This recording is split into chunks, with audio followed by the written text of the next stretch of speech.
I am hoping this will go fine. Why do I have a... Oh, it's because that just appeared. I'm hoping the CPU will like me today. Oh? Oh, okay. Miss Shawnee, as we discussed earlier, I've brought someone with me. It's not on auto. Mr. Alhaitham, I'm aware of where you stand, but how can I make sure that your friends think the same as you? Huh? What do you mean? We need to clarify our stance or something? Go ahead and talk to her. You'll get the answers you want. Go on. Earn her trust. Is it really that simple? May I call you Traveler? Hi, Traveler. I want to ask you something. Do you think the resurrection of King Deshret can truly change Sumeru for the better? Why's that? That's very similar to what Miss Candace says. I know you two are friends. That's why I'm willing to talk to you, even though I do have some reservations. Before, I wouldn't even have the courage to ask something like this. Traveler, do you believe our lives will get better? Yeah, we came here from another nation, so it isn't wrong of you to be weary. And we aren't really residents of any one nation.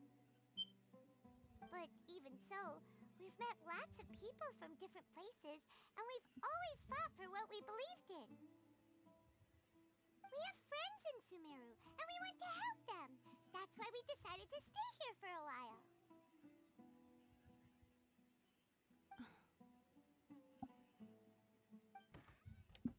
I want to trust you. My apologies for posing my questions like that. To be honest, I didn't expect you to come back for more information. Alhaitham told us you have your reasons. It's okay. We understand. The fact is that only one side of my family is desert folk. I don't really fit in anywhere in Sumeru. Some believe in the Dendro Archon, while others believe in King Deshret.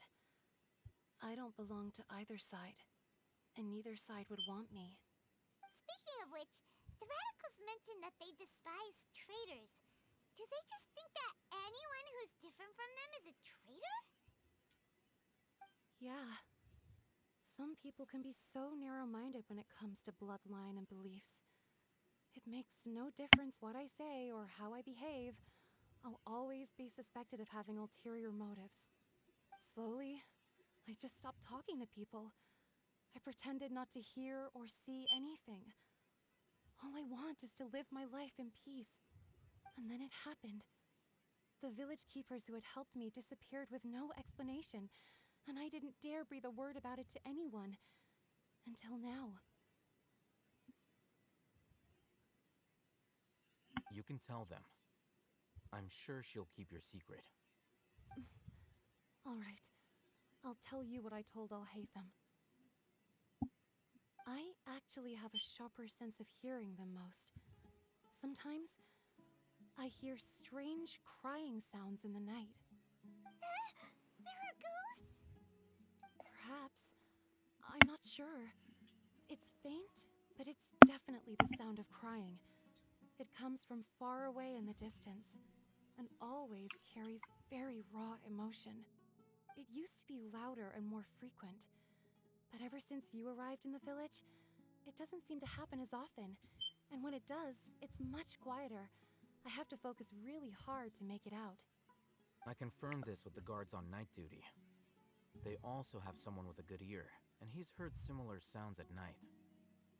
But, because we're in the middle of a desert, you would rather believe that they are the cries of beasts than ghosts. There's really nothing around these parts, except for an old hospital not far from the village. I think they used to use it for treating Elazar, but it's been abandoned for years. Yeah, let's go! Okay. An abandoned hospital. Oh boy.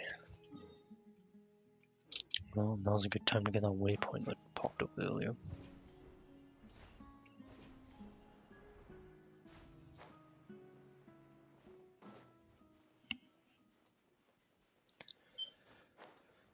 Just hoping no fighting.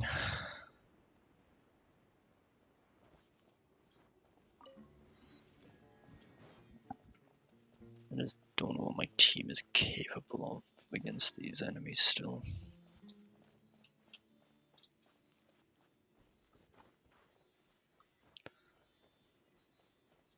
I'm just gonna save these for dailies. It makes completing the daily tasks easier.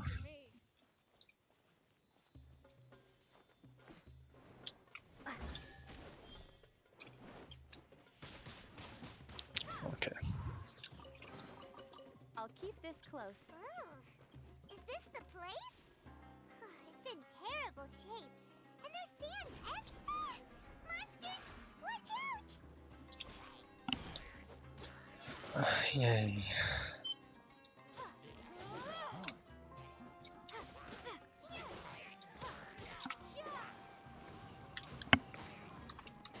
Well, I'm probably gonna die to that.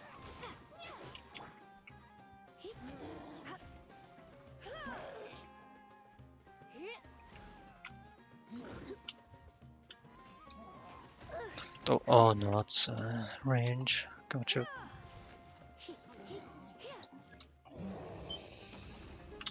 Let's spark things up. Fun. Where'd that come from? Oh my god, it just destroys the shield.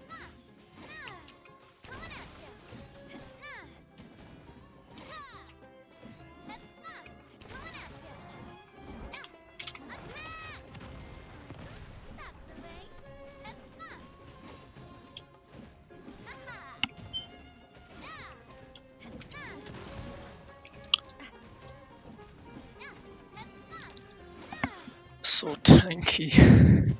Oh my god.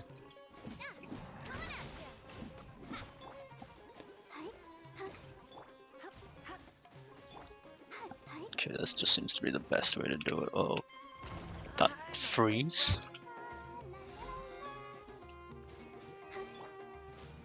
What the hell is that about? I've never experienced freezes in this game.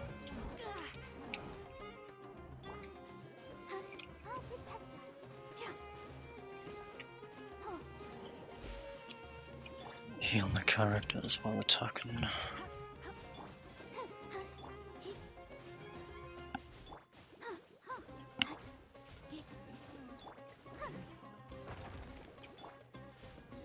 There we are. That's annoying. Deal with than Paimon had expected. Super strong bandits? Or monsters taller than buildings dropping out of the sky? Or, you know, something like that. He looks super serious. We gotta stay on our A game too. This is the one. Oh no. Do I? Oh yeah, I do have Denjo. Okay.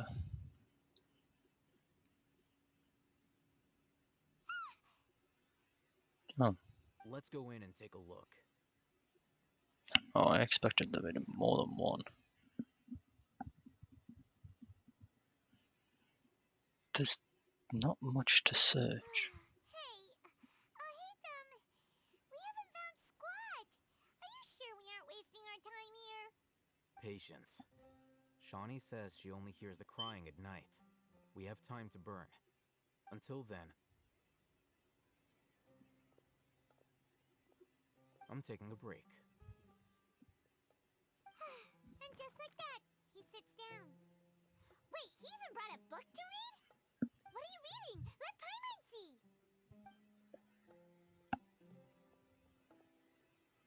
Okay, sure. Huh? The natural position, which is the positional propensity of an entity in natural motion in contrast with an object in forced motion? Huh? When free from external influences, every entity displays the tendency to follow its natural trajectory? So, you got that? Oh, Paimon gives up. You keep reading your book. See ya.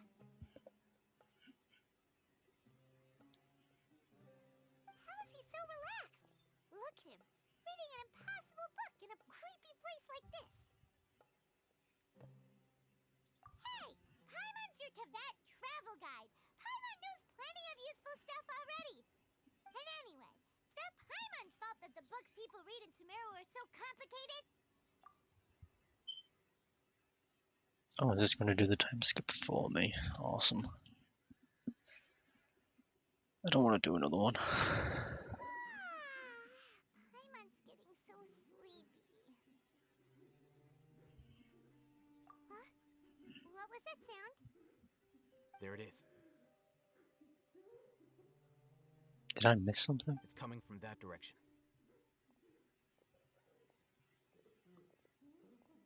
Is the sound coming from here? Huh. Paimon's not seeing anything.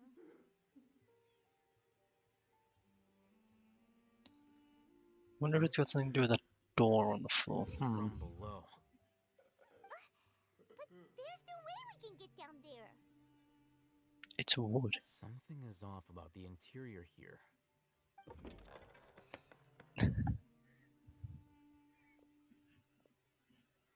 What?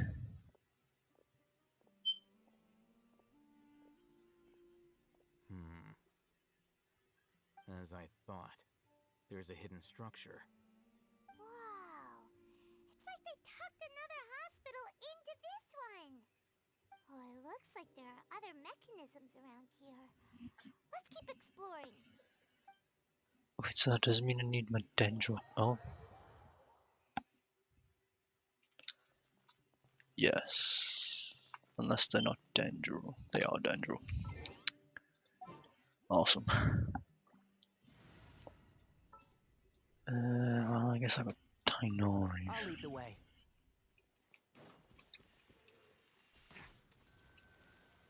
Oh.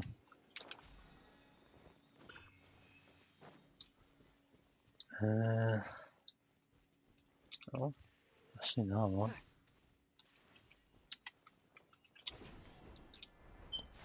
Where's the other one then? Oh. Wait, what?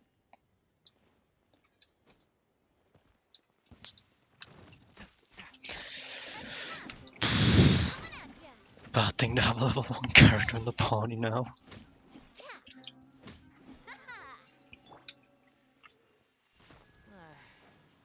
hot. Even a mist flower would melt in this heat.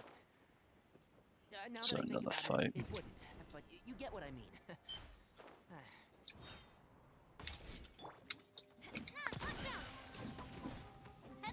I can't damage them while I've got geo damage. Okay. I need to crystallize for the reaction. The shield even. Seems to have physical. No, it just has resistance to everything. Cool.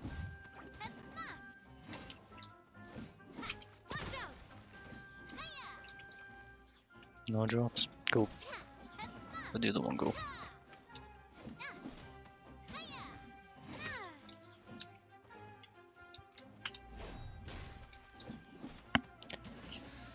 Other side of the wall. Oh well. Oh my god, more.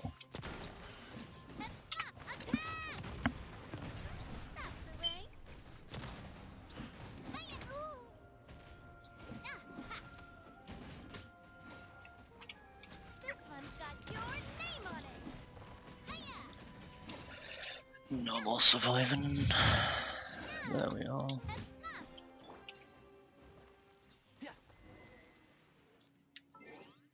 And back to my normal team. Ooh,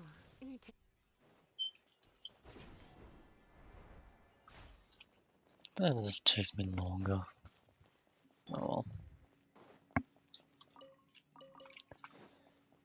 Carrot and cabbage, yay. Unlock. Ancient key nearby. Okay.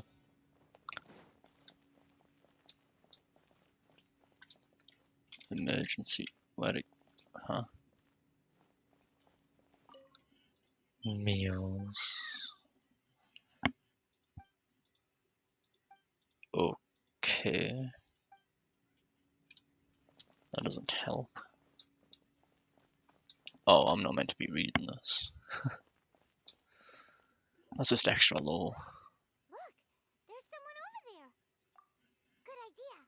Let's approach him slowly without alarming him. What? Why is someone even down here? What? Hey,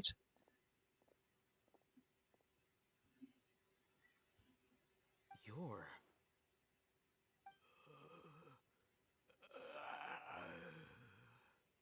He can't speak, and his eyes are unfocused. But he looks too young to be anyone's grandfather. Also, why is he the only one here? Didn't expect to see him here. You know him? He's Razak, a senior of mine at the academia. He's a scholar too? Is he the kind that holes up in a forest and mumbles stuff about training? No, and that's the problem. Razak was never involved in any of those things. He never trained in the forest, let alone reach Satyavada life.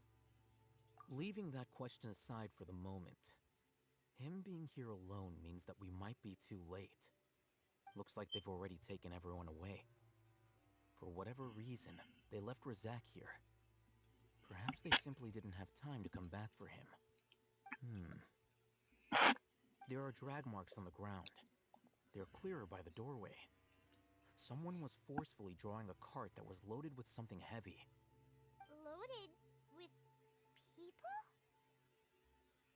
That is one possibility. It looks like they were in a hurry, as if they were afraid of being caught. In their haste, they failed to notice Razak hiding in a corner.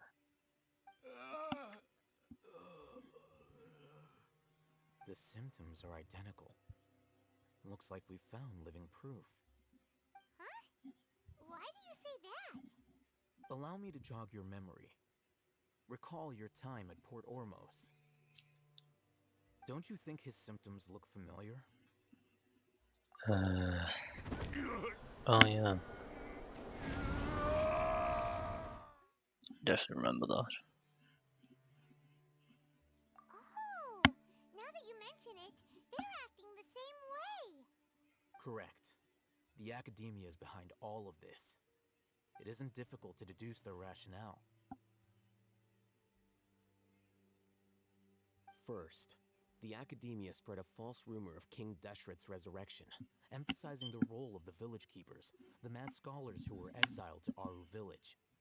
These rumors were all the persuasion that the radicals needed, and those based in Aru village leapt into action. Unbeknownst to them, of course, through rounding up the scholars, they were actually helping the academia. As well as being able to exploit the radicals for their own ends, this scheme has one further advantage to the academia. All the risks and responsibilities are offloaded onto King Deshret's followers. Life for the desert dwellers has been brutal ever since King Deshret's death all those years ago. Beneath the surface, feelings of desperation are widespread. Many would give everything they have for the prospect of something better.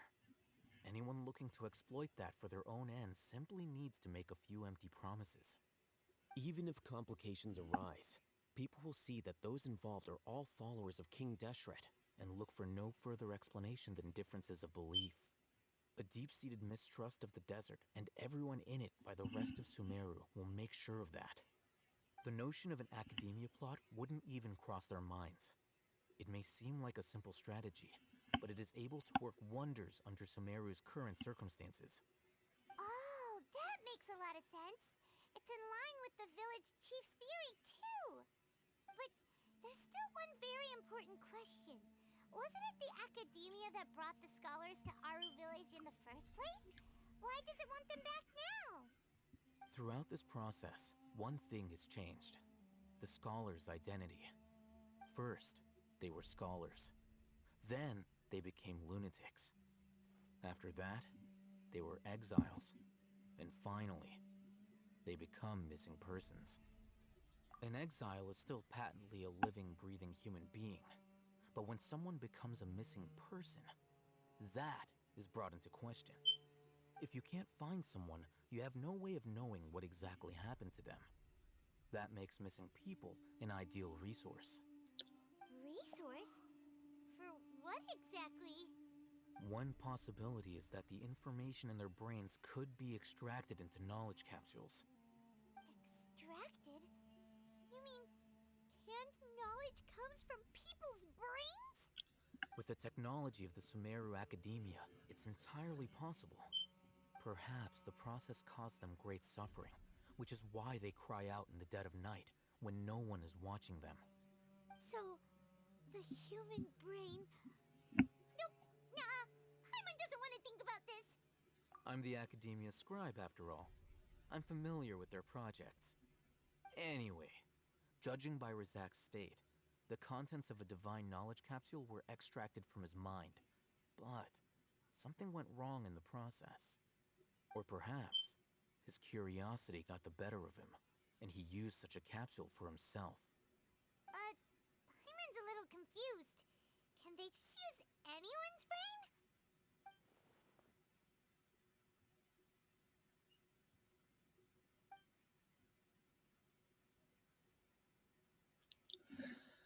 Oh boy. The look on your face tells me you've realized the answer. That's right.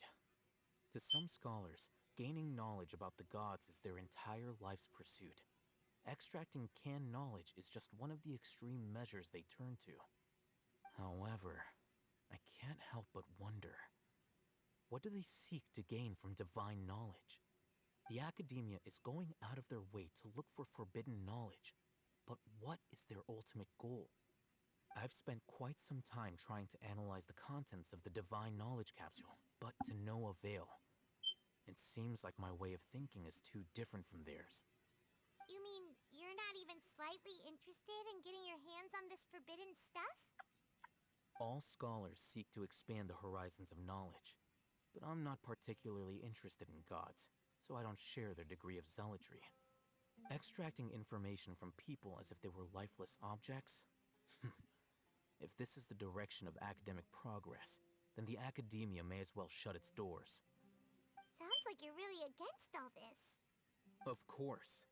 The Academia's actions run contrary to their rules. Whether it be academics or knowledge, everything has its boundaries. If those lines are crossed, the rules and order that govern everything in the world will be destroyed. This matter needs to be corrected, just like fixing a typo in a book. Wait, didn't you step in to help because you felt sympathy for those poor people? Not to be callous, but no. My criteria are a little more restrictive than that. There is no shortage of suffering in Sumeru, and the same can be said for the rest of Teyvat as well. What do you plan to do about that? Save every last person? Probably not. Paimon's not sure. You can say that. Simply put, I don't blindly place my faith into strength or heroism. I do what I want. The divine knowledge capsule is something I want to investigate in full. That doesn't mean I'm willing to take action for the sake of a few strangers.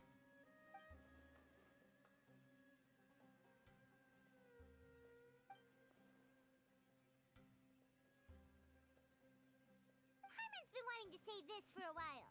There are a lot of bad guys in the Academia, but you're not one of them. You're their weirdo. You're probably right. Though I must say, I quite enjoy this feeling of being the odd one out. Uniqueness is also an asset, is it not? Wow, that's a great way to think about it. Paimon's really impressed. If only Miss Shani had a similar mindset, her life would definitely be a lot easier. I'm just a more likable person than her in general. There's nothing more to it than that.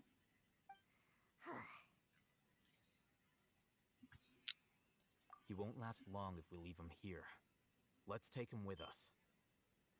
We'll work out our next step after we return to Aru Village. Teleport, or am I gonna have to teleport myself? I'll have to teleport myself. Yay. As I'm slowly getting all the waypoints again.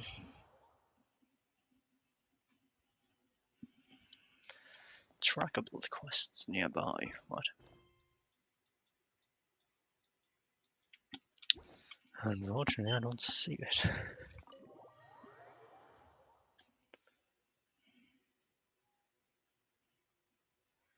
Oh well, whatever that quest was. We're back!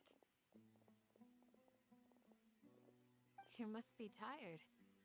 You should rest and take some water. What's the situation?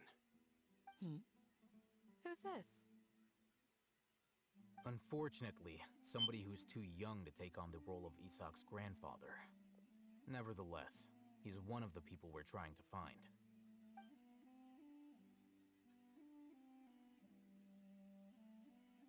So, at one point in time, the abandoned Elazar Hospital served as the Academia's site for extracting divine cant knowledge. Yep, pretty much. Their plan must have been implemented at some point before we arrived at Aru Village, since divine cant knowledge has been in circulation for a while now. Yet, they fled once we were headed to the village, almost as if they knew we were on their trail. Why is that? Yeah, why is that? We may have a mole in our midst. One of us could be secretly revealing our whereabouts to the Academia. Huh? Are our friendships that shallow? Looks like none of you have realized wherein lies the issue. Sino, you're the reason why they can predict our movements. Wait, what's that supposed to mean? Choose your next words very carefully. It is simply a logical inference. I have my reasons. So what you're saying is, Sino's the mole. Interesting. And here I thought you were the most suspicious one, Alhaitham, since you were always acting alone. I know. You have a point, but I realized something as we were returning from the hospital. Sino isn't like any of us. What are you trying to say? Do you still remember who you are, General Mahamatra? As a Matra, you are no doubt privy to certain kinds of information. Before you can take action against someone, you are required to have all the facts available, including the less than savory details. Simply put, the Academia has traditionally allowed you access to a wealth of sensitive information. Knowing their modus operandi, wouldn't you expect them to take precautions against you? If you want to raise a vicious wolf, you need to make sure that you can avoid its bite. The Academia is monitoring me? It's not that simple. The Academia has eyes all over Sumeru, but they have a special protocol for dealing with you. Every so often comes a Nyagarbaha Day. On this day, the Academia enters new information into the Akasha through knowledge capsules. I remember seeing the thick notebook next to the control panel once. Its contents were all about the General Mahamatra, his activities throughout the day, preferred methods of enacting judgment, everything. You're saying that the Academia entered my information into the Akasha too? But what's the point in doing that? My actions aren't important enough to be added into the Akasha. The Akasha is capable of computation. The Akasha's algorithms are entirely capable of predicting your movements using the data entered. When you would depart, the route you would follow, your destination. It knew all of this. It predicted my every move. The Academia has been watching you longer than you think. However, The fact that you resigned is proof that their suspicions were well-founded.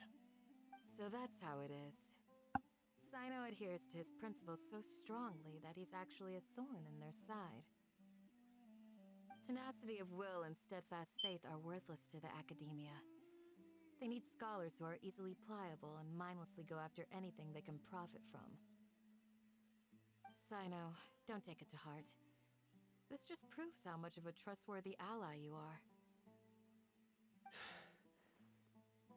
They escaped because of me. Don't blame yourself. It's not like any of us would have known. I have an idea. If they predicted my movements, then I might be able to guess where they went. Whoa, you bounced back fast. There is always an opportunity for safety after danger passes. Oh, so that's how it is! Paimon gets it now! If the academia is trying to avoid Sino, then the safest place would be... Yep, that's right! They'll want to proceed in the direction opposite of where I'm going.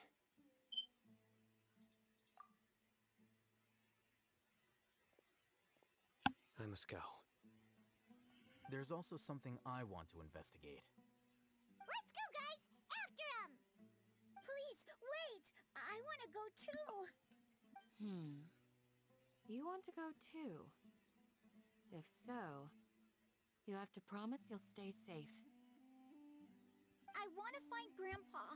I promise I'll be careful and not cause any trouble. Everyone, I leave him in your hands. Yay! Let's go! Remember to pack some food with you! Paimon feels like we're missing someone, though.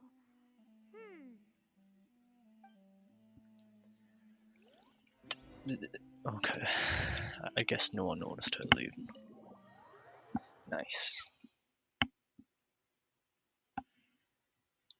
That's always great to know. That's always great to see. Where am I off to? Okay. The opposite end of Aru Village. You know, this is a place I've already been, isn't it?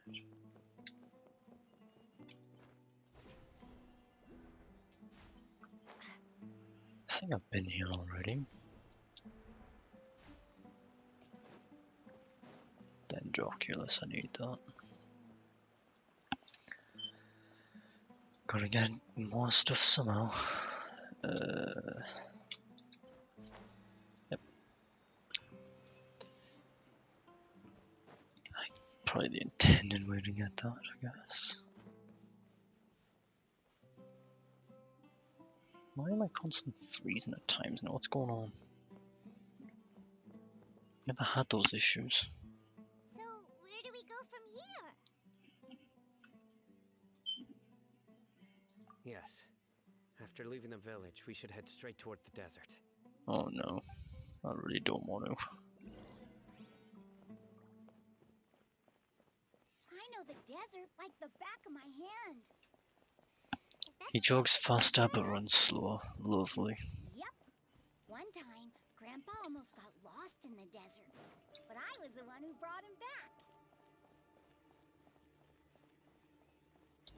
I really don't want to be in the desert. Something here. What's this? It's buried in the sand. Looks like we'll need to roll up our sleeves and do some work. And Paimon thought running around everywhere was already enough work. Okay. So, we have to dig it out? Whatever's down there looks like it's buried really deep.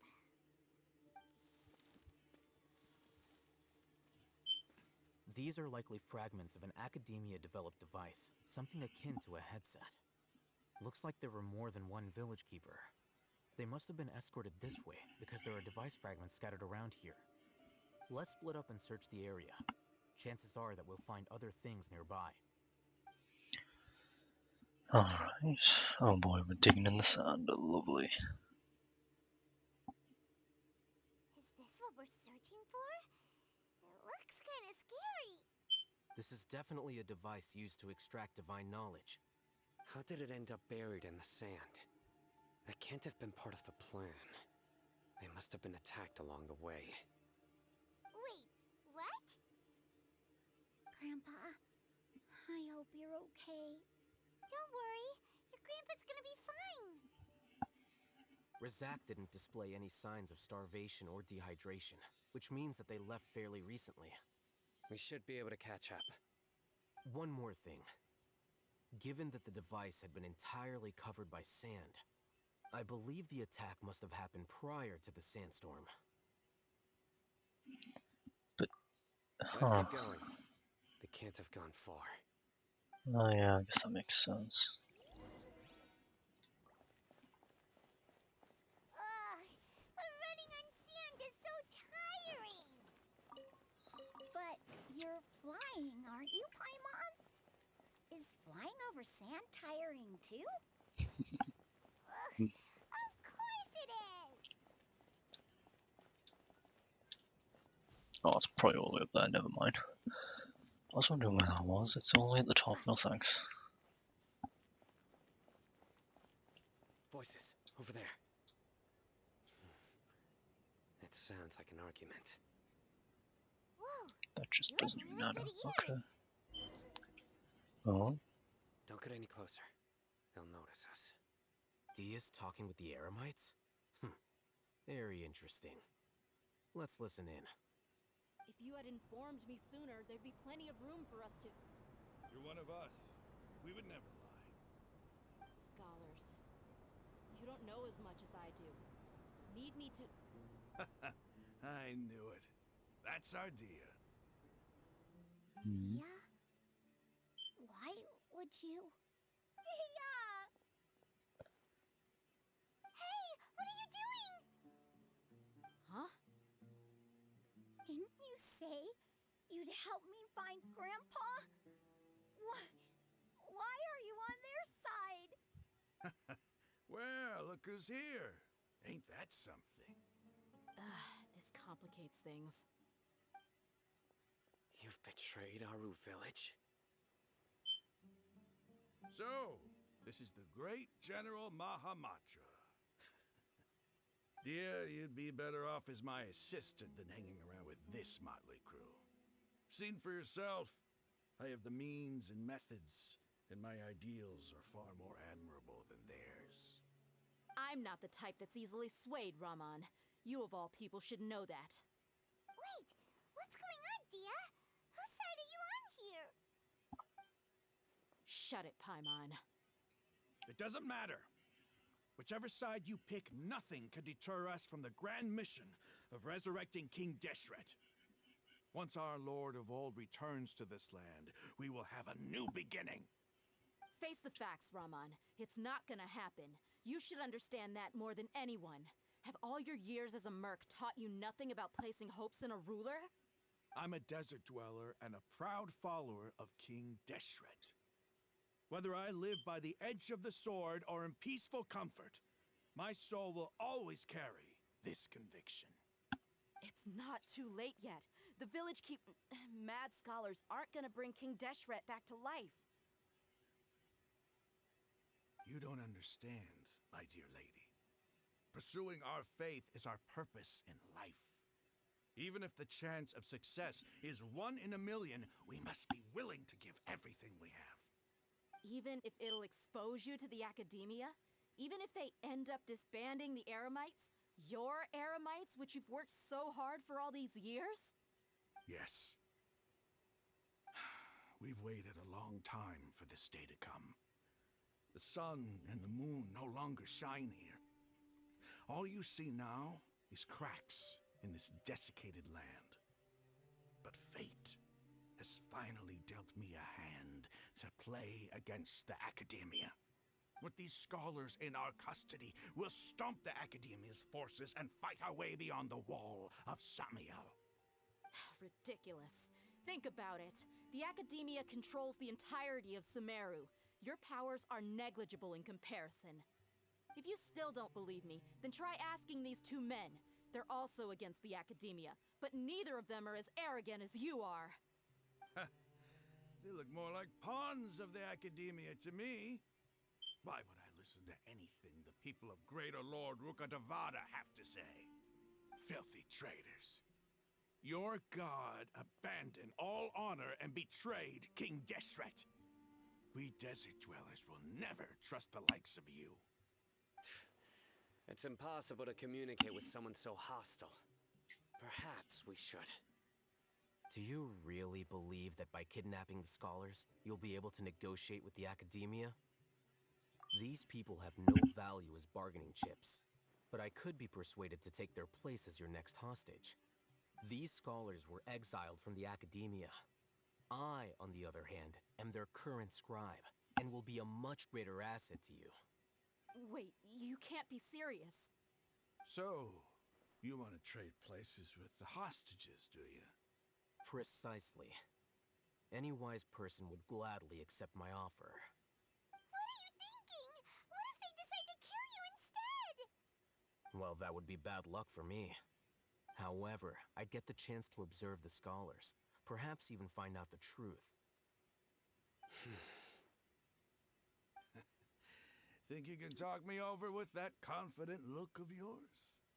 I'm not trying to persuade you. I'm using this as a means of joining forces against the academia. You are the scribe. What do you have against the academia? Not all desert dwellers believe in King Deshret, and the same applies to the academia. Why must all knowledge seekers approve of the academia's way of doing things? You academia scum. Every last one of you is nothing but a hypocrite, just like everyone else on the other side of that wall. I've made myself clear enough. I won't listen to another word from the Dendro Archon's people. Not so fast. I'll hate them. Do you stand by everything you just said? I never make empty promises. You know you're making a dangerous decision, right? I do. Good. Raman, hear me out. These people are my friends. Maybe you can't take the followers of the Dendro Archon at their word, but what about me? Do you trust me? We've known each other for years. Of course I do. In that case, I'm willing to vouch for their honesty with my right arm. Come on, Raman, don't be a coward. If you're serious about taking on the academia, you need to steel yourself. You can't be afraid. An arm from the Flame Mane. You've piqued my interest. But what if you refuse to oblige? What should I do then? No one's a fool here, Dia. We're mercs. The mercs don't tend to live long unless they have their wits about them. You're not wrong, but this is different. I promised my friends that we'd bring back the village keepers together. Let's do it right here then. Give me your right arm as proof of your resolve. Don't listen to him! He's not even trying to negotiate! He just wants to make things more difficult! That's fine. Are you crazy? We came here to save lives. One arm for that many people is still a pretty good deal, if you ask me. Raman, I'm holding up my end of the deal here. You'd better not let me down. Sure. Go ahead and cut off her right arm.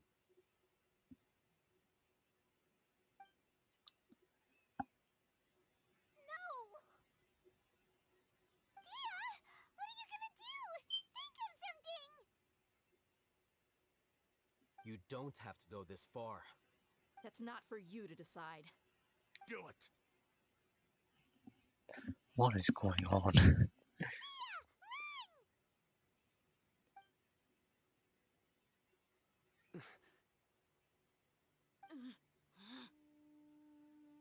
What?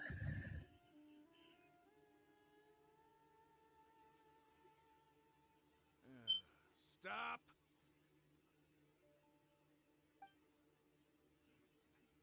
What's wrong? Can't do it? Flame Mane, you and I are both desert folk. Cutting off your arm is no different than cutting off my own fingers.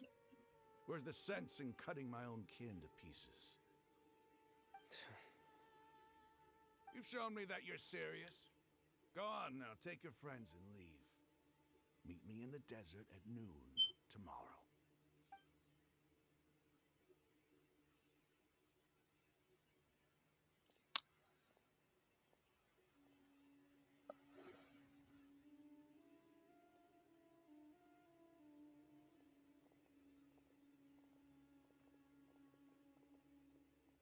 Phew. I was really counting on him not going through with it. That was crazy! Have you all lost your minds? What if he'd actually cut your arm off? Then I just have to hold my claymore with my left arm. Okay, I'm sorry. But sometimes when you're out on a limb, you gotta double down to seal the deal, you know? Don't ever make a promise like that again. I can deal with the likes of them. If it came down to it, you would not lose to them either. I don't doubt it, Sino. But this is about more than me and them. There's a lot more where they came from. Even if we got rid of one bunch of radicals, there are others out there. Wiping them out would do more harm than good. As you wish. I'm sorry, Dia. I should have stayed put and listened. I should have trusted you. It's okay. I promised you I'd help find your grandpa, so I'll do whatever it takes. Whatever it takes? You just might be scholar material. Huh? Are you serious? The Eremites once said that I was a lunatic. Perhaps a little madness is essential to be successful in research. Why does it feel like he's using his praise for me as an excuse to brag about himself? Okay, let's get moving. We should head back to the village and rest up. Today was just a trial run. Noon tomorrow is gonna be the hard part. Oh no.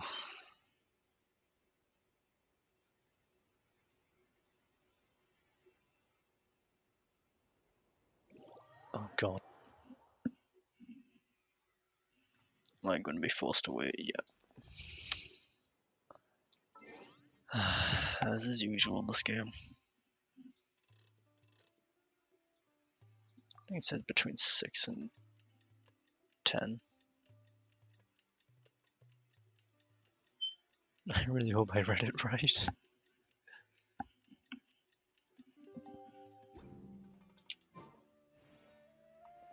It's just not.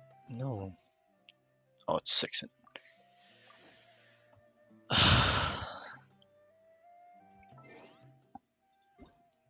6 and 8. Even though it's happening in the noon, but yeah, sure. The morning will do.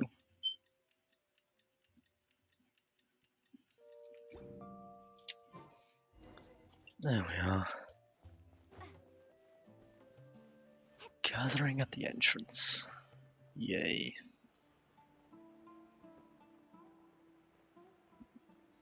Oh yeah, there they are. Oh. You're all here so early. Looks like we have everyone here. Isak, are you sure you want to come with us? I'll watch from a safe distance. Dia, I want to be there to bring Grandpa home. Okay, let's go then. Dia, wait. What's the matter?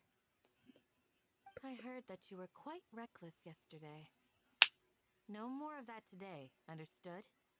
Or I'll be very upset with you. Fine. Where am I off to? 1800 meters. This is definitely going to be one long journey. At least I can gather stuff along the way. Can't go wrong gathering stuff.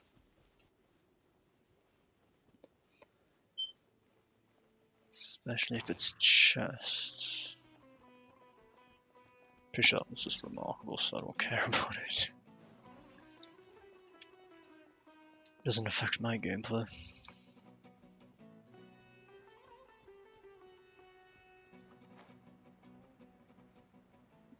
Am I taking a wrong No, I think I'm taking the right direction.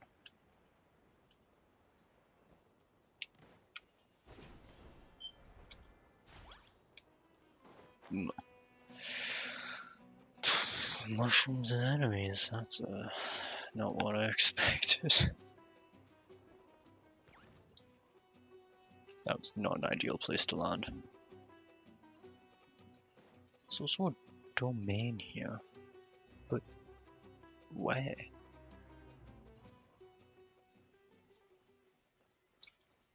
There must be an underground section that I'm not aware of. So otherwise I don't understand how there's a domain underground. Oh well. I should probably heal my characters. In the off chance I do need a fight.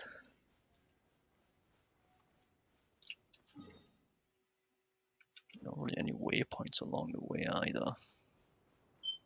I'll just have to grab the statue. Oh, it's beyond the statue anyways. Never mind.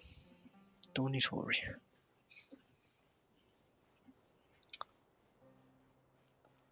Oh god, running out of stamina is always going to be something that's going to happen.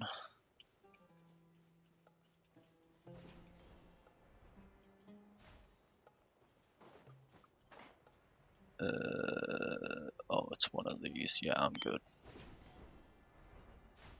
Not exactly a fan of those.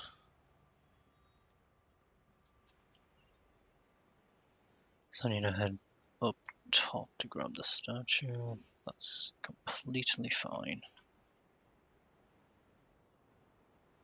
More treasure holders. Yay.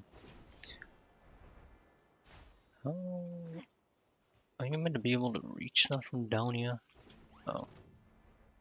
I see. Never mind. Guess to an extent you are. It's on the other side of that pyramid. Oh, there's another boss. Offers pyro and I assume Dendro. Let's see if I can worship the statue at all. Oh, I've got half. Another 10 needed. Fun. Oh. Little boost along the way. Why not? Can never go wrong with one of those.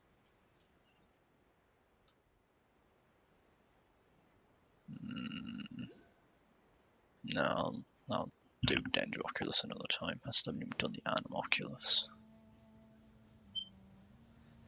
Should probably finish those before I start doing other ones. Finish all the older regions.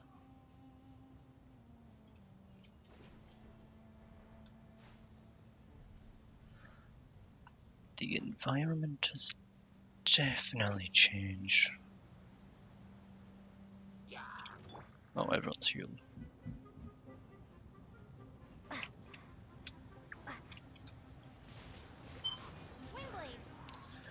I need the power. I need the damaged masks if I can get them. Okay. I'll take that as I'm not allowed them. That's fine. For now. It's gonna be fine until I really need them.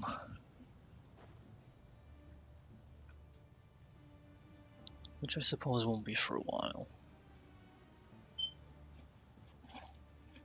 This is one hell of a travel. Not a single waypoint from that statue to here.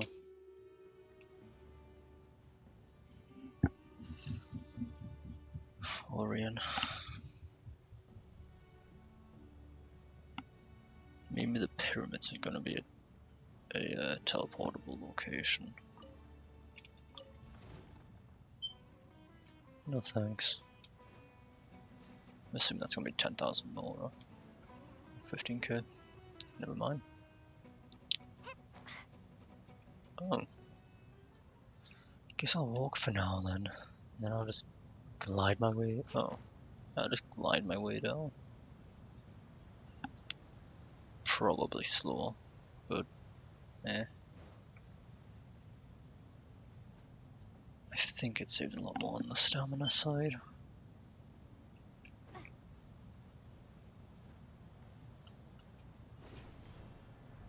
Oh my god, they just make traveling so much simpler. I love it. Oh, gee, what is this? No, actually, I don't think I want to know. And it's blocking off my Dendroculus. Oh, fun. Finally. Huh. They got here before us. Uh-oh. Is it because Paimon overslept by 5 minutes and held everyone up? Is everything ready? Absolutely. Although, you brought fewer people than I imagined. Bring him over.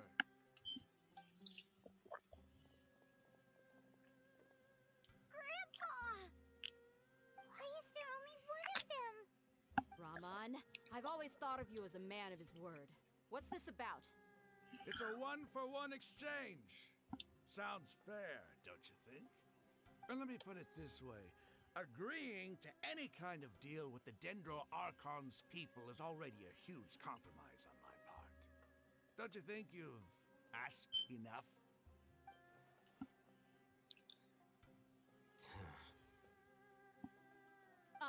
You stay right there! Oh. Oh.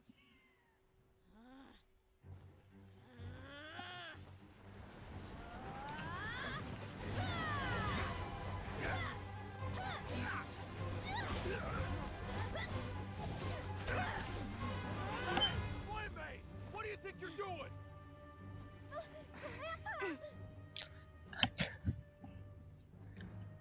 Don't you see this blade here? You coward! Why are your hands shaking? Wait a second! It's a earthquake!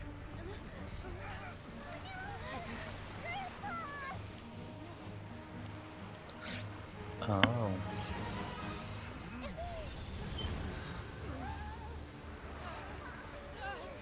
I see.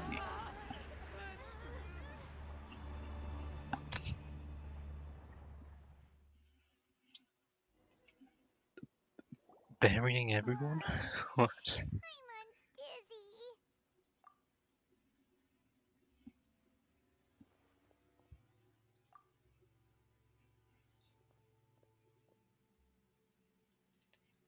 Only. What? This day's going just great. What a nuisance. The sand dune collapsed. I saw an energy field. The village keeper protected us. It glowed green with dendro. Just like you said, it may well have been the remains of Lesser Lord Kusanali's power inside the scholar's body. The Dendro Archon. The present one. Grandpa? Grandpa? Oh no. He's getting confused again. Hey, look around you. Did there used to be a temple here?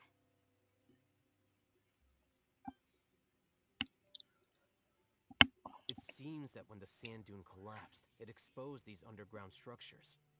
The symbols on the gate belong to King Deshret's civilization. This structure must be ancient. Over time, the sandstorms completely buried it and left it in the state we see now. It could have been an underground palace in the distant past. Oh, a miracle. Praise King Deshret! What's he doing here? And his men too? They must have fallen down here with us. Pretty lucky if you ask me. Most of them seem in really bad shape. Except for him. He got off lightly. Mind your head. No, this this isn't the time for conflict. Our exalted lord has shown us the way to his sacred palace. He's not actually gonna go in there, is he? As it happens, I want to take a look inside too. What are you doing? Don't you think it's curious? 1 minute, Lesser Lord Kusanali's power protects us from harm, and the next, remnants of King Deshret's civilization appear. 2 major deities are vying to showcase their power to us. It would be a shame not to witness them both. Paimon thought you weren't interested in gods. Indeed. In my view, gods are just a higher form of living being, or creature, you could say. New discoveries are always worth investigating. Whether they have anything to do with gods is neither here nor there. Raman, what are you gonna do about your men? I'll just let them lay here. King Deshret will take care of his people. Right now, I'm going inside. I mean, fair enough. I think. Is there anything down here I can loot? No? Okay.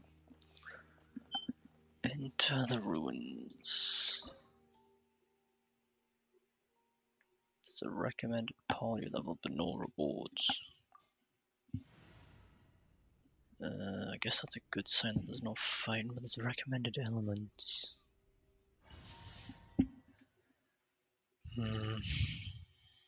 Oh.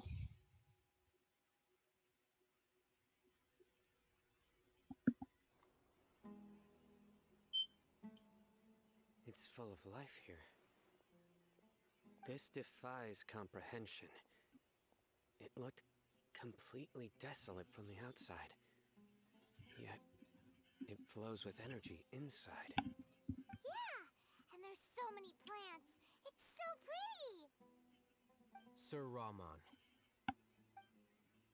Huh? Me?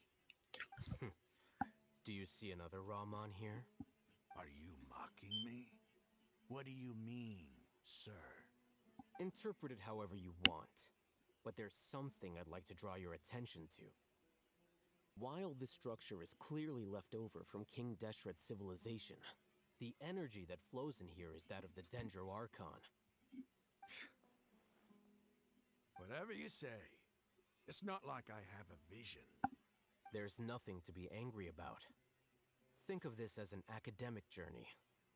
It does seem kinda strange. If that's true, then we might have to explore this whole area to find an explanation. Oh no, please. I'd rather not.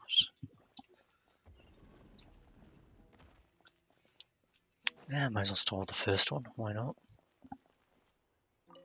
Oh. Wait, what? Look up.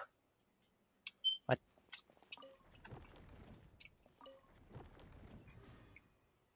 Okay, that's that one correct. Oh, I'm stuck. Whoops. Is that one correct? No, this one. You're correct. Now just flip these. Perfect. Nice and simple.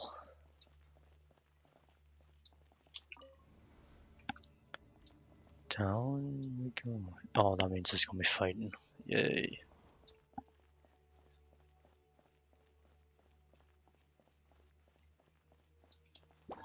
Oh, come on.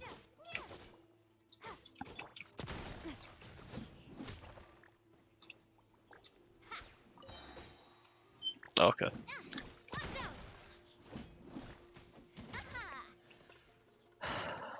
Okay. I really wish there would just be one domain without fighting throughout the story. I don't think there's ever a single domain where you don't fight something when you're doing the Archon quests. Oh. Yeah, that should have been expected. Yeah, there was an apple.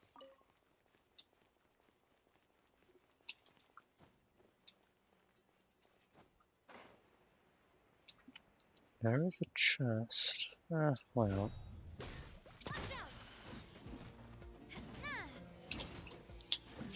Take out the small ones first, and then take out the big ones. Okay. That's gonna blow up and hurt me, isn't it? Yep. Glad I backed away.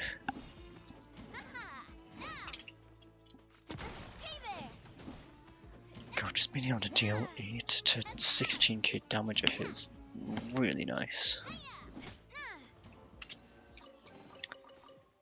Exquisite chest, okay.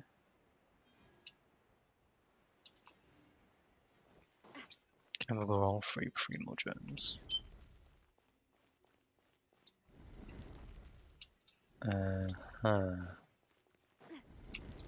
Oh god, it's one of these. What? Huh? Wait, did something open there? No. What?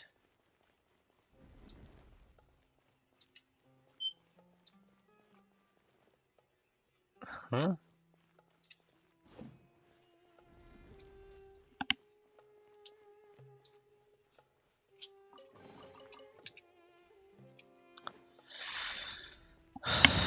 It was that simple.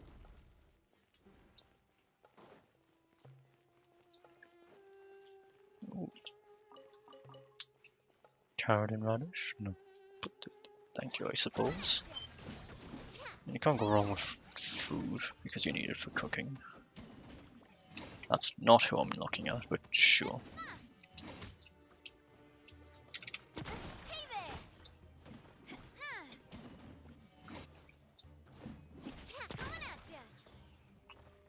There we are. Now take the elevator. Oh.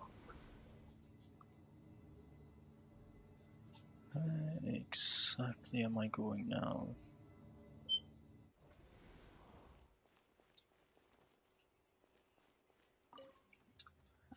Fence on the elevator will descend to the ground. Get on top of it before it starts ascending again. I see. Can I not get attacked while I'm reading? That'd be extremely ideal. Believe it or not. Okay, I need these to be inflicted with electro. That's.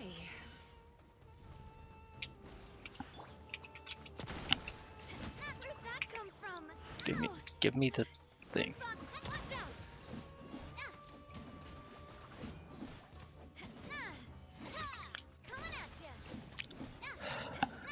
Free primo gems are free primo gems, I suppose.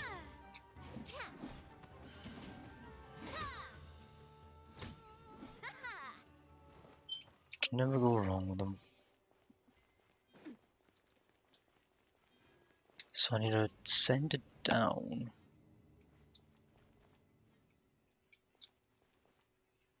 And then send it back up while being on top. Easy enough.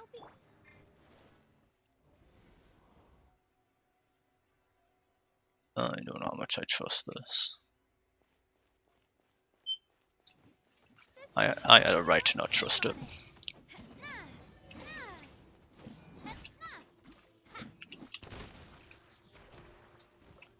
I mean, they fly? Okay.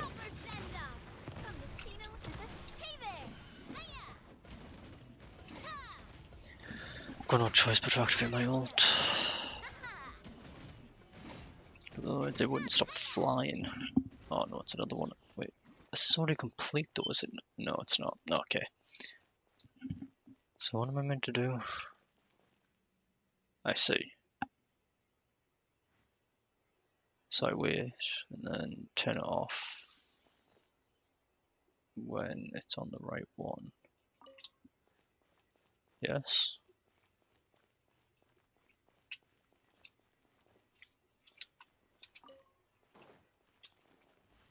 Yes. In fact. And there I go up again.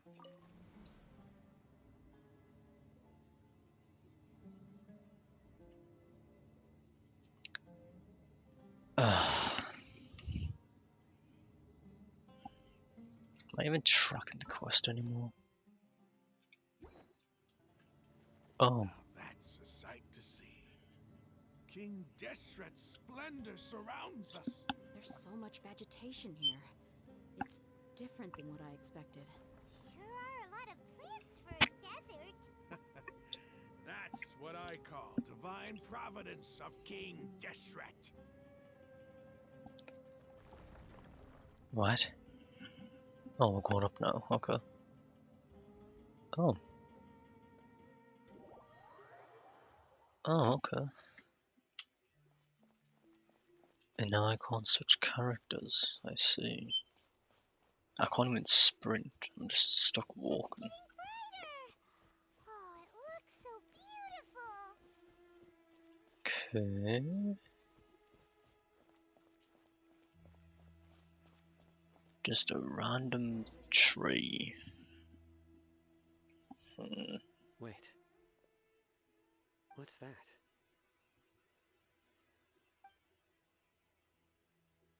A load of flowers. And it looks like there's something among them.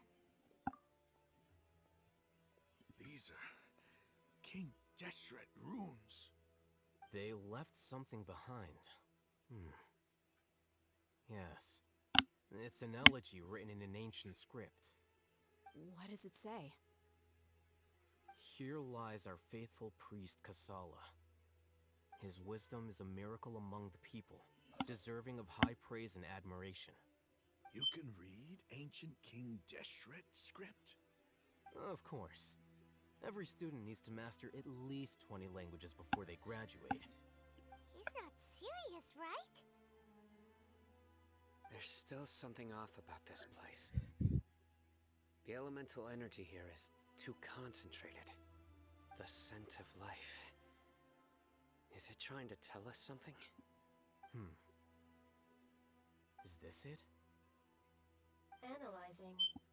What? Huh? Did I?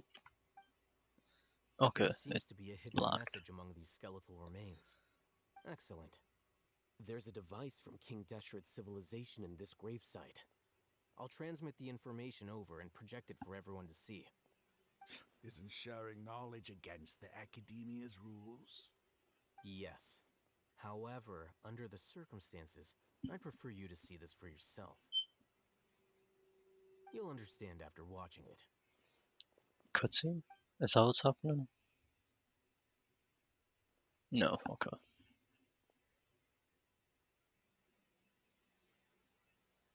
Yes, never mind. Civilization is born of knowledge, but so too can knowledge be its demise. A disaster caught us unaware. It was knowledge that did not belong to this world. King Deshret brought this forbidden knowledge into our world, and it quickly spread like a plague. People's minds were filled with crazed whispers. Dark gray scales spread across their bodies. Even the land was stripped of its vigor. Only a desperate, deathly silence remained. Were it not for greater Lord Ruka Devata from the forests, the damage would have been irreversible. She summoned the priests to build temples and infused into them the divine power of life. The disaster was miraculously tempered, and the embers of our civilization were preserved in Aru village. Alas, the miracle could not last. As long as forbidden knowledge continued to exist, it would forever blight this world. In the end, the proud king of the desert, my eternal lord, chose to sacrifice himself. I have spent my whole life since guarding one of these many temples. But now, my duty is coming to an end. As I close my eyes for the final time, the sight of that noble deity will appear in my vision once more. In helping King Deshret to eradicate forbidden knowledge, she exhausted her strength, and her form became that of a small child. How strange. Now that I think of her, I no longer have any fear of death, for I sense that the spirit of life will abide with me during my eternal sleep.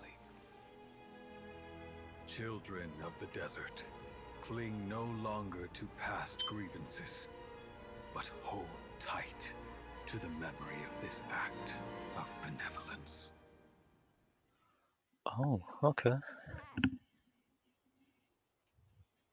The priest's memories. No, impossible.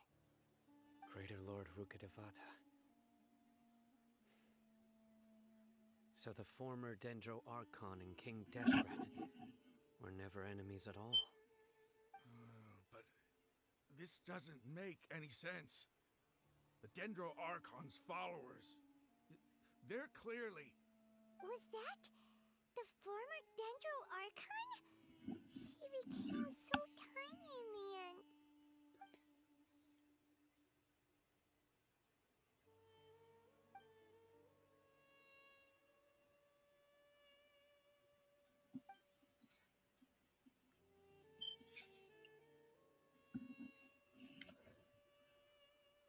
You might be distrustful of the Akasha, but there's no reason for you to doubt King Deshret's technology. You've just witnessed his priest's last words. I've never heard about any of this before. The surviving followers of King Deshret all gathered in Aru village. Our god did not make mistakes. We refuse to believe any of the rumors. King Deshret's death, the all but total annihilation of our civilization, it was all Greater Lord Rukkhadevata's doing. We saw her as nothing more than a traitor, who stabbed us in the back in our moment of crisis. Just like us humans. Fighting, feuding, double-crossing each other to survive in the desert. You were blinded by your prejudice.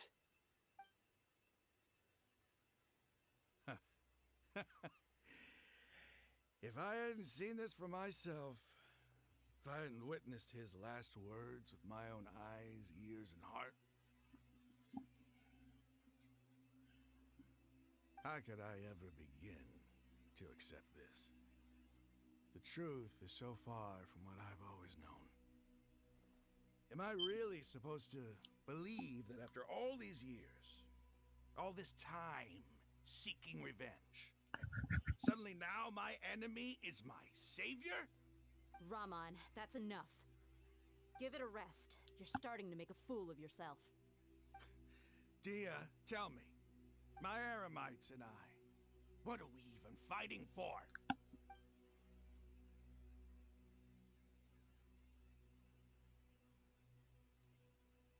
Hey, how you doing?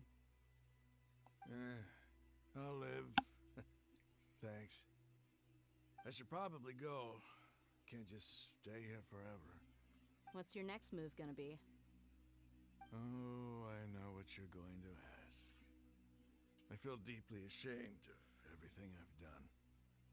You'll get everything you're asking for. But please, give me some time.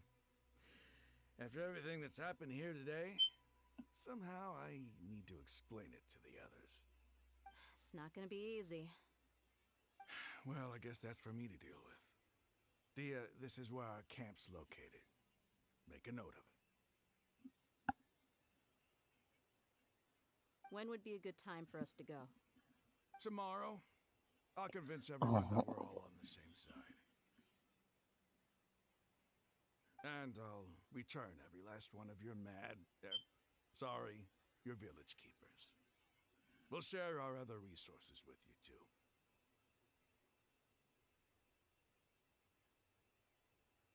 You seem to finally understand that our true enemy is the sages. Yes. The gods never gave up on anyone. It's the people responsible for all this that need to face the consequences of their actions. That must have been rough, but he seems to have figured things out now. Ramon's no fool. Being the leader of your own faction in the desert is no easy feat. It's too bad he was held back by his belief in King Deshret. But now that that's changed, I guess we have a few more people on our side. No. The outcome, at least, is favorable. We should get going too. Let's head back, have a proper meal, and a nice long sleep. We'll need all our energy tomorrow.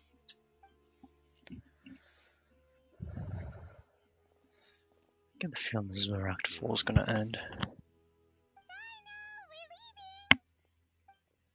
Stop yelling.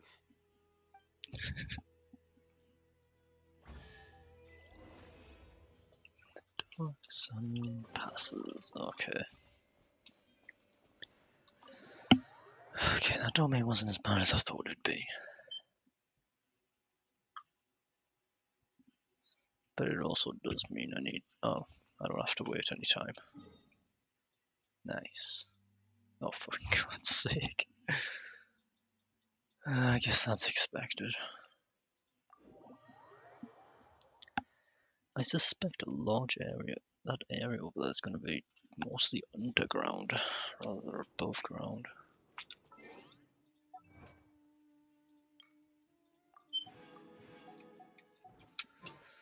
I know what, at some point I'm just going to end up claiming them anyways, because they're going to get on my nerves just constantly seeing something claimable. Get rid of it when I can.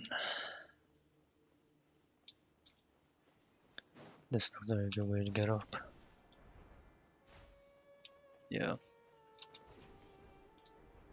Perfect. No further way. Cool. Please don't be hostile. Of course. They're hostile.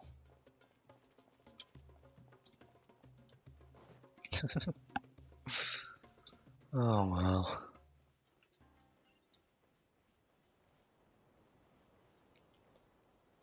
If I need to go deeper into here, I will grab the whatever it's called, the statue. Unlock the remainder of this. Wait, no, I still have area up here to unlock, don't I? Another 4 of them to unlock. Yay. At least then I'll have the whole map unlocked. That's certainly better outcome.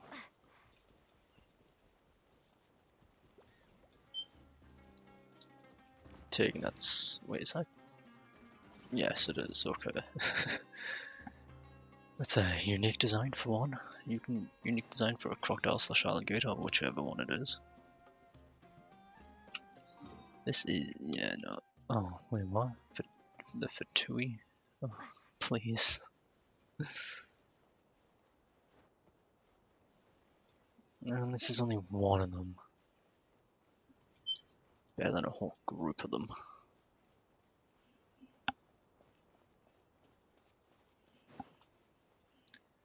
Because I know some areas there's more than one, and it's not fun at all.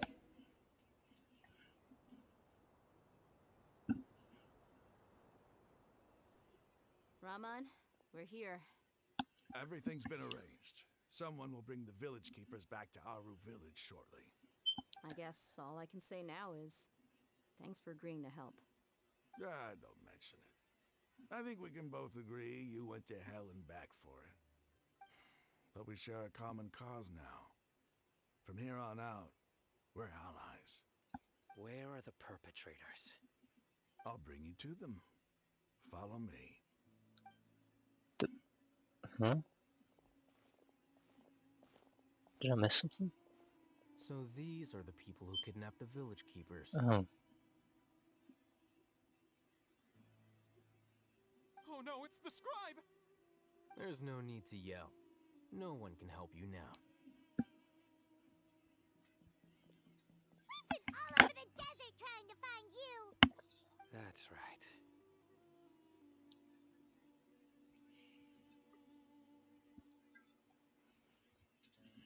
General Mahamatra? No, no! Make it quick, please! swift and painless. Whoa. The moment they set eyes on Sino, they turn pale like they've seen a ghost. You should have known that I would be coming for you. Wait, we were just following orders. You know what I'm talking about, right? There's no way we could have done all this by ourselves. No, not Sino. He's gonna tear us limb from limb. I could do worse. Please have mercy. Start talking. Otherwise, I'll have to resort to other methods. So, your superiors have kept you quite busy recently. Why? What are they trying to accomplish? They, wanted to extract canned knowledge. Don't play dumb. You know what I'm really asking. They extract divine canned knowledge. Then what? I really don't know how to explain it. Well, you better start talking or you'll be sorry. You don't want to make things any more difficult for yourself, do ya? Be my guest.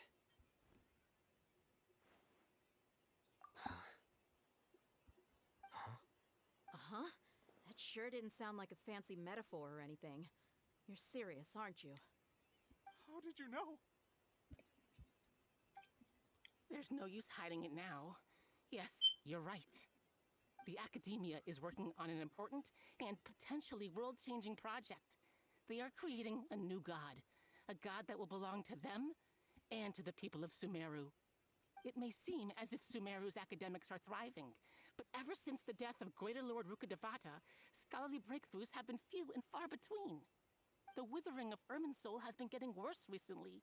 The sages have tried everything they could think of, but nothing's worked. I'm always hearing them say things like, if only Greater Lord Rukkhadevata was still with us. Continue. And then, someone from the Fatui showed up. They called him the Doctor. He brought a gnosis and said he wanted to borrow the Academia's research facilities. The Doctor was previously expelled from the Academia.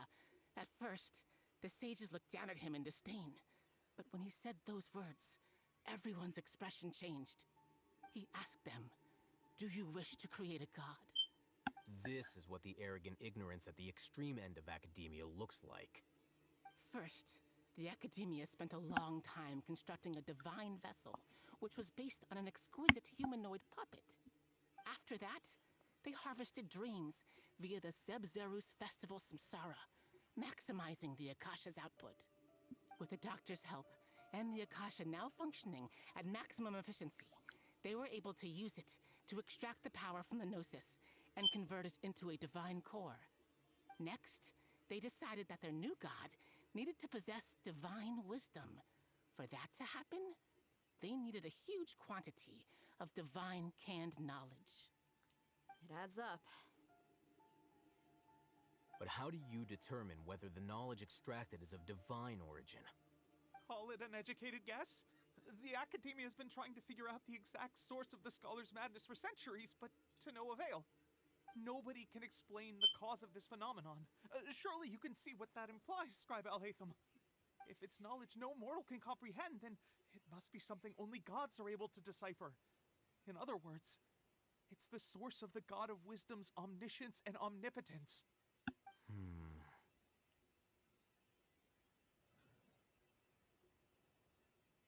You must have noticed by now. The Academia doesn't care about who their god is. It's the ability to exercise control over knowledge and wisdom that matters. It is as if they are cursed with a desire for omniscience and omnipotence that burns in their blood. Some organisms demonstrate phototaxis, and thus orient their entire lives in respect to sources of light. For the sages, their only source of hope is the existence of a deity who embodies the acme of wisdom. This is but a form of phototaxis. For many scholars, the absence of a god of wisdom means stumbling in the darkness for the duration of their lives. Then what does Lesser Lord Kusanali mean to you? Is she not a true god present in this world? If you already have a new god, why try to create another one? From the beginning, the Academia has never treated her as a god. When the Academia first discovered Lesser Lord Kusanali, the newborn god of wisdom, the sages hoped that she would be as wise as Greater Lord Ruka Devata. But upon evaluation, they found that at the time she possessed no more intelligence than any ordinary human child. The sages never had a ruder awakening. This forced them to accept that Greater Lord Ruka Devata had indeed passed away. Not to mention that Lesser Lord Kusanali's gnosis had been used to power the Akasha this entire time. By herself, she has neither an Archon's raw power, nor the spectacular insight expected of a god of wisdom. Slowly but surely, people began to forget about her existence. So, this is the path the sages have chosen.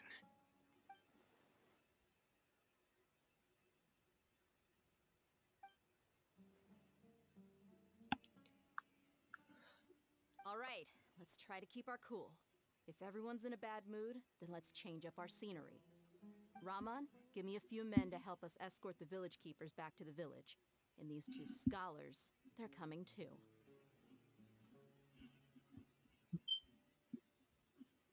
Sure, as you wish. Alright, back to Aru village.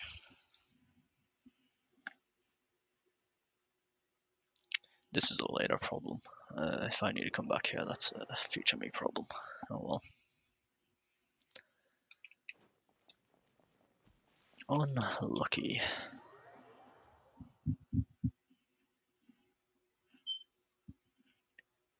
Yeah, straight to the token, The alright. village keepers you found have all been returned to their homes, and each one has a dedicated caregiver to look after them. The two new scholars are being kept under close supervision, too. Really great work, everyone. The atmosphere is so heavy.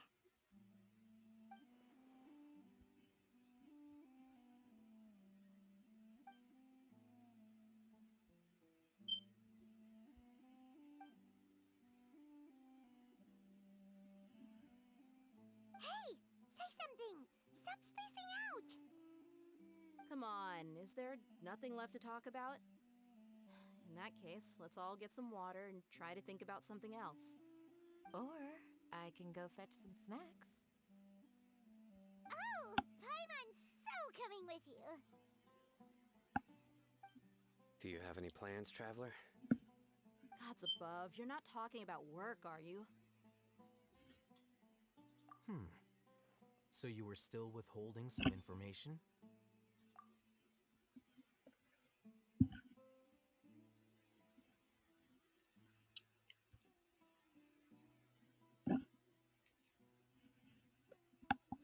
Alrighty then. Black and white text, you love it. I love to see this constantly.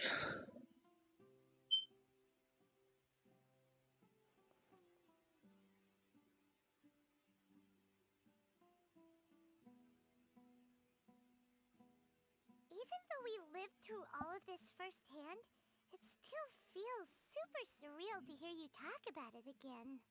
What a whirlwind of a story. Felt like I was holding my breath the whole time. It seems like there will be more issues to face in the days ahead than I'd anticipated. Still, now's a good time to make our next move. Now that Raman's joined us, we'll be an even stronger team. It's time to make a plan. Indeed. These events are a flagrant transgression of the rules in every sense. We cannot allow it to continue. So, everyone, are we on the same page? Crush the sages and rescue our god. That is our ultimate goal. Well, let's brainstorm a little more about what other resources we can draw on. The next time we gather here, we must have a solid plan. Yep, it'll work out for sure.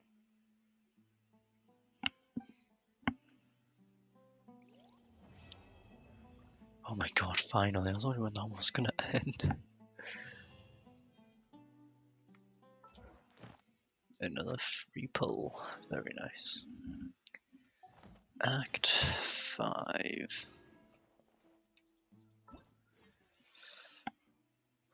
What's this? Loose sand piles. You can use the power of Animo to move them. Okay. That's good to know. He's always reading a book. The hell?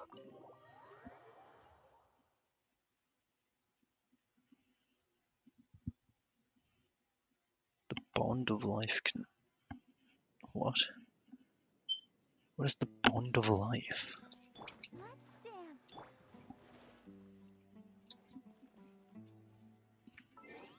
Wait until the next day. Awesome.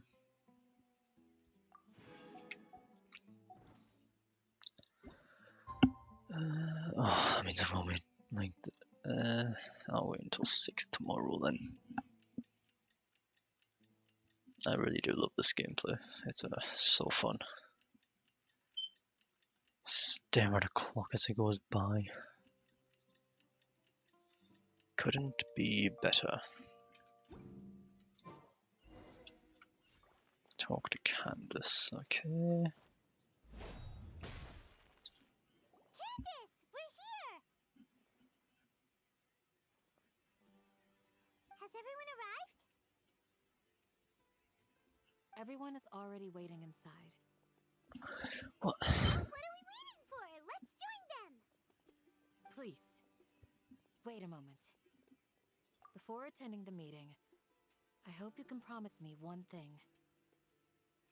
What do you need? Promise me that you won't commit to anything too reckless.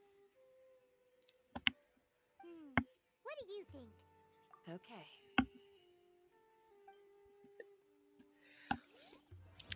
Likelihood of that happening, next to none. Something reckless is gonna happen. Why did I just get wood? Huh? I didn't hit a tree, did I? Maybe I did hit a tree and I just didn't notice it. I'm gonna wait for healing to be done. Okay, yeah, everyone's full health. Cool.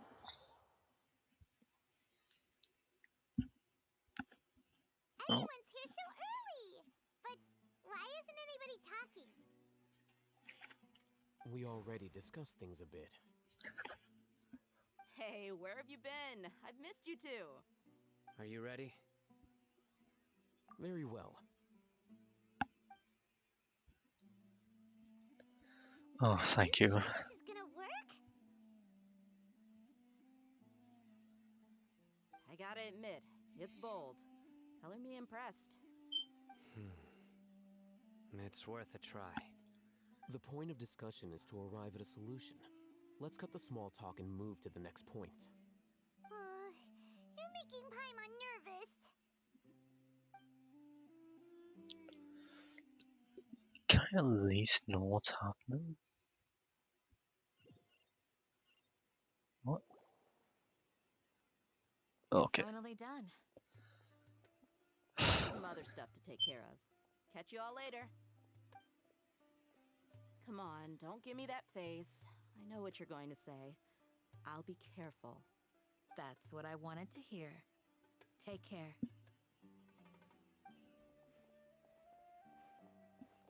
Well, traveler, Paimon, judging from your expressions, the meeting must have been quite productive. You can tell? I'm not that good at scheming or strategy, but I can sense people's emotions.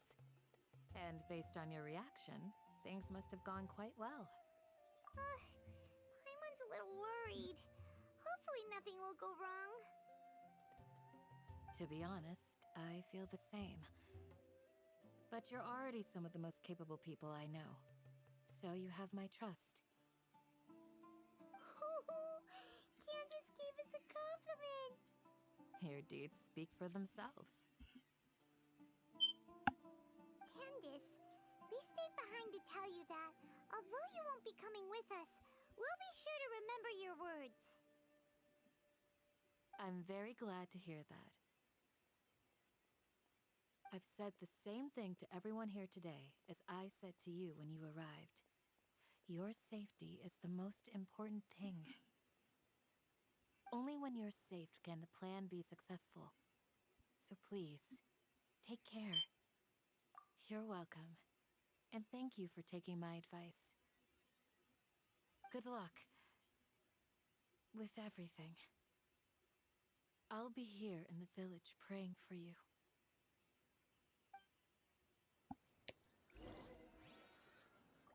Okay. Back over here. Yay.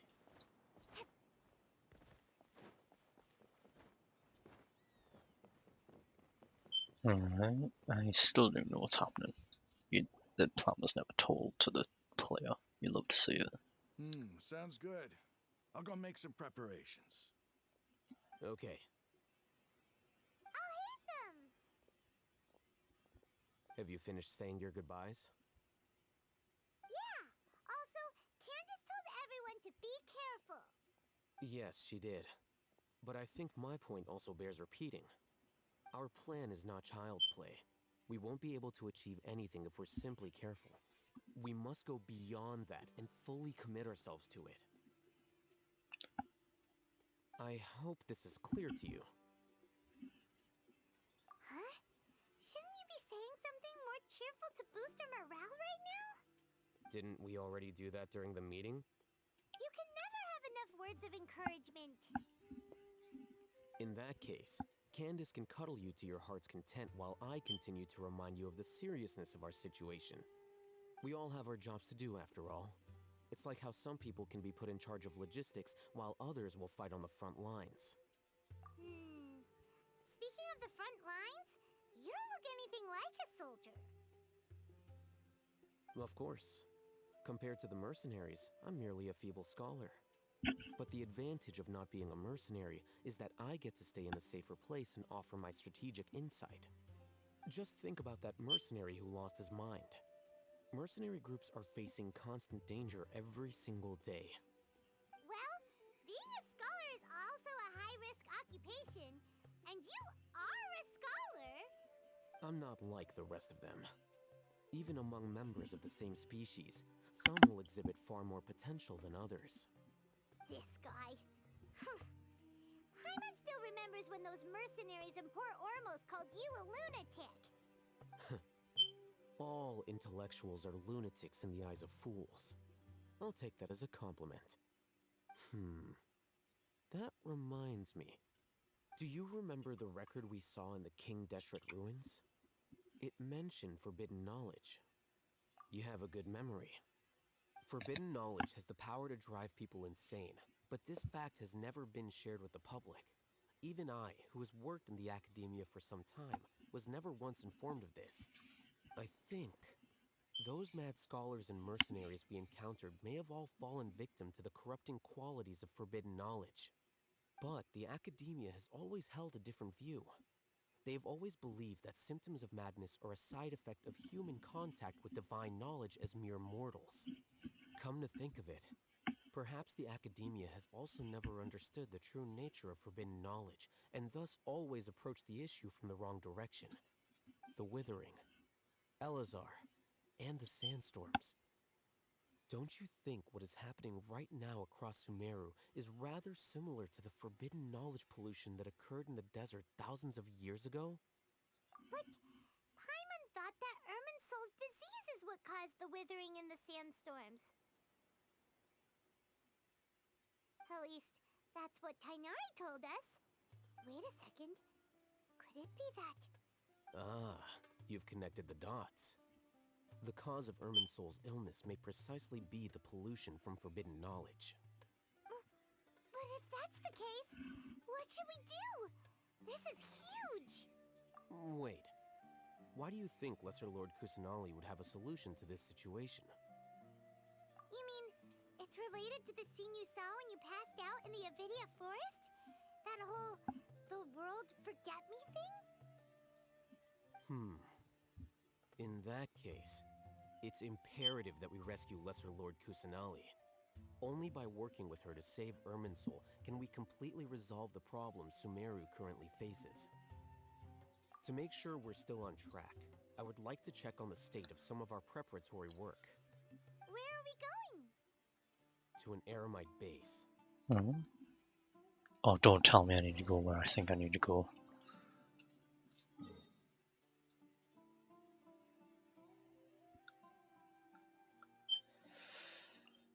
I'm gonna grab the waypoint next time. This time even. Well, looks like future me arrived a lot sooner than I thought it would. I'm going to need that waypoint. Going that way is not exactly my brightest idea.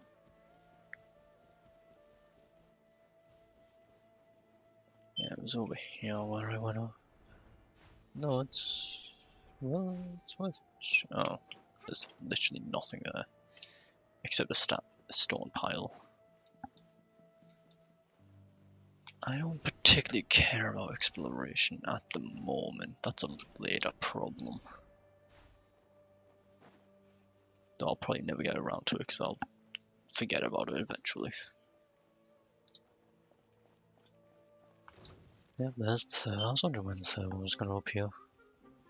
Oh yeah, can't you... Yeah. Oh yeah, you raw meat. Just what I needed.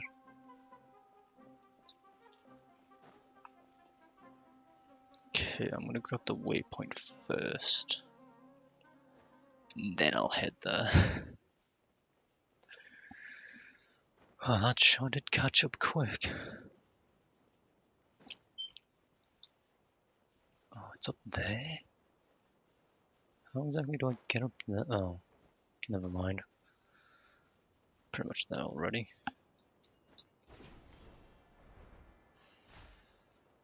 Oh, thank God for that. There is also the danger of hypostasis.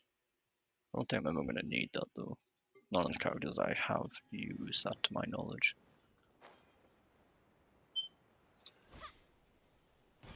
But then again, there's a chance I'm not fully aware of it.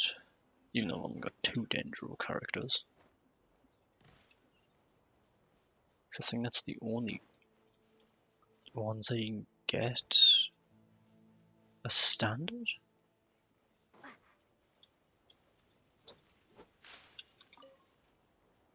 Oh. I did not expect being able to get artifacts. Huh.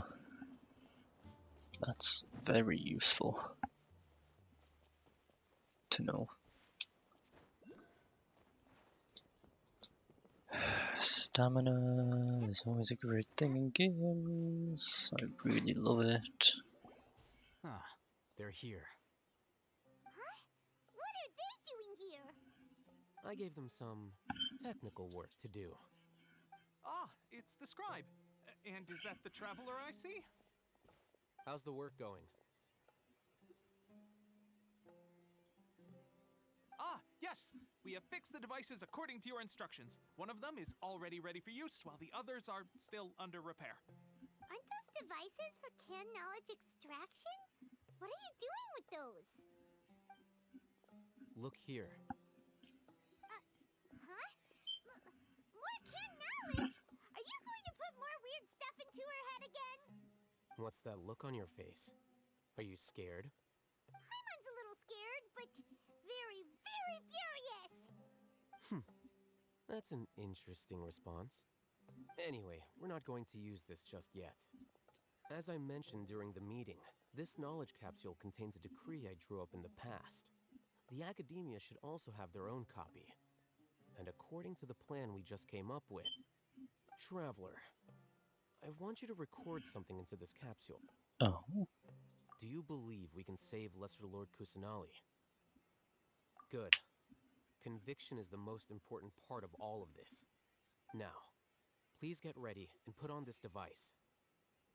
What exactly? You want us to record our conviction into the knowledge capsule? Yes. Paimon is still really worried. I understand, but trust me, Paimon, this is something we have to do. It's best if you can do as I say. Because, to achieve this impossible task, it sounds like you'll need to fool your own heart first. Although it may feel like a trick, self-encouragement may be the most important tool we have. Paimon can see the point you're trying to make. Imagine this. We have orchestrated our plan and successfully rescued Lesser Lord Kusanali. As a result, we have changed Sumeru's entire political landscape. Everything went without a hitch, and everyone recognizes and praises our achievements. Now, open your eyes. What? Here. What's this? Huh? Read it out loud. Oh.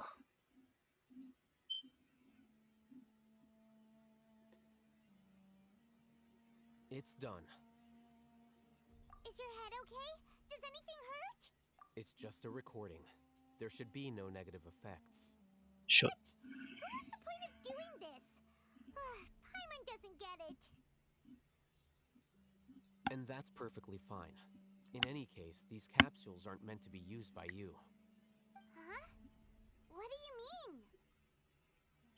Have you forgotten? Our plan needs to account for those who have long relied on the Akasha.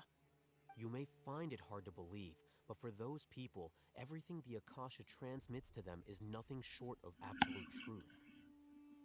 Imagine if you've been using a device like the Akasha since the day you were born, and this device has always supported you during times of need. After all that time, what do you think you'd become? A fool? A machine? A slave to orders. And that's why rules are so important. In addition, those who understand the rules can delineate boundaries and identify gray areas. But why would you need to identify the gray areas? You could say that those kinds of ambiguous zones can be very interesting. One might even say they're advantageous in the right hands. Things you're interested in are really out there. Are all Sumeru scholars like this? Anyway, that's enough chit-chat. I'm going to take those two to work on some small projects. You can head to Caravan Rebot and start preparing for the next step. Oh wow, that's one hell of a distance. Small projects? We're going to tinker with the Akasha terminal and make a few modifications. Fair enough. Yeah, that's one hell of a distance. Okay. Surely this can't go wrong. Surely. I keep forgetting that loading times are pretty quick in this. I'm used to slower ones, I don't know why. I thought we agreed on a plan. How can you go back on your word? The plan is too radical and carries a high risk for casualties. I've given it a lot of thought. And in the end, I still can't agree to it. But it's still the best plan we have. As a former Matra, you of all people should be able to see the bigger picture and recognize the innate advantages of our plan. I did. And that's how I saw the danger behind these so-called advantages.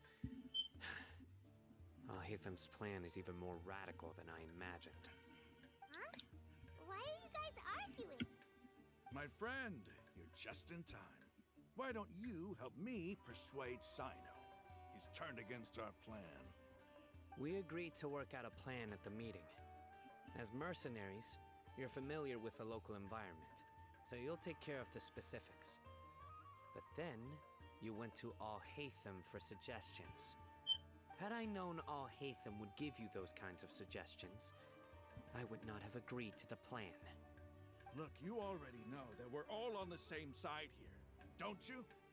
Mercenaries place a lot of importance on their bonds of friendship, but also will not hesitate to make sacrifices if they deem the situation to be sufficiently dire. I'm sorry, but as things stand, I can't accept your principles. Seems you really do understand the ways of the desert. Traveler, Paimon, this is also something you should know. Ramon's plan is to have me work with the Caravan Rebot guards in my capacity as a Matra. We will arrest the mercenaries and escort them into Sumeru City. can't get through that wall easily, remember? Caravan Rebot would never let so many unregistered members of the Eremites enter Sumeru City. My plan will clear us of any possible suspicion, and also let us enter the city as a big group. There is no better way. That also sounds like something Alhaitham told you. Am I right? Doesn't Alhaitham know how dangerous this plan is? Of course he does. He told me, there is no perfect plan, but this can get the job done. He also said that with the help of Sino and the Traveler, our chance of success would increase significantly. I never blindly trust anyone, and I've always had a good eye for people. I think he made a number of valid points. It's my own choice to trust you. If I make the arrests alone, I can control myself and prevent you from getting hurt.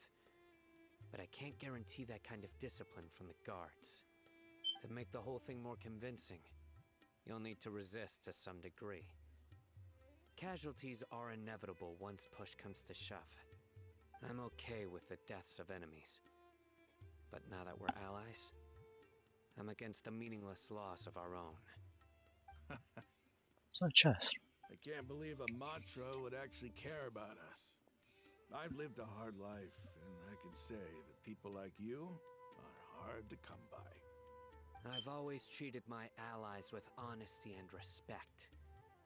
They have the right to know important things like this. Now you're making this hard for me. Hey, is there something we can do to help? I knew you would say that. We can help fight some of the mercenaries, which should reduce the number of times you'll have to struggle directly with the guards. That should help at least a little bit.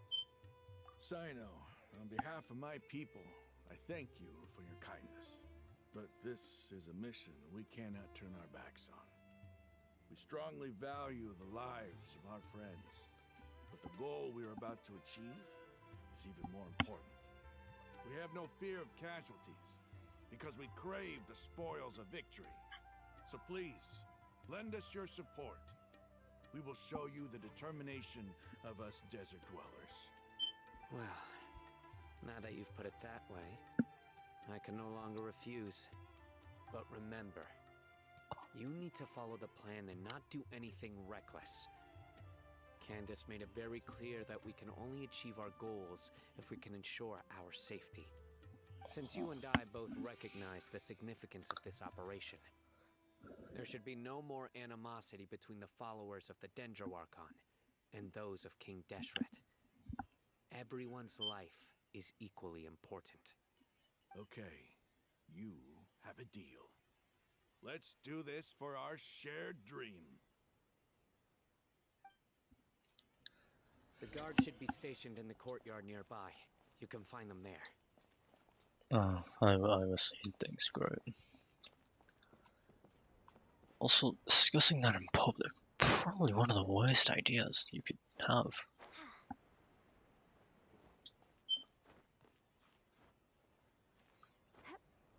You're kidding me. Oh. There we are. What exactly are we doing here again? Guards! Oh, General the stuff. Mahamatra! To what do we owe the honor? Keep your voice down. This is a secret operation. I'm going to arrest a large criminal gang near this location. According to the Academia's Guide and Regulations on Secret Operations, I have the right to ask for the cooperation of Caravan Rebot. Ah, of course, of course. Mahamatra Sino's order is the Academia's order. Just let us know what you need. But who exactly are you planning to arrest, and how many people are you expecting? Depending on the scale of this operation, we may need to report it to our superiors. They're a squad of Eremites whose number is comparable to Ain el Akhmar in Port Ormos.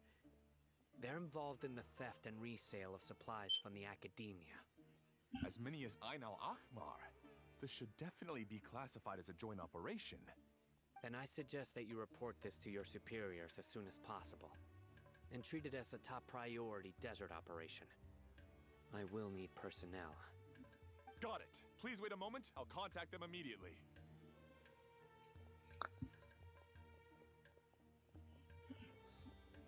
Because this is work. Because I trust you. Paimon can't believe you're still in the mood to chat. This whole thing has Paimon scared stiff. Aren't you even a little worried? What if these guards already know that you have betrayed the Academia and are no longer their General Mahamatra? Even if that guard doesn't know, their superiors might, right? We discussed this, remember? The caravan rebot Oh, operation forgot. is of Now great I know. importance. But don't worry, the guards there shouldn't know that Sino has stepped down. How can you be so sure? First, the other Matra still don't know why Sino has left, which proves that the Academia has been covering up the matter. Second, this is a crucial moment for the Academia's God creation plan. If something were to happen to the General Mahamatra, it's bound to attract a lot of unwanted attention. No matter how you look at it, they don't seem interested in sharing the news of Sino's departure. A reasonable inference. I agree. Which brings us to our next issue. I'm sure some of you have been wondering if the prediction function of the Akasha will affect our operation. The Akasha is still in operation, so I must remain on high alert. Actually, considering the power of the Akasha, it's quite strange that it hasn't already tried to interfere with my actions. I've given that a lot of thought. For now, I don't think you'll need to worry. If you remember, when you first came to Aru Village, all your actions and routes were predicted by the Akasha. It even gave that information to those who kidnapped the village keepers. But things like that never happened again after we met up with the Traveler. That's true. But why? Look at it from a different angle. Why do you think the Akasha will predict your actions? Because my personal data has been entered into the Akasha. That's true, but the key to this question is, how well can the Akasha make predictions about a person? Haven't you ever thought about it? Just how can it do this in the first place? Because the Akasha controls the entirety of Sumeru. The Academia firmly believes that all human actions can be explained through logic. By sorting and analyzing entered data, the Akasha can derive behavioral logic and predict the actions of those who fit an existing logic model. However, at the risk of sounding like an advocate for fallacies, can everyone truly be considered logical at all times? Emotions are part of our behavioral logic, but can you guarantee that every experience of the same joy or pain would be equally intense? How can our feelings and opinions be predictable down to the letter in every single instance? Sino, in the past, you've always worked alone. In the absence of another person who could sway you or your thoughts, the Akasha could produce predictions that were similar to your real-life behavioral principles. Decisive and principled, you were used to solving problems alone. That's why the Akasha could figure you out. But now, you've joined a team. And I believe the Akasha hasn't yet figured out the full composition of it. Our thoughts and logic have intermingled and weaved themselves together to become a complicated, chaotic mess. Any one of us could potentially disagree with another. The Akasha lacks data on these interactions, and it's impossible for it to predict your actions in the future based on your decisions in the past. After all, there's probably a limit to just how much we can be modeled or controlled by data. So, in my opinion, you're probably safe for now. Makes sense to me. I agree. The Akasha is not alive, and I don't think we can be completely controlled by something without a mind of its own. Is that so? I guess there are things that even the Akasha cannot calculate, and people will not be forever trapped by the past. Paimon's so glad that this is settled. Next time, pay attention during our meetings. Will do. Just remember to stay vigilant. Footsteps! General Mahamatra, we were not expecting your presence here. I'm the security officer of the Great Red Sand District. My name is Luxembarbo. This is my assistant, the Traveler. She will be working with me. The construct next to her is for her work. Beep! Construct, beep! What a great honor to meet you. Your golden hair is as bright as the sun. And, is this the latest technology from the Academia? Have you made a decision regarding the matter I mentioned to your subordinate? It seems to be a dire situation, so of course you will have our full cooperation. To be perfectly honest, I've always longed to go on a mission with someone as well known as yourself. There's no need for flattery. Yes, sir. Take your most elite platoon and follow me to the eastern side of the district. We will carry out the operation there. Understood. Map. Hurry, bring the map.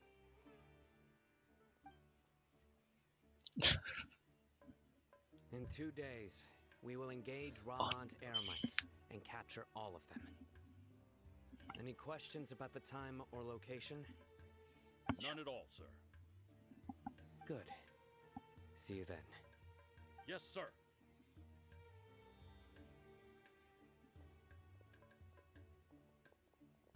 Maybe hanging around the General Mahamatra isn't so bad after all. Everyone's so respectful towards us. This is all due to the absolute authority of the Academia. And now, we're going to strike back against that massive pillar of power. Get ready. We will move out in 2 days. Yay, more looking at a clock. I give up with this so much. Please just stop making me wait 2 days. Why? I'd be fine with 1 day, but please.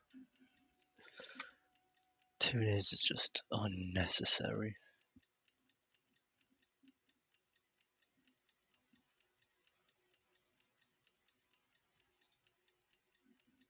There we are. Okay. Where am I off to? I always cut her off because I don't expect it. This one seems closer. Probably less danger too.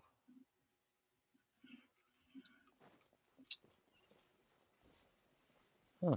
There's a little... Oh yeah, that's what the gap is. That makes sense. Yeah, this is gonna be an easier route.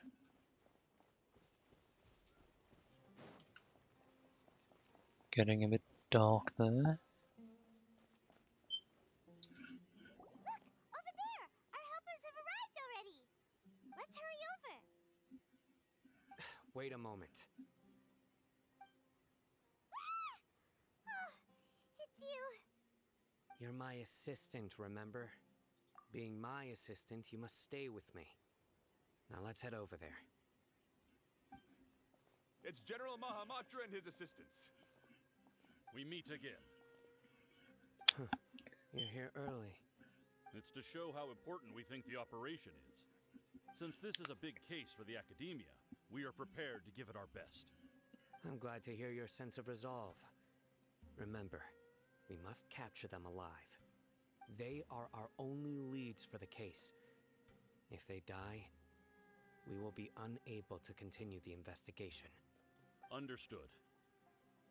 Everyone! The Eremites are approaching from the west!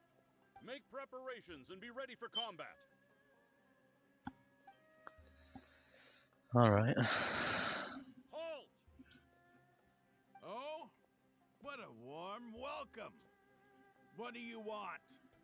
Judging from those shiny weapons in your hands, it seems like you're not interested in a deal.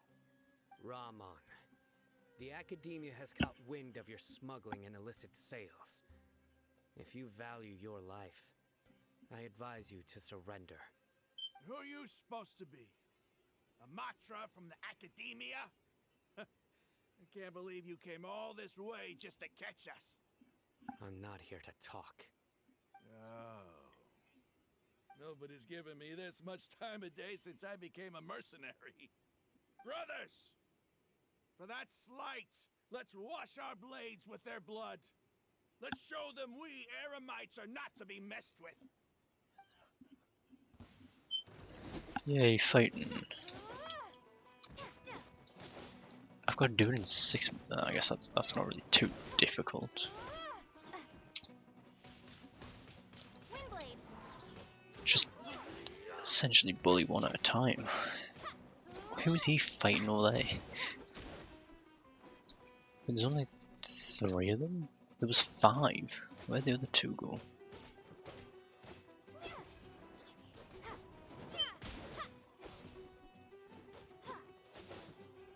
Okay, easy done. Didn't even get sent flying, just went straight to the dirt. Lovely.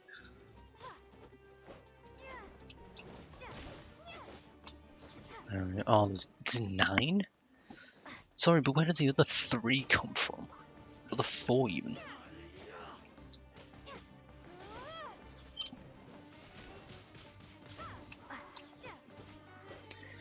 Just bully one at a time. Nothing go wrong with that plan. Surely. When I'm out of stamina, everything can go wrong apparently. I must have a pretty decent crit rate since I'm hitting crits pretty often. What? Stop climbing the branch.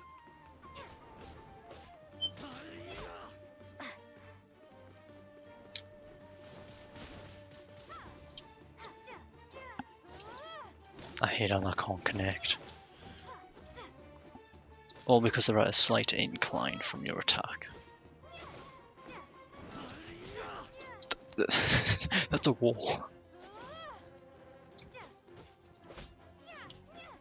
Okay, 3 more.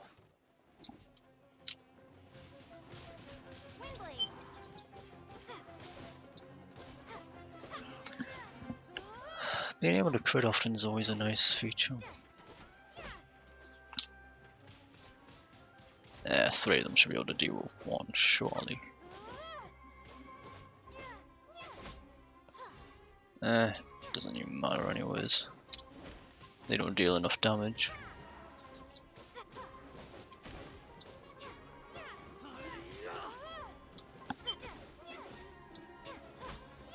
Easy. It's over. We have subdued them. The operation is now over. All Eremite mercenaries and related personnel in the area have been arrested. You pitiful Dendro Archon dogs! You'll regret this! I'm afraid you'll regret it first. King Deshret will curse you, and you will all! Silence! Oh, Restrain them and take them back to Caravan Rebot. Count their numbers and send them to the Academia as instructed by the General Mahamatra. Yes, sir!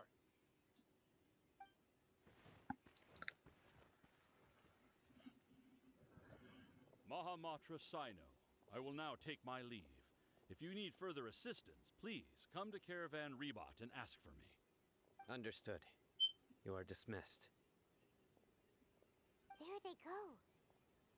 Let's talk elsewhere. Yeah, makes sense.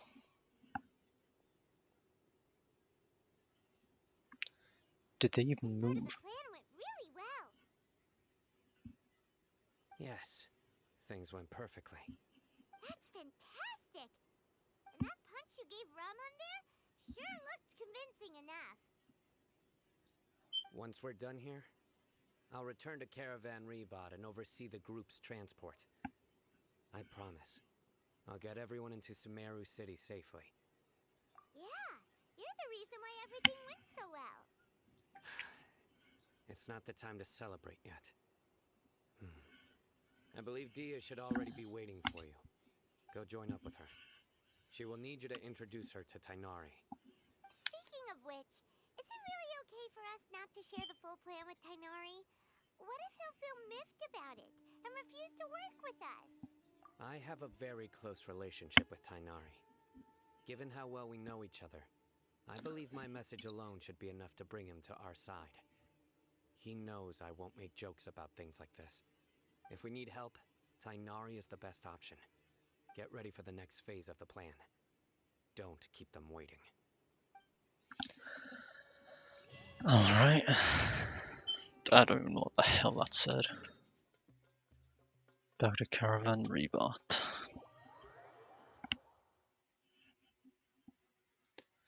Alright.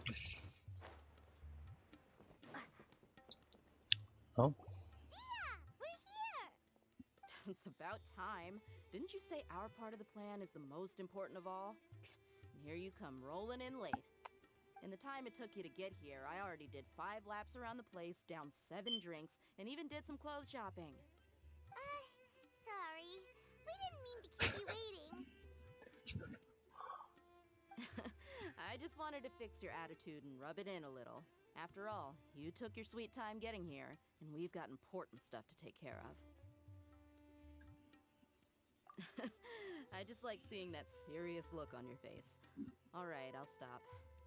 All joking aside, I'm glad you're here. Let's get moving and take care of this as soon as possible. But where should we start? Our responsibility is to get a status update on the Fatui Harbinger known as the Doctor. We need to make sure he won't get in our way when we rescue Lesser Lord Kusanali. Dealing with an institution that controls all of Sumeru is already hard enough. If the Doctor were to crash the party, it would be next to impossible for us to achieve our goals. Yeah, we sure don't want him showing up. Ooh, he really gives Paimon the creeps. Right? Hearing his name just reminds me of those stuffy old geezers in the academia. I'd rather not have to deal with someone like that. According to the plan, we should first go to Pardis DI and ask for Forest Watcher Tighnari. If all Hatham and Sino's sources are solid, then we can be sure that Tighnari still has the Academia's trust. So, we'll find Tighnari and convince him to get us the latest intel on the Doctor. Then, depending on what we learn, we'll make any necessary adjustments to our plan. The sages have placed spies everywhere on the other side of the wall. I'll follow you as a bodyguard. You should be honored. I don't offer my services to just anyone you know. But Paimon thought mercenaries would do anything for Mora. That's certainly true. But when multiple employers are vying for your services, you should always go with the best offer. Let's see. If I were to charge you a bill, I guess I can apply a discount. How much more do you want? Paimon's not sure we can afford it. How much do I want? Hey, how about paying me with a smile? What do you say? I haven't seen you smiling much recently. If you ask me, someone like you must look lovely when they smile. Come on, give me a smile so that I can be less worried. Looking good! I hope this pretty smile will become our lucky charm.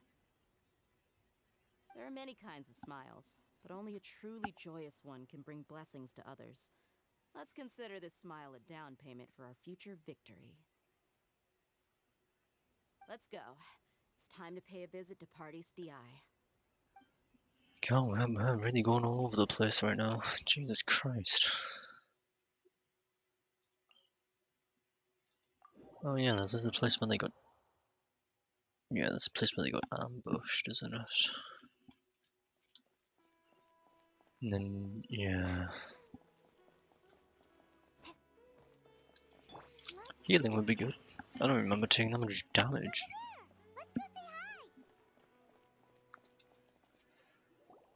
Oh god.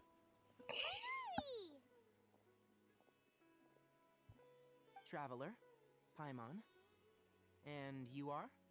Hey there. This is our friend Dia. She's an Aramite mercenary. A mercenary? You must have some big news for me. It's something really important. Please help us out. All right, then follow me.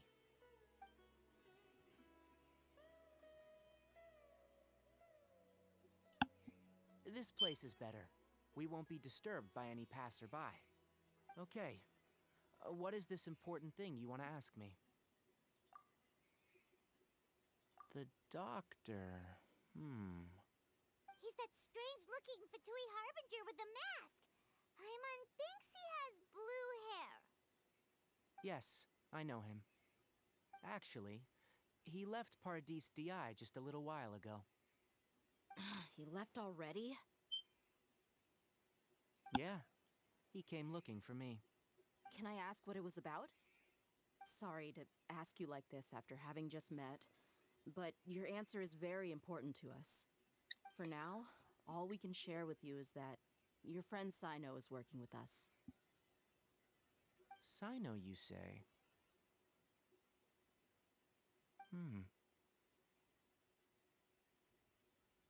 I see. So that's why he hasn't been at the academia. Okay. I'll answer your questions and will assist you any way I can. You don't have to tell me everything that's happened. Sino's name really does work wonders. You're not even a little worried that we might have made it all up? Despite having just met you, I can sense that you're the serious type. Between you, the Traveler, and Sino, none of you strike me as the type that would conspire to deceive me. You don't need to tell me anything you don't want to. I'll also get straight to the point. The Harbinger you mentioned came to me because he wanted to take the scholar Hypatia away with him. Oh. Hypatia? Why would he want her? And what do you mean by take away? Is he planning to leave Sumeru? Yes. He told me his return to Snezhnaya is imminent. So you mean you're leaving this place soon? Indeed. Otherwise, we could have perhaps talked a little more.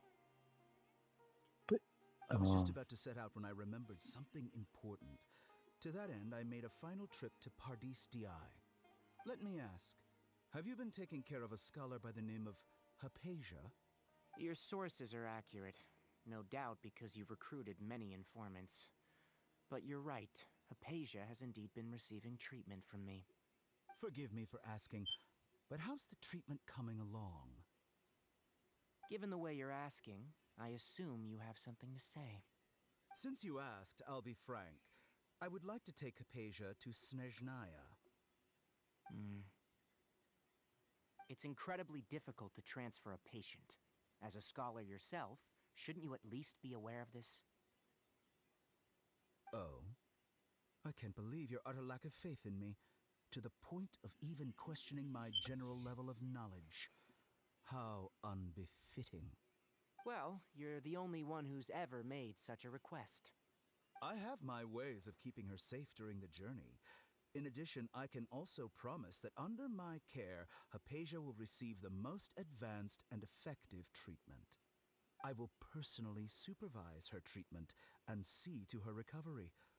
Would that be agreeable to you? Hypatia was born in Sumeru and remains a scholar of the academia. Her situation has not become dire enough to necessitate her transfer to another nation.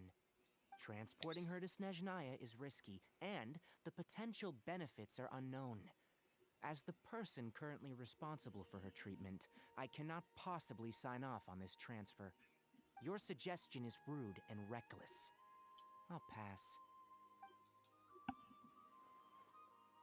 I don't know much about the doctor, but after talking with him, I realized that just like many other scholars, he possesses an aura of arrogance that I've come to detest. It's not so much that he's looking down on others, but more that he's confident in himself and his abilities to a point of near insanity. I would never refer a patient to someone like him. I prepared myself for a protracted battle of wits, and was really surprised to see him just give up on the topic. Still, his reaction really concerned me. More flashback, let's go. Lovely.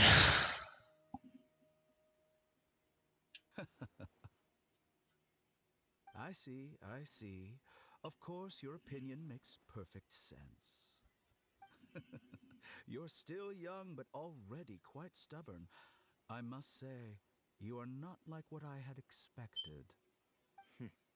Under normal circumstances, I wouldn't just let you off the hook like this. But unfortunately, I'm in a hurry today, what with Her Most Noble Majesty the Tsaritsa calling for our return. Luckily, there is still some time left for me to take care of everything before I leave. It's just as the Academia said, you're a responsible and gifted scholar.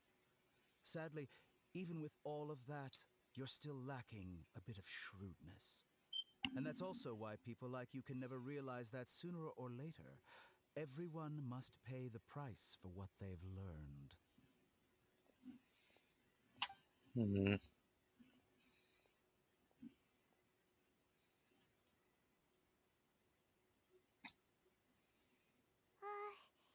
Paimon can't help but feel like he's hinting at something unpleasant. He asked a question, yet didn't care for my answer. Perhaps I'm nothing but a talking rock in his eyes. He never came off as malicious, but an utter lack of compassion permeated throughout our conversation. From his tone, I can sense that he's always looked down on others. I can barely believe it myself.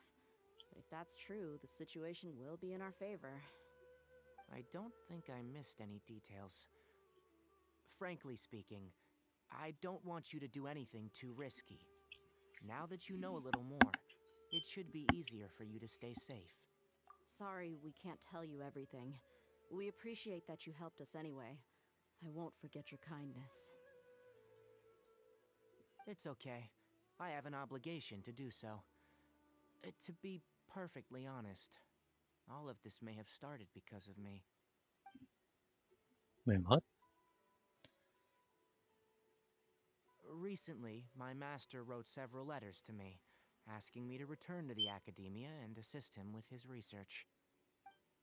Hasn't he already asked you several times before? Yes, but there's something off about this most recent batch of letters.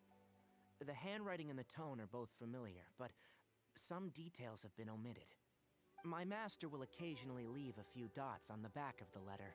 1 dot means that he wrote the letter on a sunny day, and 3 dots stand for a rainy day. This has been a habit of his for many years, but I didn't find any dots in his recent letters. I believe something may have happened to him. I get it. Since you are always at Gandharvaville, you would like me, someone already working at the Academia, to investigate this matter, right? I'd like to ask you to do that for me, if you can keep yourself safe. Please withdraw immediately at the first hint of danger. I can do that, but I have a feeling it won't be that simple. The Academia has been working on a big project. I'm not quite sure what it is, but your master might be involved with it. If the higher-ups really are hiding something, then it will be difficult to remove myself from the situation once the investigation starts. If the situation becomes critical, I'll leave the Academia. If you don't see me there for an extended period, that's your cue. All right, we've got a plan. I'll stay at Gandharvaville to support you. If that scenario comes to pass, you must be extra vigilant. And be wary of any messages or direct requests from the Academia. I must say, I didn't expect a warning like this from the General Mahamatra. Being loyal to the Academia doesn't mean blindly doing whatever the sages say. I know what I'm doing. On that note, aren't you also being quite distrustful of your alma mater? The Academia, yes. But my master is a man of integrity. Even when I was a student, I was worried that he'd get in trouble for sticking to his beliefs. I suppose he's lucky to have lasted so long, but in the end, it's still caught up to him.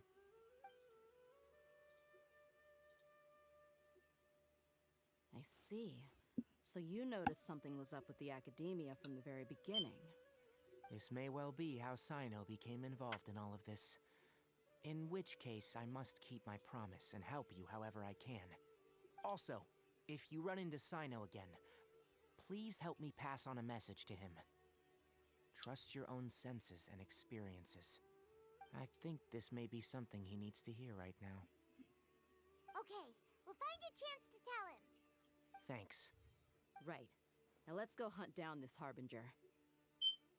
Oh, by the way, which way did the doctor go when he left Pardis Di? That way. Gotcha. Thanks so much. We'll be on our way. Okay. That was a lot of talk. According to Tainari, the Oh doctor my is god, leaving please. soon. I want to check if the doctor was actually telling the truth.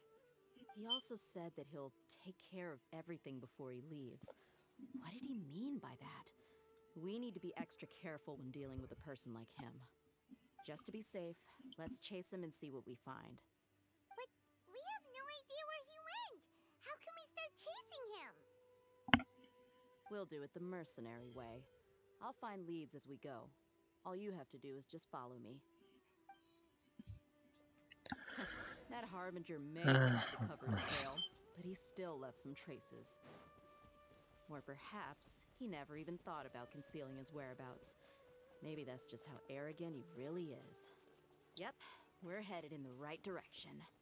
Oh, well, that certainly needs to go up there. Traces are Cool. still fresh, but there's no sign of his entourage. Oh, I Clearly, forgot they're in now a that triggered hurry. it. It's just as I thought. Jesus Christ, where are we off to? Here? She runs too quick. We can stop here. I think I know where the doctor went. To the south of here is Port Ormos, which seems to be where they're headed. Port Ormos? They're going to leave by boat? That's right. Let's go to the port and have a look for ourselves. Well, that's a good thing I've got a waypoint on. That's a good thing. Not the best waypoint in the world, but one nonetheless.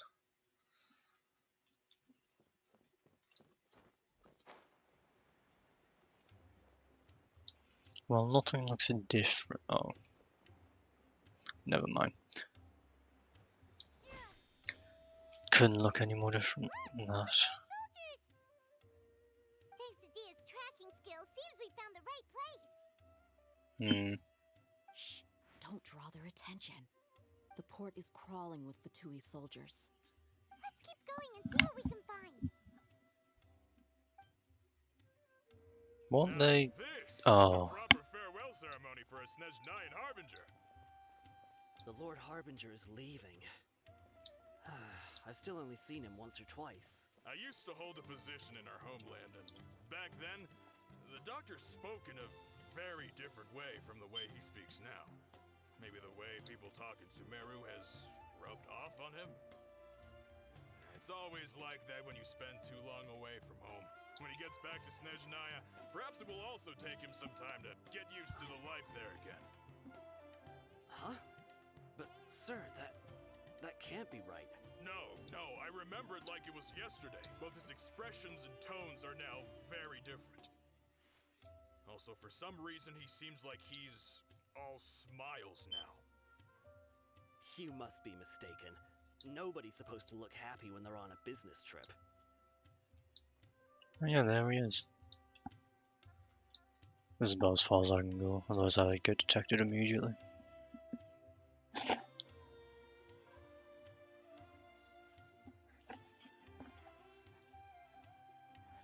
Right? Is there a... Doctor is No. on that boat. So he told the truth after all. He is actually leaving Sumeru. Let's get closer and find a place to hide so we can observe him. Okay. This place will do. We can hide here while we keep an eye on the boat. Hey, business. Uh-oh.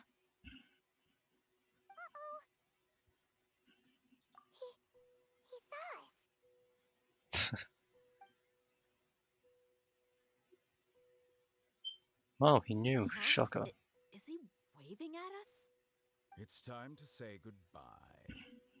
Wait, is he the only person on the boat?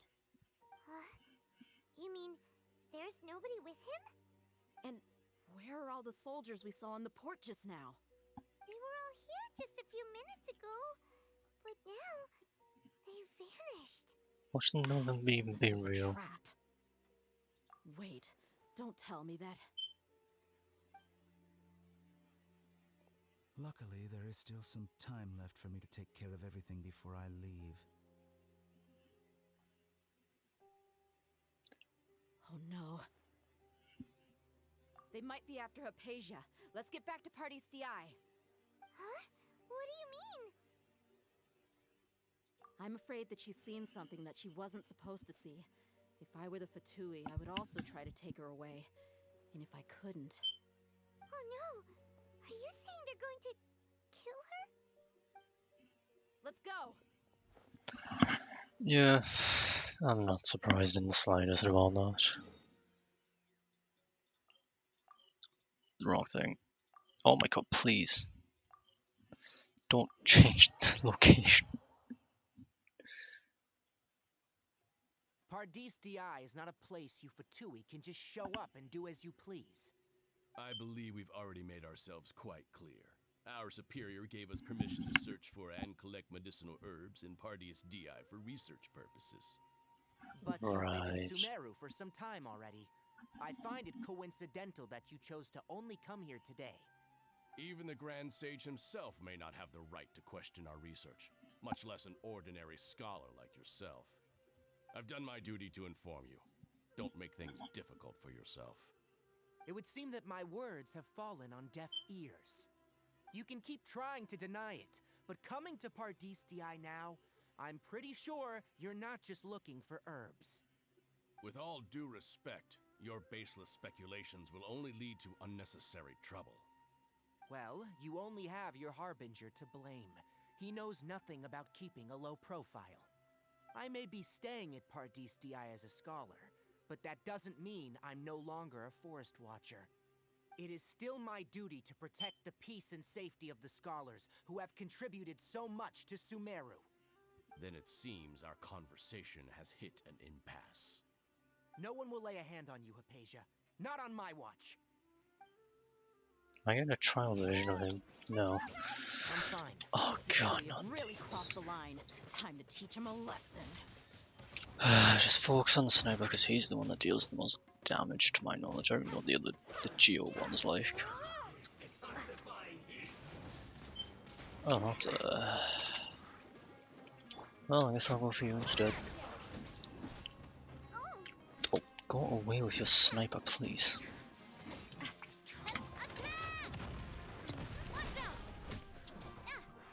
That crit really helped a lot.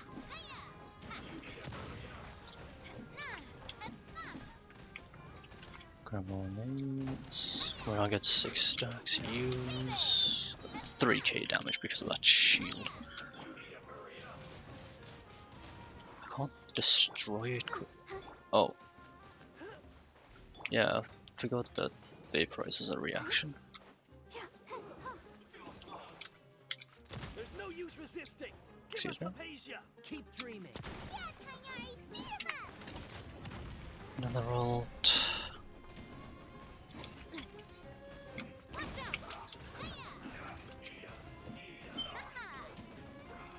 This guy's gonna be a real pain to deal with if I don't kill him before his shield's up.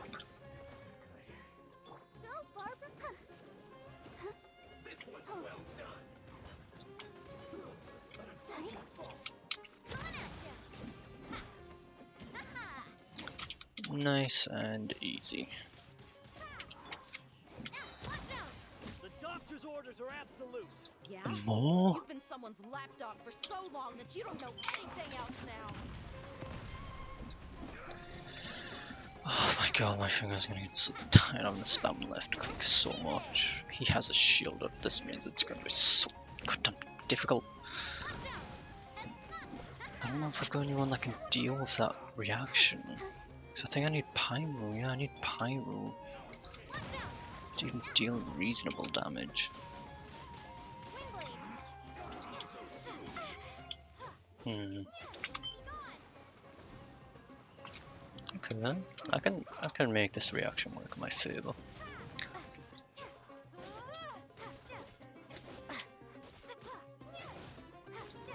Yeah, just keep walking in the fire, please. Maybe I wasn't I just prepared. killed myself. Oops.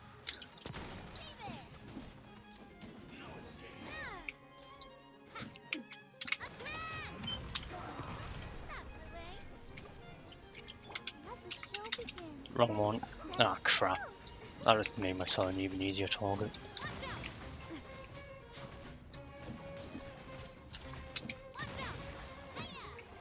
Awesome. Your turn.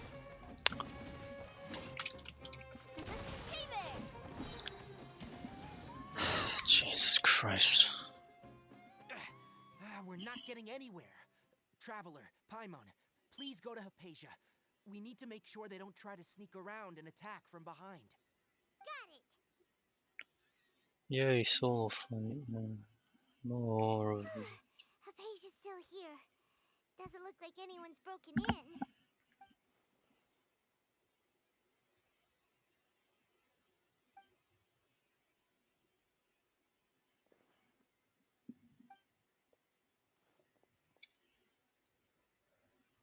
Well, how is she? Oh, that's good.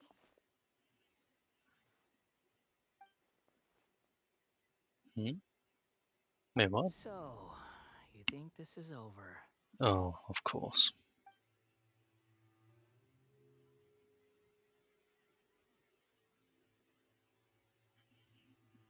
What? The Balladeer is here?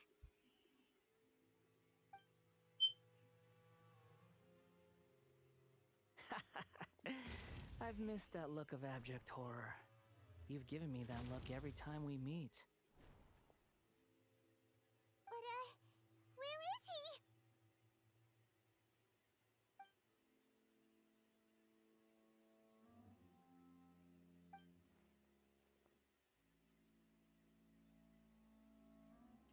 I can hear all of your thoughts, you know.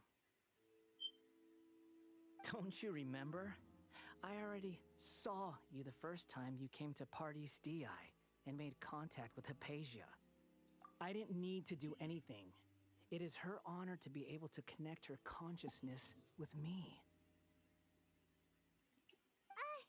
Who are you talking to?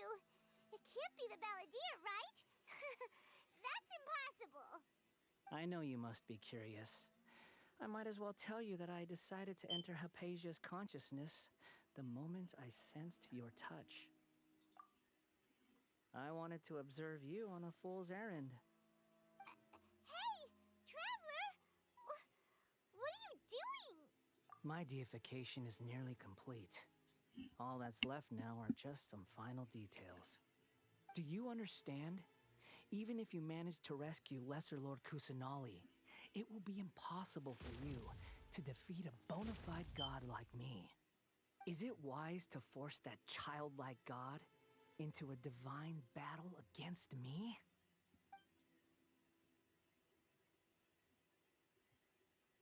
Scholars consider the god of wisdom to be the sum total of their faith. It's how they can justify reverence for a god as they construct it.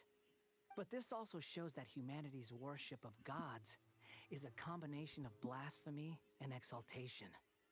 It's truly laughable.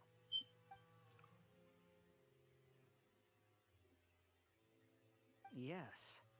What is it?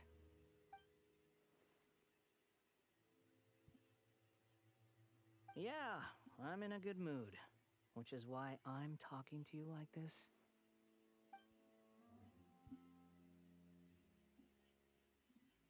What do you mean?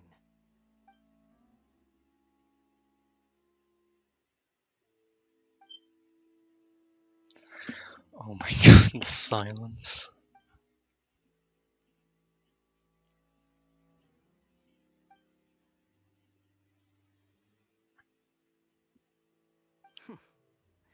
Those words almost make you sound like a friend who actually cares. But you're wrong. I'm different from all of you. I was born to become a god. My entire life up until this point has just been a meaningless routine. I Just guess think he's about not a wrong. sheet of Huh. paper. By itself, it holds no meaning.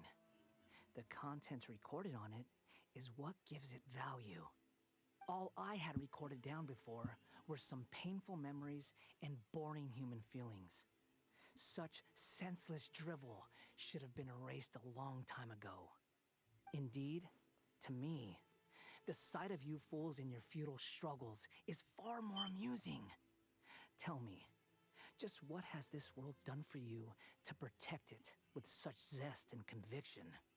I'm connected to your consciousness, so I can hear what you're thinking and sense the depth of your determination. This is a good conversation we're having. So here's a word of advice. Let go of your misguided guardian complex. You know nothing about the truth. It'll be for your own good, as well as everyone else's. Humans are a species that can only find bliss in ignorance.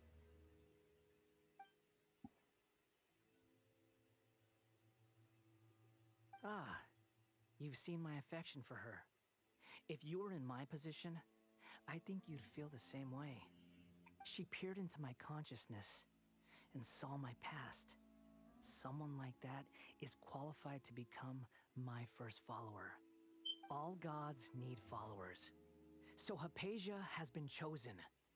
Her appearance heralds my imminent arrival at the throne of divinity, while her worship shall become my glory.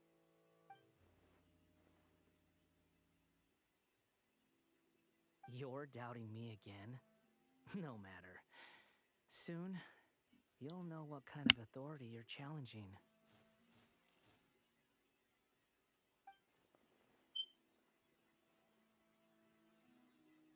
Who wants to hurt my devout follower?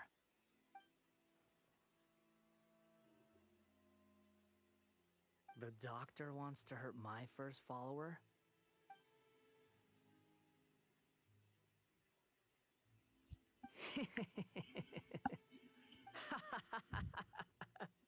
How very amusing. Has anyone ever told you that you're not good at sowing discord? The doctor has never known his place.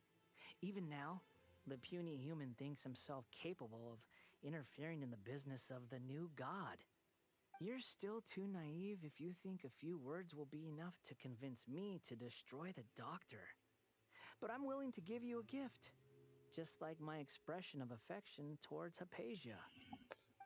It is an honor for you to be able to stand here and speak with me. As my listener, you will be rewarded.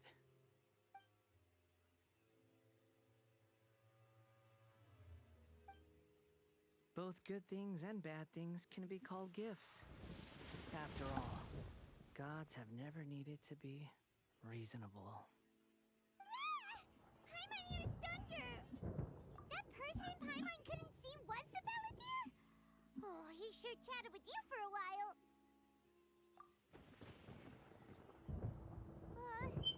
Where is the storm headed? That means anyone outside is in danger! Let's go! Tainari and Dia still must be fighting! Oh, hooray. Thunder. It's just like being in Inazuma again. Oh! Have the Fatui retreated? Hey! What happened to you? He's hurt. I'm fine. Ow! Don't move. I've seen Eremites get struck by lightning before. You need to rest. Struck by lightning? We were fighting, and just as things started looking grim, the weather suddenly became extremely strange. Lightning started attacking everyone, almost as if it were alive. Luckily, there were only two of us, and both of us were nimble enough to dodge most of the strikes. There were a lot of Fatui, though, and they were being torn to shreds by the bolts of lightning. With that, all the Fatui soldiers were forced to retreat.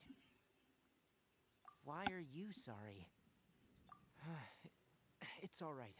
I'm sure you also never expected this to happen. Don't blame yourself. My wound aside, you look like you've seen something unpleasant. Is Hypatia all right? Hey, Didn't I tell you not to move? Just in case, let's go to Hypatia's place and talk about things there. Well, it's not as bad as an Inazuma, I suppose. Oh. I'm getting struck every 10 seconds, thankfully.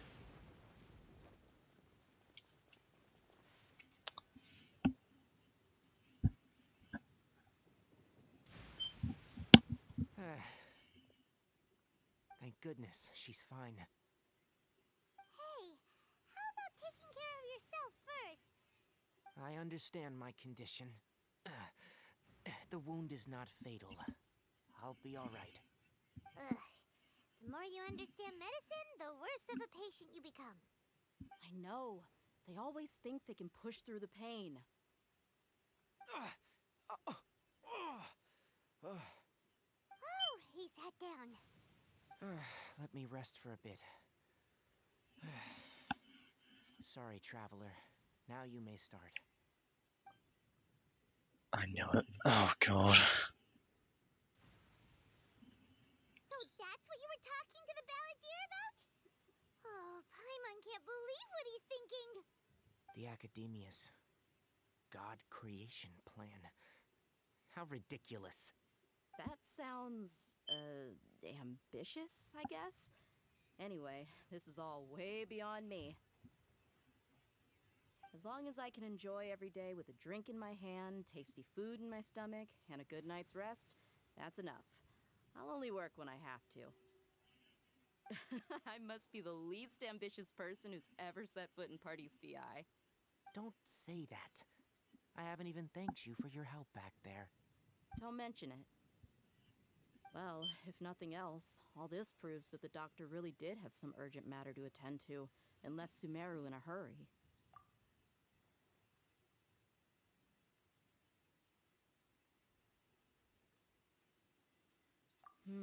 Maybe the Fatui want to cover up some secret of the balladeer. Is that why they tried to seize Hypatia? You said the balladeer claimed that Hypatia has seen his past. So, what could be there? Have you noticed? The balladeer is not happy with the doctor's actions. He thinks the doctor has no right to consider himself as his equal. So, if the doctor was to show up again, would the balladeer zap him with lightning? Based on what the traveler has said, I think he would. Having the doctor gone benefits him as well as us. In other words, we've successfully completed this stage of the plan. The doctor is out of the picture now. Yay! That's a big accomplishment! I'm also happy for you. Thank you for the help, Tainari. Make sure you rest up for now. Yeah, alright. Okay, that wraps things up for us here at Party's DI.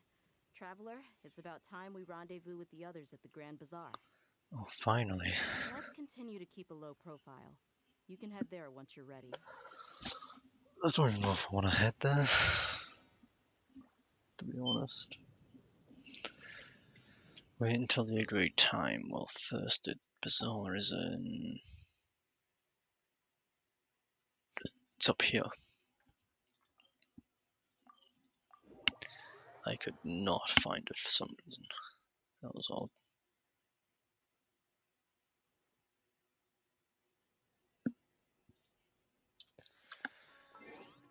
Seven to 9. Whatever. It's not a long way at least. It's not a full day. I think the Great Bazaar, yeah, the bazaar's here. Cool. Grand Bazaar, sorry. Not great. It doesn't matter if I take a turn or not. Though the turn probably would have been a little bit quicker.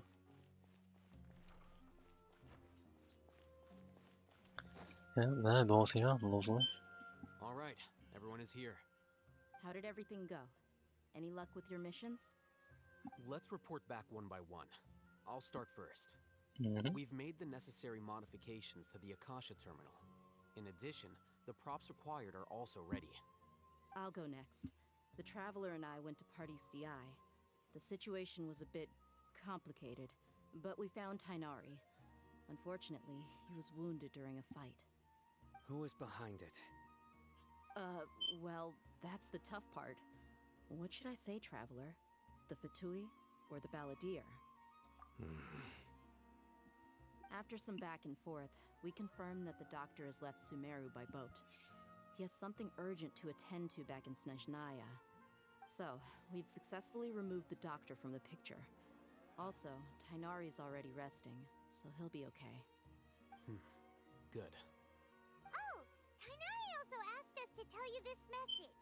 Trust your own senses and experiences. All right. I'll remember that. Everything also went smoothly on my side. The Eremites should have arrived at their destination by now. To avoid alerting the quarry, they will stay there for now. I can't believe you actually got so many Eremites into Sumeru City. It's all thanks to Ramon and his brave team, as well as their bold strategy. It appears to have been very effective. I'm glad to hear it. Well, is that everything? Okay, this meeting is adjourned. Huh? Wait, you mean that's it? Well, what else is there to discuss? Shouldn't you end with some words of encouragement? You know, to fire us up now? Personally, I'd rather we all go home and get some rest. I'll hate them, you... Ugh.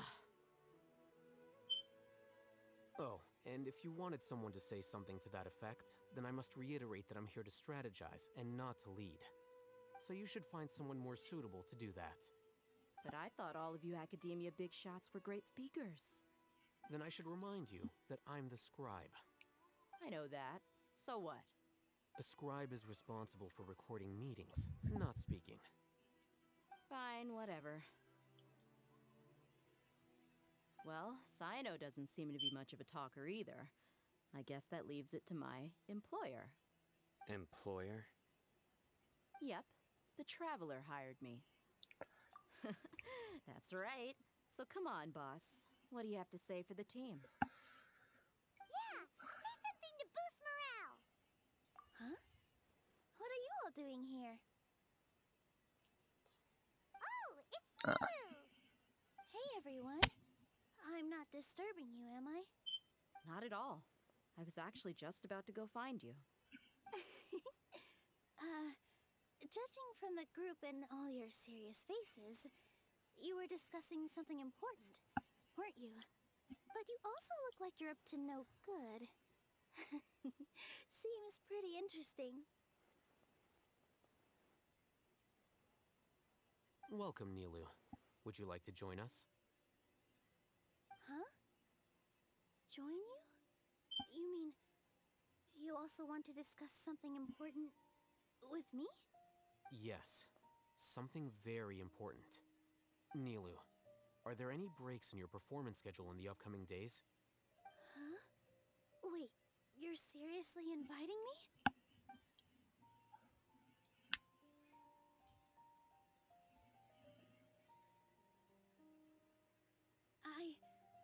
I can't believe my ears. You are truly the bravest and most passionate people of Sumeru, well, that I've ever met. Oh, right. The Traveler and Paimon are not from Sumeru, but you are awesome as well. That's right. I must admit that I'm a little scared, but I'll try my best for Lesser Lord Kusanali. If I can somehow use my abilities to help you, then count me in. Remember, believe in yourself. Okay. I'll get my friends at the Grand Bazaar to help us tomorrow. Just remember not to say too much. Be discreet. Yep, you got it. All the preparations are done. Now, can we finally conclude this meeting? So, have you thought up what you'd like to say, boss? Yep. It's a grand plan and we're all super awesome.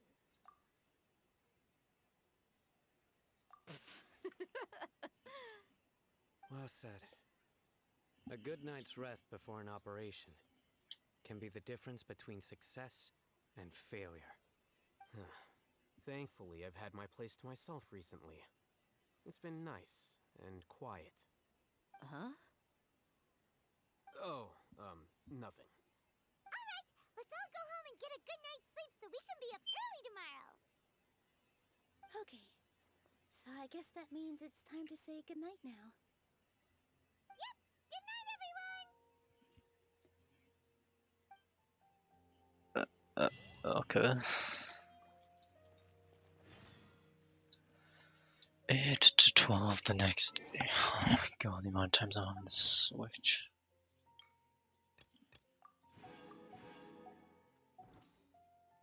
Time 8 to 12. 8 to 25 will do. Oh, the amount of times I'm going to do this. Today is the Academia's Niagarbaha Day. We can finally put our plan into action. Oh, yeah, I need a heal. I just noticed. Waiting for us. Let's go to the Academia and find him. Oh yeah. Oh wait, it's right here. Probably about 10k health before it runs out. Nope, never mind. God, I really wish I had a better healer. I don't know of any better healers. Let the show be. I should heal during this, I think. Hello, you two. Sleep well? Not really. Hyman got too nervous thinking about today and didn't fall asleep until the sun was almost up. What about you all, Hatham? Naturally, I slept just fine. After all, a good rest should be considered part of the plan, since energy is an important resource. You just want to show off how calm you are. It's crucial to dissipate any tension before we execute our plan. The only thing you're doing is being annoying. Anyway, do you need me to go over the game plan again?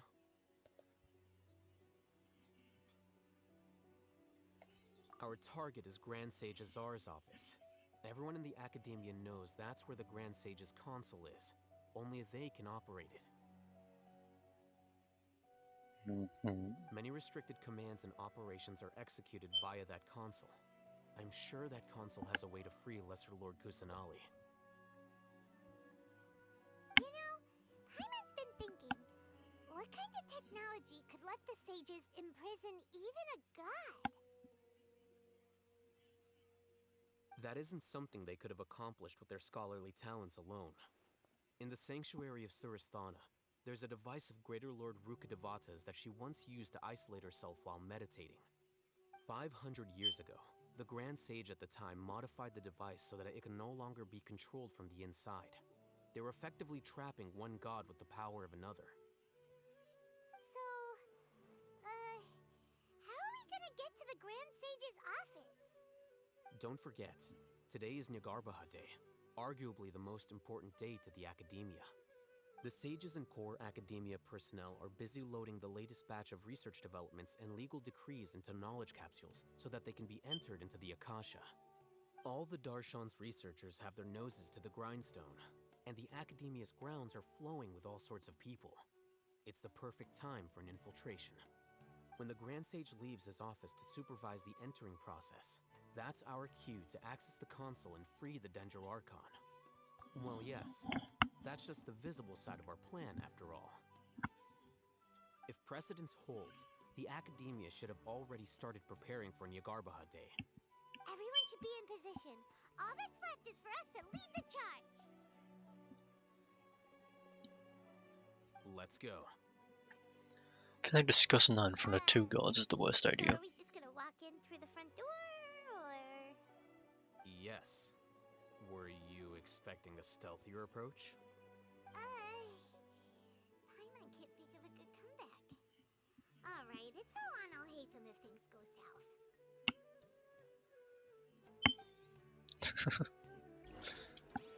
Yeah, I healed still. Good. So just enter through the front. Huh. That simple. Oh, what the hell? Scribe? Please, wait. Are you Scribe Alhaitham?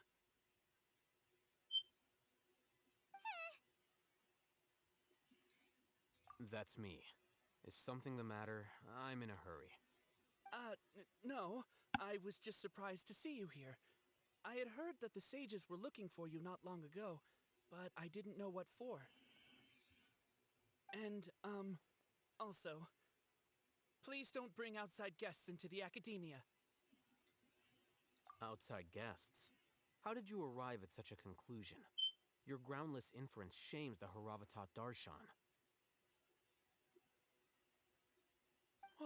What did you say? I'm the top student in Haravatat, and I earned 3rd place at the last Inter-Darshan debate. Don't look down on me!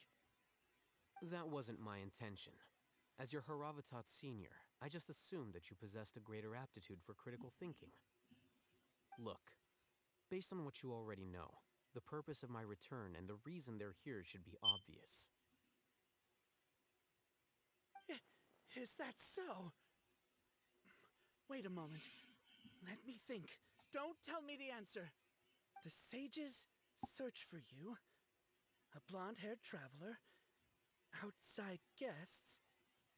So, from the start, the sages weren't looking for you, but this traveler? And you were gone from the academia for so long because... Hey, shh. Yes, you've proven yourself as the top student in Haravatat. I surmise you've arrived at the correct conclusion. As I expected. Please, forgive me. I wasn't thinking clearly just now. Thank you for getting me back on track. It's nothing. We'll be on our way then. All right. Thank you for your contributions to the academia, Scribe.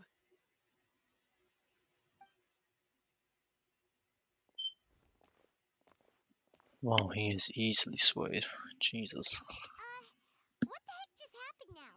What did he just guess? I'm afraid I don't know either. You have no idea? Mm-hmm. He convinced himself of whatever truth he came up with. That is the so-called pride of a scholar. If someone questions their academic facility, they will instantly feign understanding to keep up appearances. Nowadays, the academia is rampant with this type of scholar. Their obvious farces of intellect only serve to highlight themselves as fools. Wow. So there are special ways to deal with smart people. We don't even need to make up our own excuses. We shouldn't waste any more time. It would be problematic if we missed our window of opportunity. Let's go. Wow, I didn't. Okay, now it makes sense of why he was so easily swayed. Wow. Just question their knowledge and that's it. Huh. Fair enough, I suppose. Fair enough.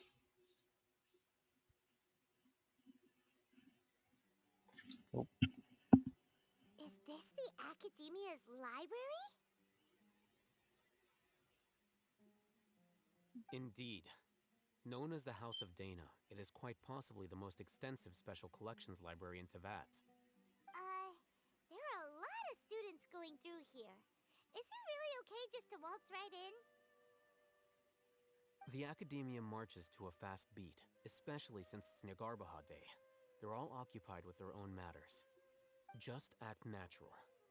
Now, hurry along. Just act natural while also hurrying along. Gotcha. Hide for now and wait for an opportunity. Also, there's no one going through. Not a single person. What's this platform for? It's a lift that academia personnel use to access higher floors. Are we gonna take it then? The Grand Sage's office is up there somewhere. No, not right now. We can't guarantee that we won't run into the Grand Sage. Let's step back and observe for now.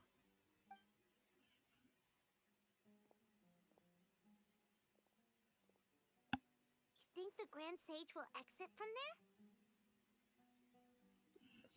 And after he does, we'd sneak past him? Oh, Paimon thinks that's really dangerous. Who knows? However, if we can confirm Azar's current location, our operation will be much safer if we... Allow me to offer you a hint. If you wish to know his location, look behind you. What's Grand Sage Azar doing here?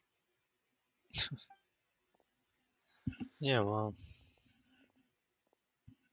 Do not tell me you believed the Academia would not grow suspicious of you after such a prolonged absence, scribe. An eyewitness had informed me of your whereabouts, so I came to personally welcome you. Grand Sage, I didn't expect you to care so much about me. I'm truly flattered. I'm sure, but compared to you, I am far more interested in these two unexpected guests. You are the Traveler and Paimon, correct? It's a pity that only now have I been afforded the opportunity to formally meet two of Sumeru's most esteemed guests. I do apologize for my lack of decorum. Excellent. You immediately initiated discussion instead of attempting to prepare some perfunctory excuse.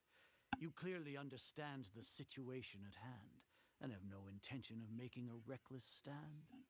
The foot traffic here renders this place unsuitable for discussion. Please, follow me to my office. Oh. Huh.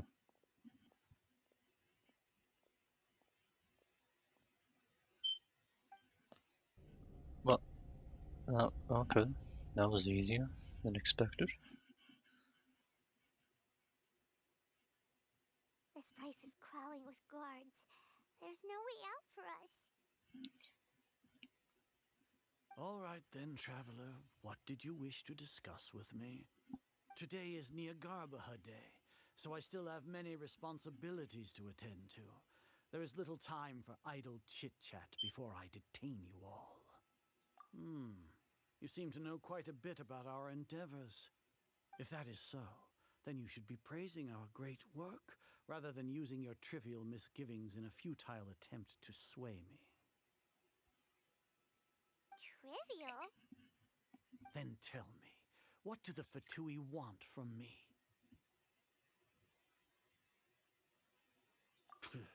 Worthless. Those are all completely worthless. Benefits, divine power. These materialistic words do nothing but debase our great work. Creating a god. Yes, we are using human wisdom to create a god.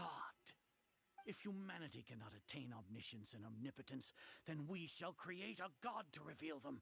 This is the pinnacle of human wisdom.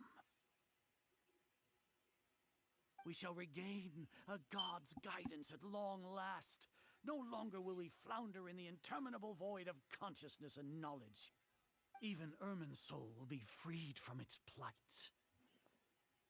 For our nation of scholars, this is the ultimate aspiration. No cost is too great to realize it. You will never understand the rapture of having a god be born within your very hands. With your degree of knowledge, you cannot even comprehend such an emotion. Gods exist on a plane that far eclipses humanity's. Lesser Lord Kusanali, what can she even do? Care for the people? Fend off sandstorms? Fabricate silly fairy tales? These are but child's play for the Academia. Does that make us equal to the gods? We are a people favored by Greater Lord Rukkhadevata. Though I may have personally not seen it, our forefathers bore witness to true wisdom. The ascension of the Lesser Lord has brought nothing but bewilderment to the scholars. They all ask, is that truly what true wisdom is supposed to look like? With that in mind, it is better to keep her isolated in the sanctuary of Suristhana, so our academy will not become embroiled in turmoil. What a pathetic justification! Do you really think that only only the super smart or powerful should be able to call themselves gods? As per your judgment, Grand Sage, they are indeed dangerous individuals. Not only are they acting against the academia, but their ideologies have the potential to lead scholars astray. Looks like there really was merit in my assignment. Alhaitham? Are you talking about us? Anyway, I've brought them to the academia as ordered, but it took some time and trouble. Oh, that reminds me. Here's the investigation report you had requested. It's a summary of my time spent with the Traveler, an array of information about her ready for your perusal. Alhaitham? So you're still on the academia side! We finally started to trust you!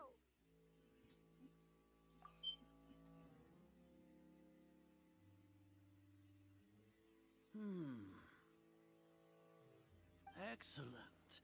Detailed contents with no errors. I would expect nothing less than an immaculate report from the scribe. As it is Niagarbaha Day, I'll enter the information on you into the Akasha. Surely you know what that means. We'll be monitored, just like Sino. With the Akasha's calculation prowess, all of your actions will be predicted with an accuracy of at least 98%. Furthermore, your data will be updated in real time whenever new information presents itself. To put it into words you can understand, wherever you go, you will be walking under an invisible leash.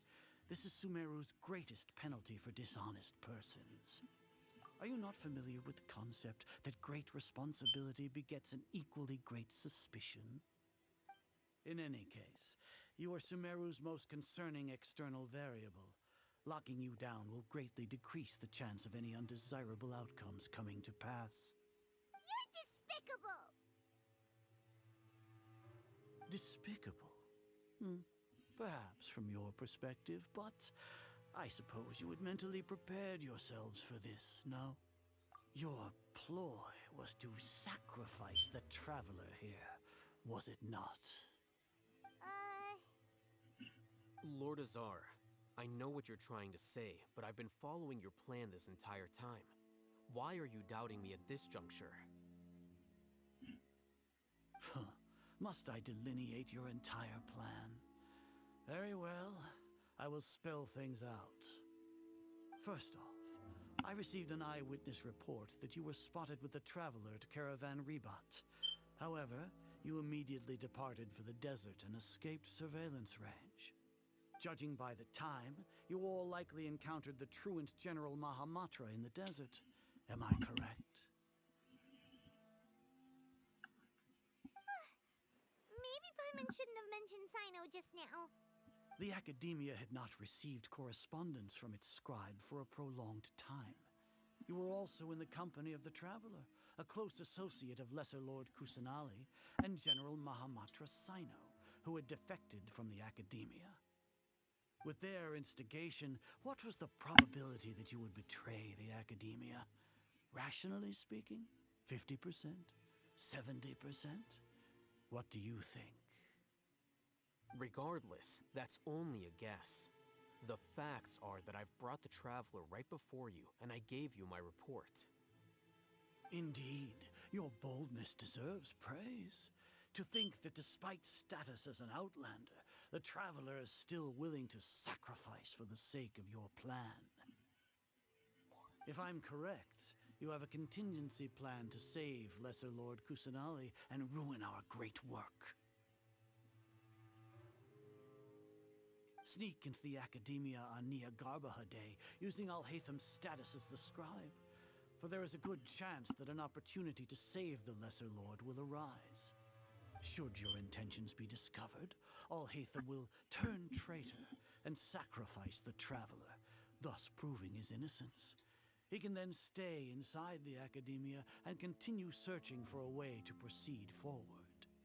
As for Sino, according to the Akasha's calculations, he will soon return to the Academia and confront me in person. I suppose this is also a part of your plan?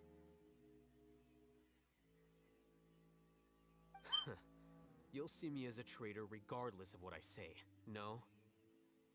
Even if you impugn me, it would have little effect on you all. You misunderstand. Losing our scribe would irreparably damage the Academia's regular operations and the development of Sumeru's future academic systems. However, under the current circumstances, even that is trivial compared to what we stand to gain from our great work. You said that I betrayed the Academia, but you, Azar, you've betrayed all of Sumeru, betrayed its Archon. So flight is turned to fight at long last. Guards!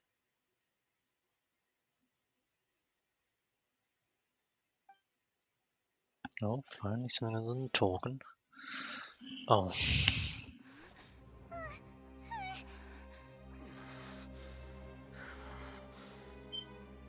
The hell?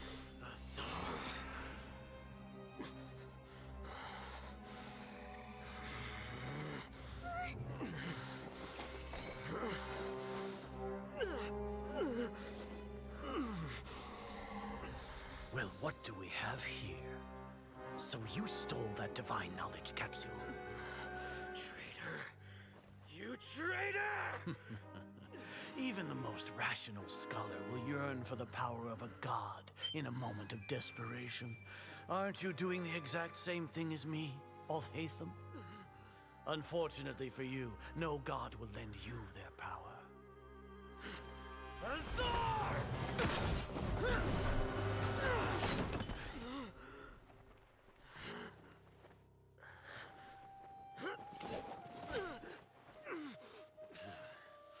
He has gone completely insane.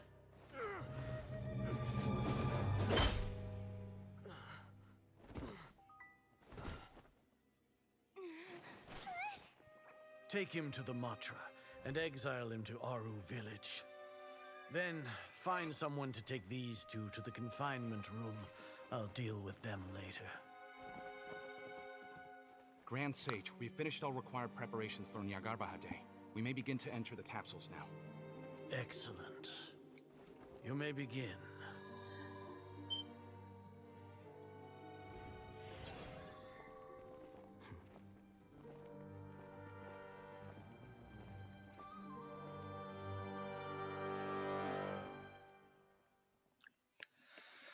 Oh my god. Please, let there be please no more talking. Please.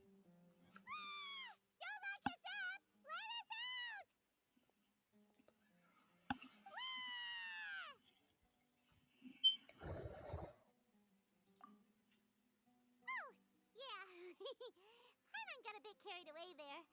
How was Paimon acting just now? Great, huh? Everything's going according to plan so far. We made it into confinement, and Alhaitham's probably done with his part too. We even managed to trick Grand Sage Azar. Alhaitham sure knows how to cook up a plan.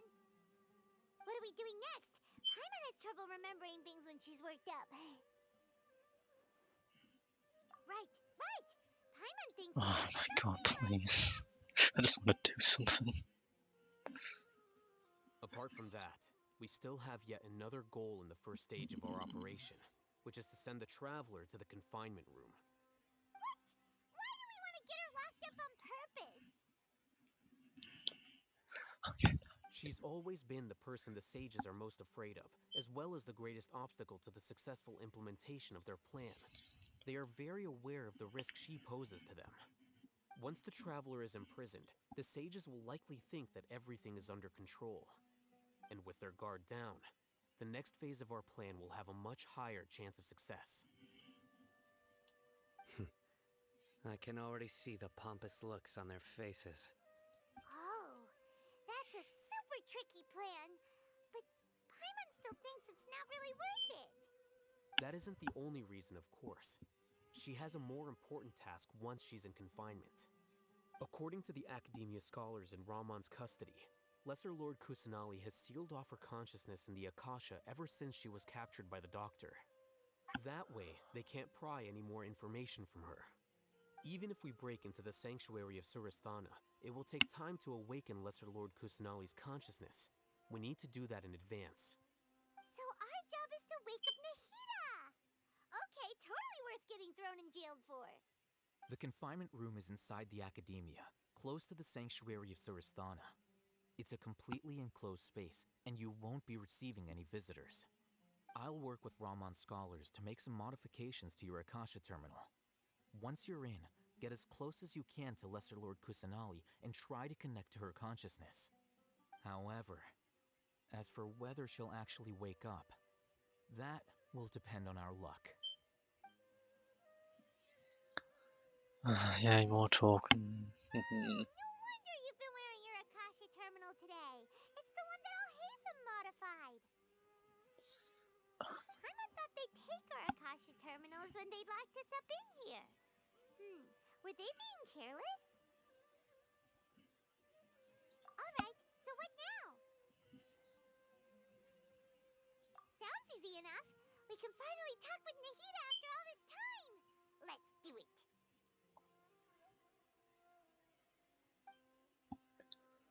Finally, I can move around.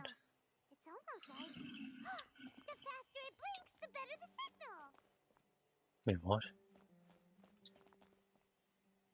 I don't see it blinking.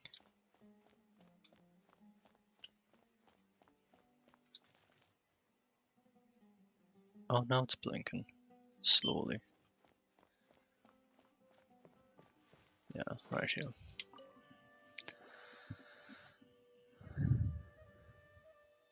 What the hell is that? Huh? Is this the right spot? Are you getting anything? Please work.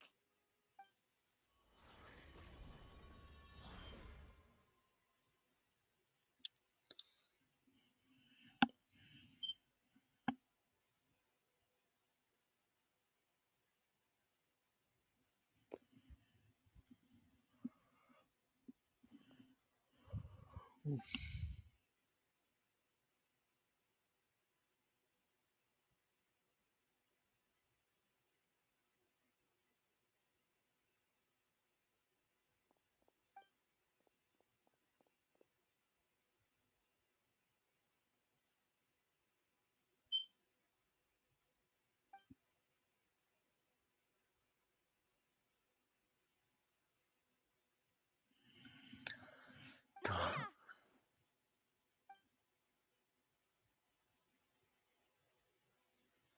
Hey, Nahida!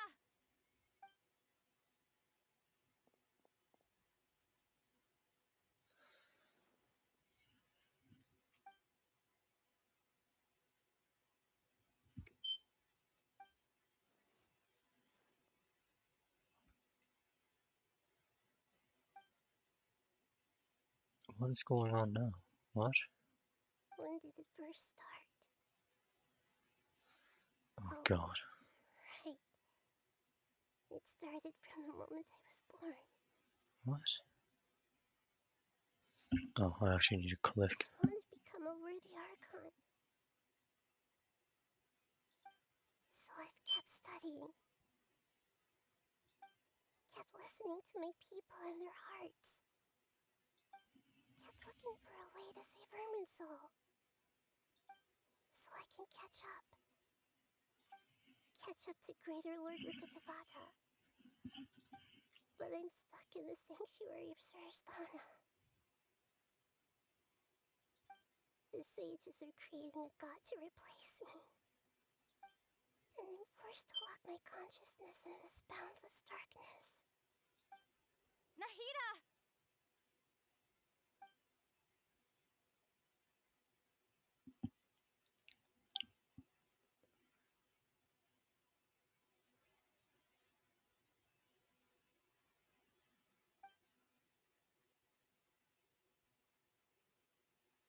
Nahida!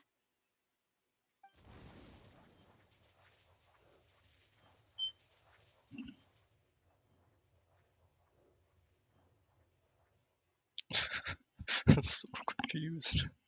It's so quiet here. Now that I think of it, I don't think I've ever actually listened to my own inner voice. Do Archons have them? Should Archons have them? Have I been doing the right thing? Am I really not needed? How do I really feel about all of this? It's so quiet here. Since you're the god of wisdom, you've known the answers to all these questions since the very beginning, haven't you? Huh? Who are you? Whose voice is that? It sounds familiar. You're right, though.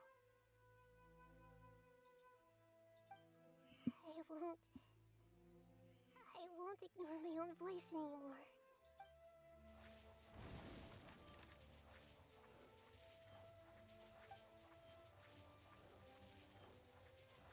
Nahida!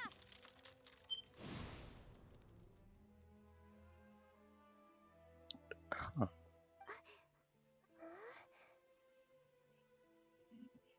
Nahida? Did you wake me up? Thank you. Why are you here? We're here to rescue you. Are you alright?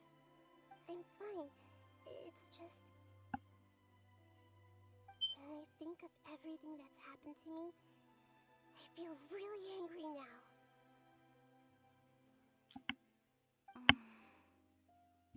You should have been angry ages ago.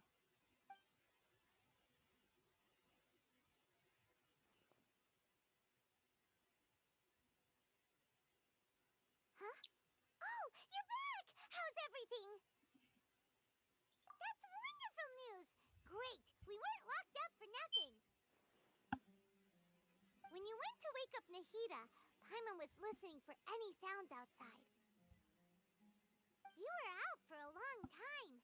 There are fewer and fewer scholars going about now. You think everyone's done with their Nyargarba Day stuff? Yep, so that means our next act is Nilu's performance! Mm-hmm. Oh. I'm starting to get the Act 2 flashbacks. I really don't want this to happen again, please. Nilu, are you sure about this? You're taking such a great risk for them. I'm sure, and I'm going. You know that I don't like to pass up any opportunity to dance, and this one is especially important. All right.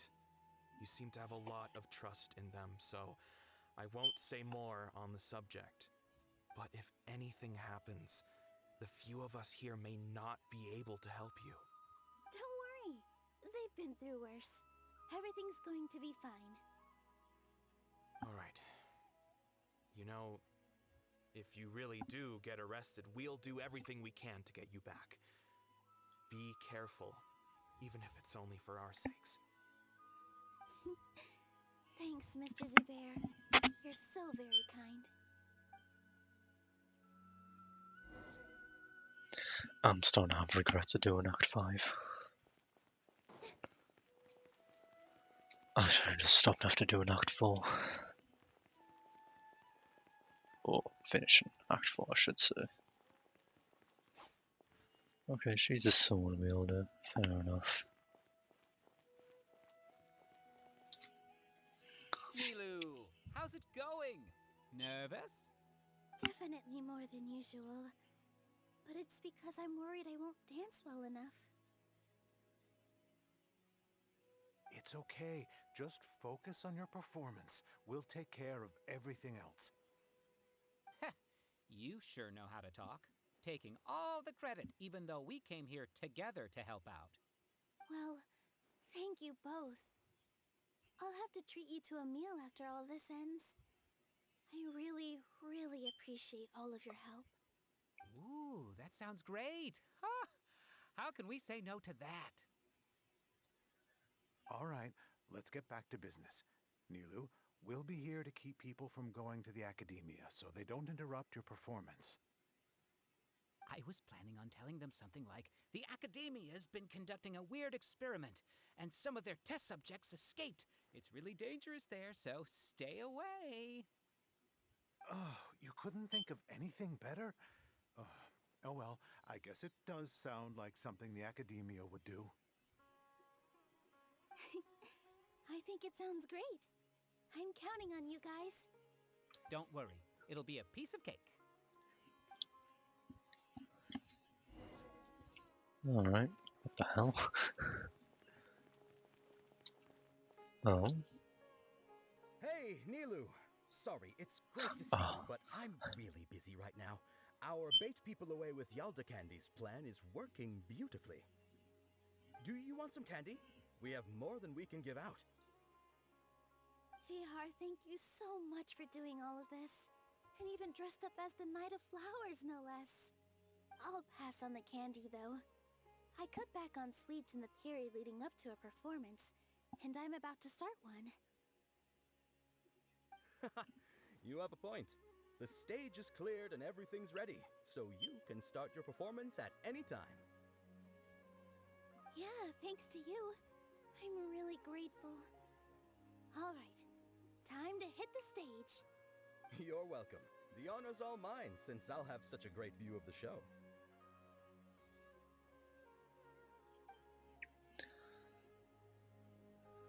Oh my god. Oh, it's a cutscene. Okay, that's a little bit more bearable.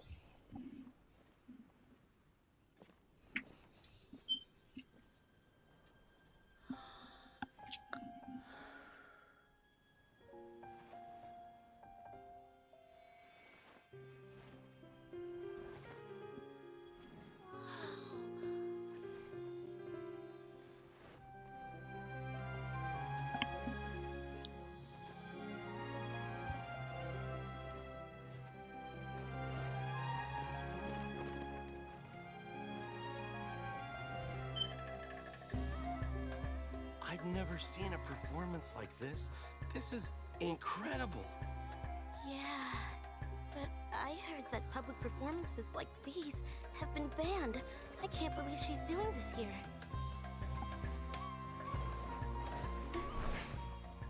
Grand Sage, there's some commotion outside. How uninteresting. Issue the new Prohibition Act from the Akasha to the guards. They'll know what to do. Do you think we should, like, stop her? Let's just watch for a little bit longer.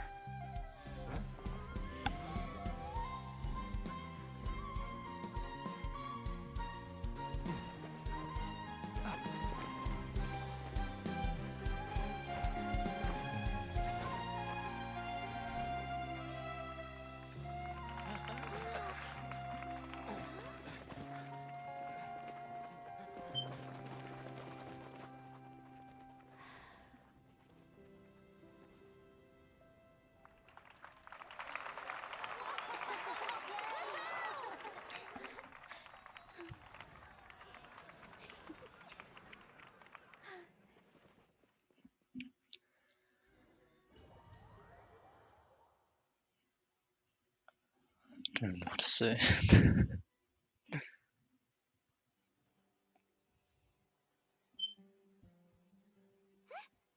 you hear that? It sounds like a lot of guards just ran by.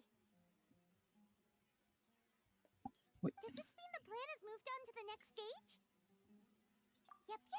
It's great that everything seems to be going well. Come to think of it, when did Alhaitham replace the knowledge capsule that was about to be entered into the Akasha? Oh, so that's when he did it! Paimon was too nervous to notice. Speaking of, didn't Alhaitham also yoink the divine knowledge capsule from that mercenary leader in Port Ormos when everyone else was distracted? It's a time-tested trick of his. Why are we complimenting him? Yeah, he's smart and all, but he still makes Paimon's blood boil. Let's review our plan for this stage Oh again. god, please. Not like we have anything else to do right now anyway, and it'll help us feel more confident. Paimon remembers that we will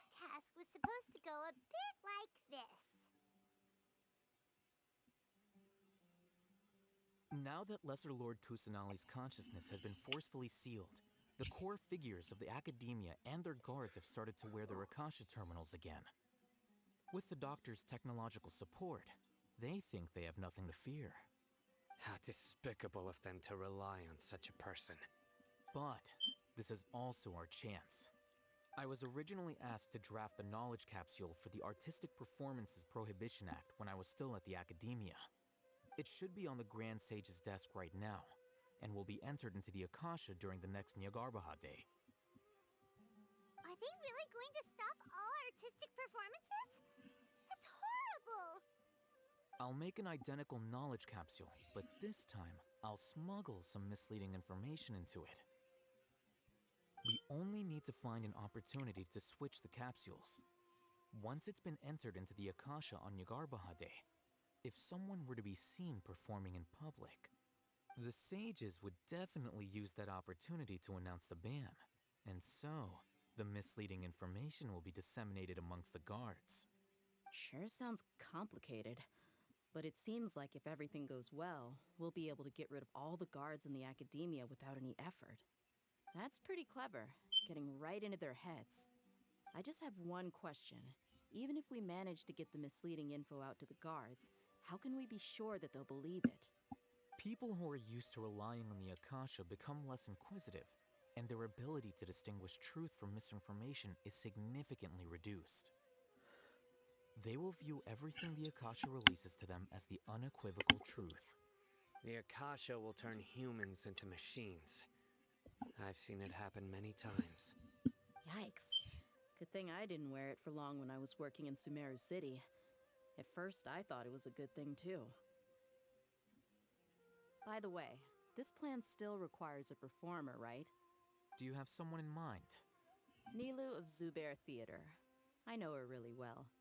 We can trust her. I'm kinda hesitant to ask her to participate in a dangerous plan like this, but we can ask her in person. All right.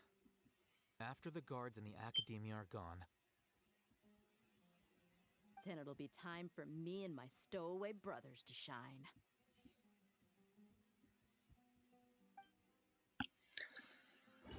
This is one hell of a plan. Wow. Can't wait for the next flashback to it. Here they come. Did you see that, Raman? They came out from the Academia in droves.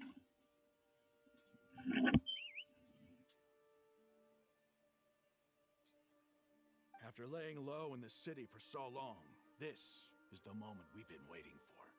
My brothers have already sprung into action. We couldn't do anything to them inside their coop, but outside the Academia, this is our hunting ground. With a lioness like you, the prey sure won't be able to run far.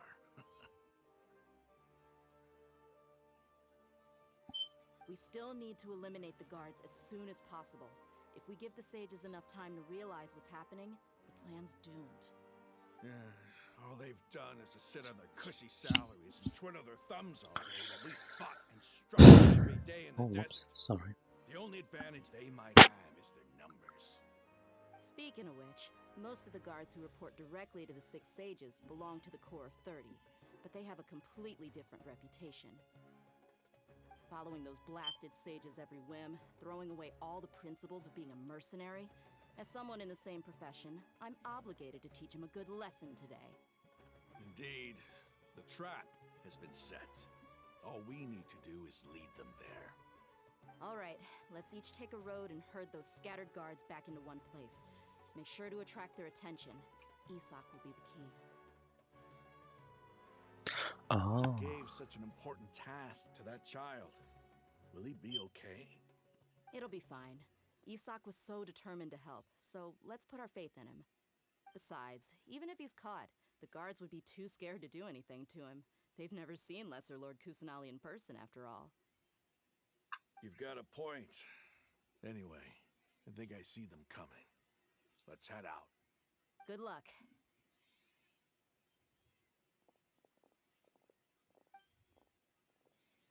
More dialogue. Yay. I can't wait.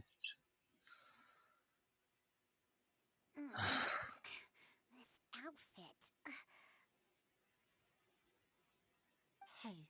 Do you remember what you need to do, Isak? When the guards get here, you'll pretend to be Lesser Lord Kusanali and run away from them. Oh, yeah, I remember. Of course I do. I'm just a little nervous. Relax. Don't think about getting caught. Even if that happens, we won't leave you behind. You only need to think about getting the guards' attention and leading them to the Grand Bazaar. Leave the rest to us. Okay, got it. I'm here to pay back Lesser Lord Kusanali for helping Grandpa. I won't get cold feet. Hey, they're here. I can see the Academia guards.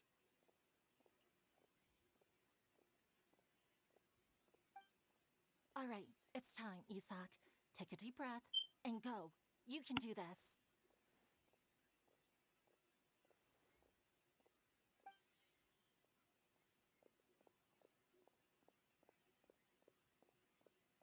What's the point in this cutscene? What? I don't understand. Why is there a guard over there? Did he already run ahead of me? This is different from our plan. But there's no time. I need to make a choice.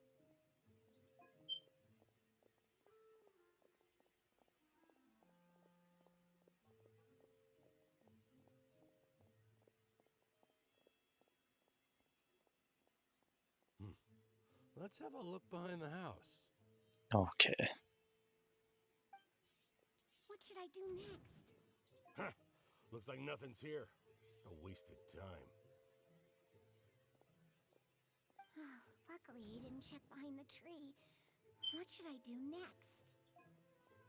The guard looks alert. What should I do next?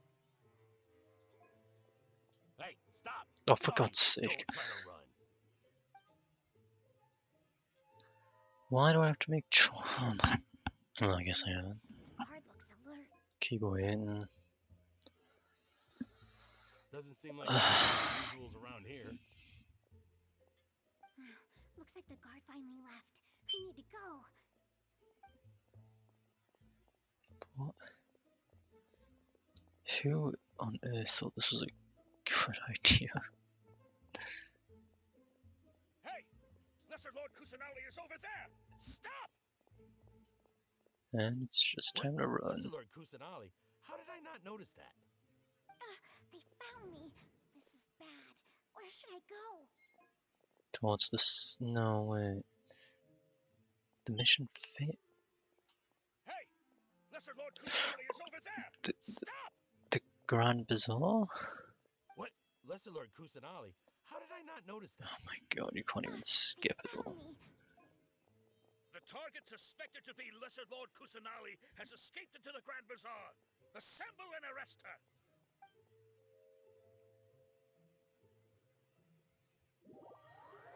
Oh my god, please. Where did she go? How did she disappear? Did we lose her? Hurry up and find her! There's only 4 of them. Hey, why is your team here? Didn't we say to split up our search? Hurry! Hurry! This place is... Why are you all here? Yeah, isn't it one heck of a coincidence? Everybody's here. What on earth is going on? I suppose that's all of you? Who are you? Did you set us up? What are you planning? Phew, that was rough. I almost got caught. Little brat? So you're not actually Lesser Lord Kusanali. Who exactly are you all? Eremites from the desert? Just some colleagues. Think of this as a business competition or a personal grudge. After stepping into our traps, stop thinking of yourselves as hunters. Behave like the prey you are.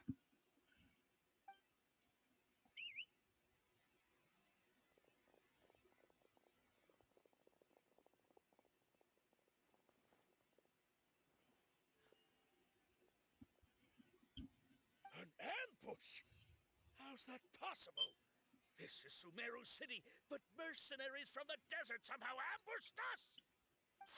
You've spent all your time hiding away in the academia. This place has long since become our hunting ground. Brace yourselves! Wait, do I finally gotta do something? Please? Oh, for God's sake, please. This is odd.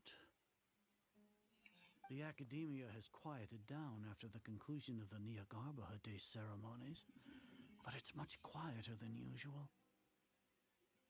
Where are the guards? Why have I not seen a single one? Guards? Guards! Grand Sage, how may I be of assistance? I called for the guards. Why did you come? My apologies, Grand Sage. Right now, all Academia guards have entered the city to perform the ordered arrest. I thought you knew. Arrest? Who is there to arrest? I have an ominous feeling. Arrest Lesser Lord Kusanali, right? Is that not what the order was? Lesser Lord Kusanali? You mean she has disappeared? Yes. I wouldn't dare make up something like that. Right now, everyone is in a panic, and many are saying that Lesser Lord Kusanali will take revenge on us. Oh god, we're hearing this a lot already. What is going on? Lesser Lord Kusanali somehow escaped? Was it Alhaitham and his party that freed her? That's impossible. The Academia is heavily guarded today, and any order to release Lesser Lord Kusanali would be strictly confidential. Besides, Alhaitham and the Traveler are already in our hands. What manner of trickery did they employ? How could Lesser Lord Kusanali disappear into thin air? Disappear? Wait. How was the arrest order distributed to the guards? It was issued by the Akasha earlier today. Only you have the authority to send messages like that, so I thought it was your order. Let me check.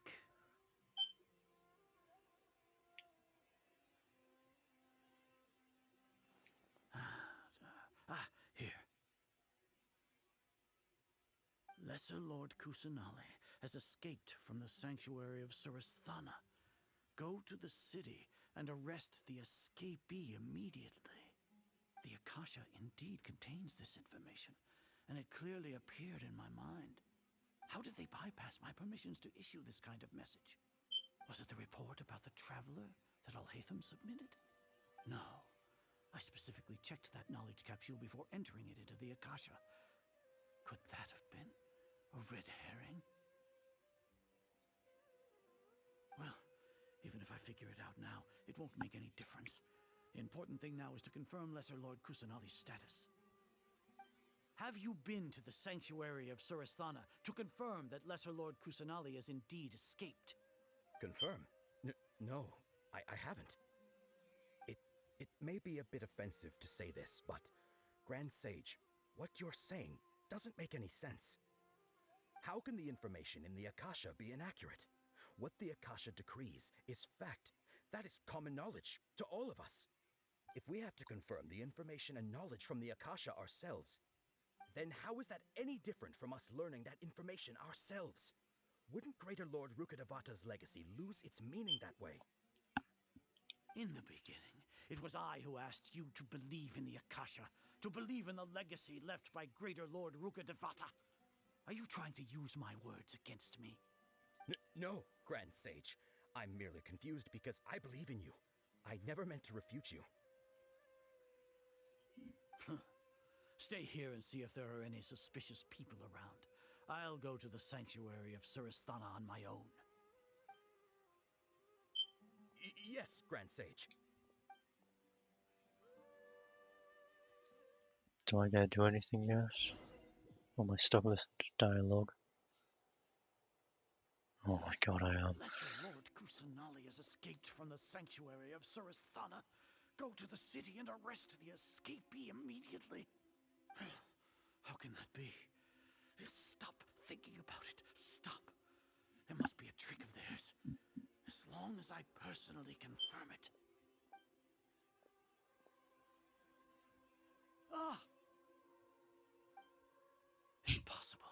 That's impossible. There must be something wrong with my eyes.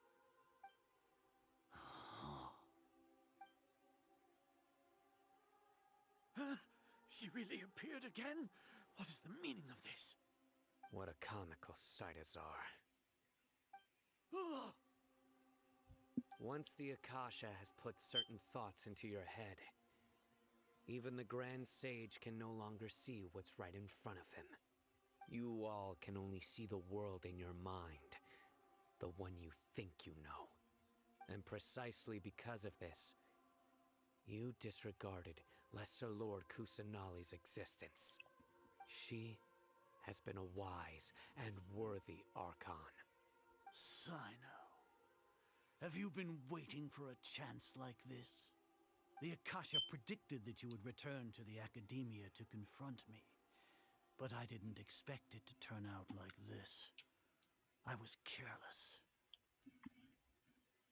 No, you were blinded. Your faults stem from your reliance on the Akasha. You're still the same as always. I truly did not expect a proud person like you to cooperate with Alhaitham and the Traveler. People change, Azar. Admit it. The Akasha can't predict my actions anymore. Then tell me, what have you found during your investigation? You want to buy time? This is the sanctuary of Suristhana. Under your own regulations, even Academia staff are forbidden to come here. No one will come to save you. As for the investigation, I've at least confirmed that you are guilty of insurgency against the Archon. A serious crime. So what? Did you do all of this so I would plead guilty in front of you, General Mahamatra? No. I want you to plead guilty in front of the Archon herself. You once said that I had no standing to judge you. So now, how about judgment in the name of a god?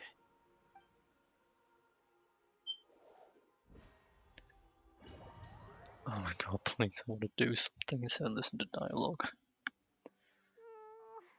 How long do we have to wait? Paimon wants to know how things are going out there. Paimon hasn't heard any sounds outside for a while. Hopefully something bad didn't happen. Yeah, but aren't you scared that we might be locked up in here for the rest of our lives? Thinking about it, at least Paimon has you. We could still chat like this. When Paimon thinks of Nahida being imprisoned alone in the sanctuary of Suristhana, Paimon can't help but feel sorry for her.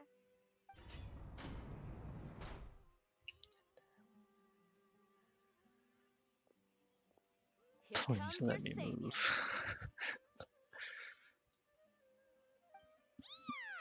Paimon just knew you would come to rescue us! You two really owe me some big thanks. I had to search through who knows how many guards to find the key here. It felt even more tiring than whacking them. I'm exhausted. Thanks a lot. Need Paimon to rub your shoulders? No, that's, I'll pass. What are you afraid of?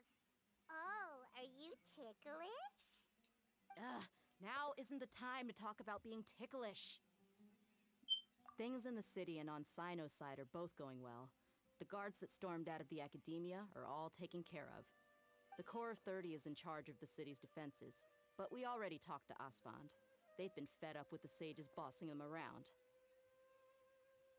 As long as it doesn't break their employment contracts, they'll turn a blind eye. That's probably because you've been super great friends with them for a long time. So, how's Sino doing? The Grand Sage is in his custody. Even I know how terrible it is to fall into Sino's hands, so he probably does too. Sino forced him to release Lesser Lord Kusanali. He has no choice but to obey. So, hurry to the sanctuary of Suristhana. Assuming nothing weird happened, we should have already rescued our Archon. Honestly, I didn't expect our ragtag bunch to do this well. We just came together last minute to save the Archon, you know? Alright, you two better go. I still have to clean up some messes in the city. See you around. Will I finally get to do something and listen to dialogue for 30 minutes, please? That would be great. Ah, finally. Oh. Where the hell am I? Oh, fair enough.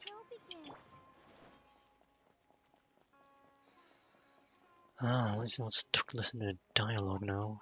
Jesus Christ. I really don't know how much longer I could have lasted in listening to it.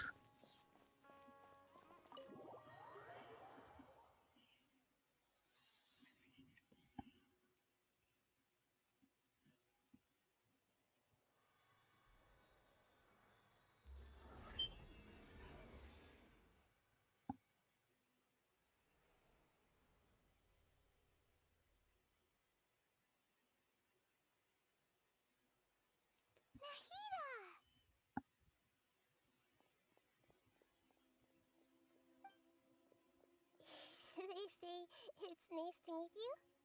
This is the first time we've met in real life. Before, we've only met in dreams, consciousness, or when I was in someone else's body. Thank you so much for coming to rescue me, but I also need to apologize.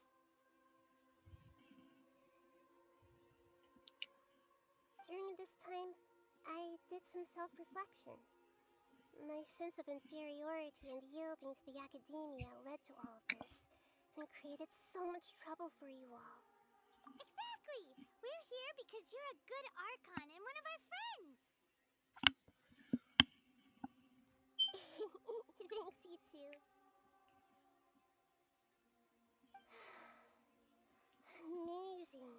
So this is how it feels to walk out of that cage with my own body. It's like I just had an endlessly long dream. I can't even tell if I just woke up or was only now born into this world. My concept of self has become so clear. But now doesn't seem to be the time to indulge in this feeling.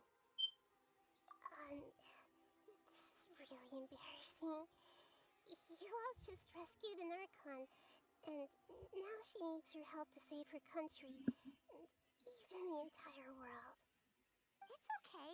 With you here, Paimon's sure that everything will work out. There's one more thing. What is it? For all the things the academia did to me, and for all the folly it committed in the name of wisdom, as their Archon, I will make them pay.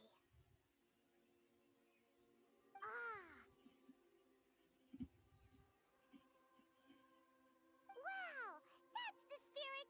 You're finally standing up for yourself and not letting people walk all over you! I understand now. To be a better Archon, I first need to better myself. If you haven't even figured out how to be a caterpillar, how can you be a butterfly? Yes, true. That reminds me. I wonder how far along the academia is with their god creation plan. We need to hurry and prevent the birth of that false god. I need to make some preparations. Since I'm now free, I can establish a direct link to the Akasha and control it.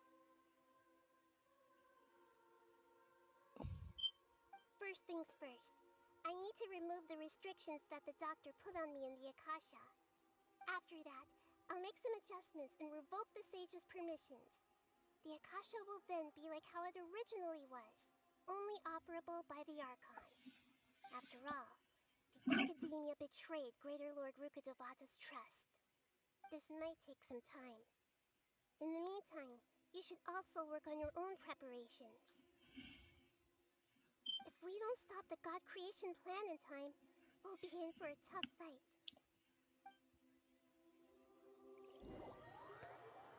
When does this end? Might as well prepare for a fight. When we're done, we can take a walk around. After all... Oh.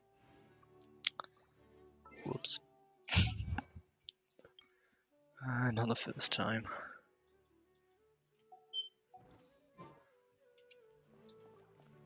And why did I leave then? Yeah, whatever. I think it said 6. Was it today or tomorrow? I don't remember.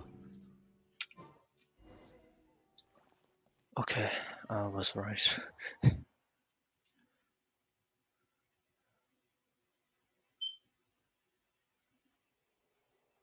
How's it going, Nahida? I'm done with the parts that needed my involvement to complete. Although it's my first time working with the Akasha like this, its internal structure and operation procedures are easy for me to understand. Greater Lord Rukkhadevata's design is truly brilliant. Oh, also, this is for you. The hell is that? What's this little floaty thingy? It's a small device I put together just now. You can think of it as an upgraded Akasha terminal. You may not need it right now, but it should be helpful in certain situations. Wait! This thing has the same characteristics as Paimon! We're both small things that float! Oh, all the things that make Paimon special got copied! When Paimon appears with the Traveler from now on, people won't remember Paimon because she isn't unique anymore! It's alright, Paimon. It can't replace you. It's only a flying device, but you're the Traveler's irreplaceable friend.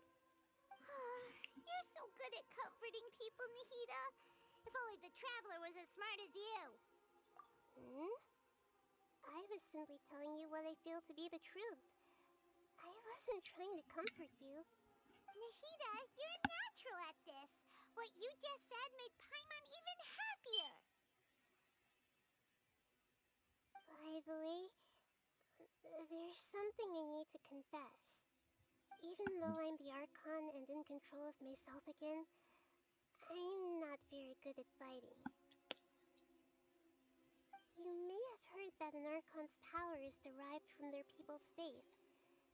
However, I'm not as well loved as Greater Lord Rukkhadevata.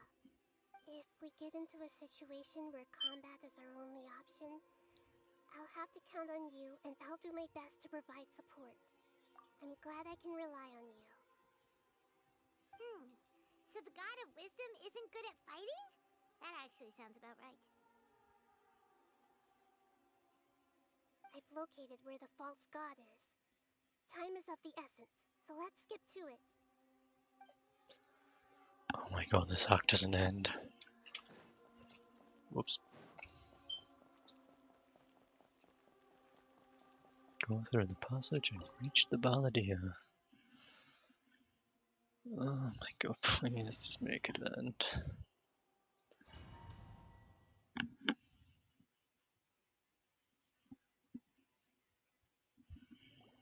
What is this place? Is this really the way we need to go? Wow. Who would have thought there'd be a place like this hidden right slap bang in the middle of the city? The sages wanted to realize their god creation plan without being discovered. The safest and most convenient way would be to build within the academia itself. That's true. They were already hiding one god, so why not two? Judging from the structure here, the project is a huge undertaking. The sages really saw the god creation plan as their ultimate goal. But this place doesn't look like it could have been constructed by the academia alone. The Fatui under the Doctor sure didn't hold back. They provided a lot of technological support. Yeah, or else they wouldn't have been that generous. Is that it, though? I've always felt that this Doctor is different from the Academia sages. He doesn't seem to share their sense of urgency. Instead of being interested in the end product, it's like he's enjoying the experimental process. The Fatui Harbingers are all such weirdos. So, the Doctor being weird is actually normal. So, this Fatui that they're trying to turn into a god is called the Balladeer? We had previously come into contact with his consciousness. He harbors particularly strong obsessions. One is the desire for a gnosis, since he was created to be the vessel for one. The other obsession is probably related to his past. I can't quite explain it. Paimon knows that he was a prototype puppet for the Raiden Shogun before he became a Fatui Harbinger. That's why he wants a gnosis so badly. There's no way he'd willingly be a test subject. Now with that temper and ego of his. It sounds like you know the Balladeer quite well. I see. Tell me more about him and what he's like. The more we know now, the better we can plan for and react to any future situation. Alright. I see. How fascinating. Alright, time to go.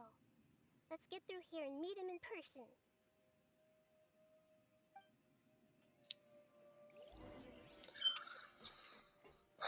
Please, just make it. Oh my god, why? Two of the worst ones.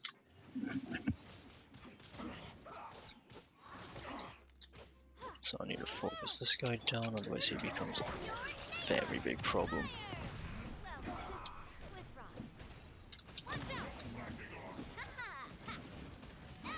Don't be such a brute. Alright, take it.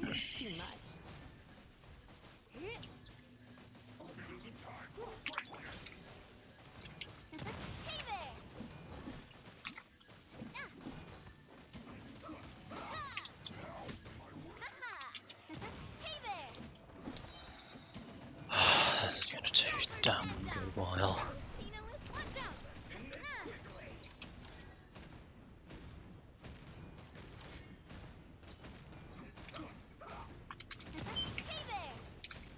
Give me those.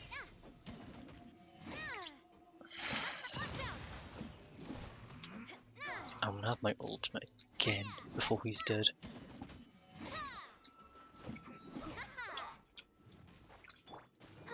Can I? Nope. What about animal? Can this get rid of the quick? No. And my ultimate's back.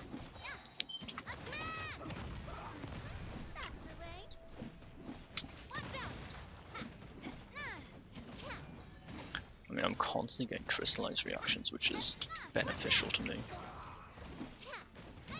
Shield plus bullets things, for meaning more damage.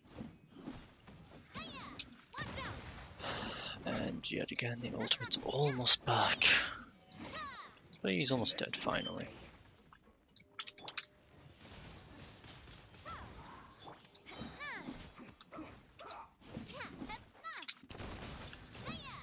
Not gonna waste my ult. Save it for the next fight.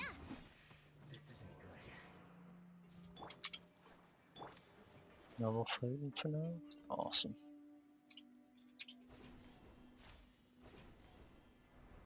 It looks like we can climb up these pipes.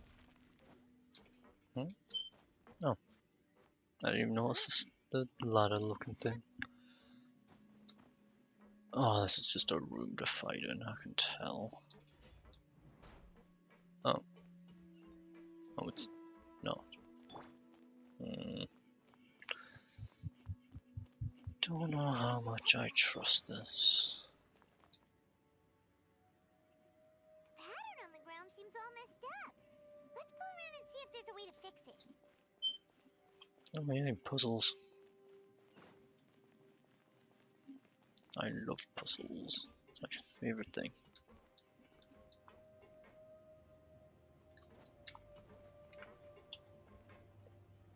Where am I off to?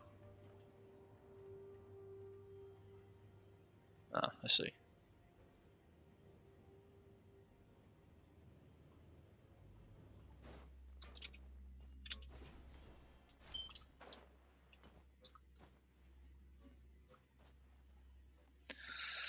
Okay, it's only one of them. I can deal with this.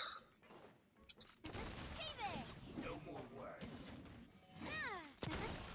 Send this quickly. just stay on, right on the edge. Very preferable.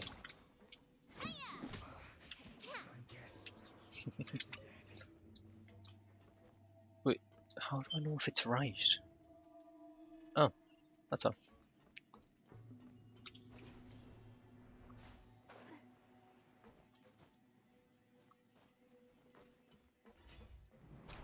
Oh my good god. You're crying, so you're gonna slow me down every opportunity you get. So you need to be killed. Oh my god, now are you?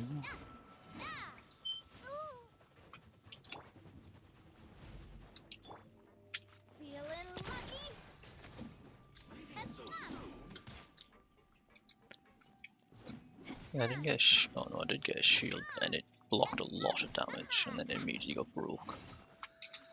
I see now. My hand hurts for this. That's not E, that's not 1.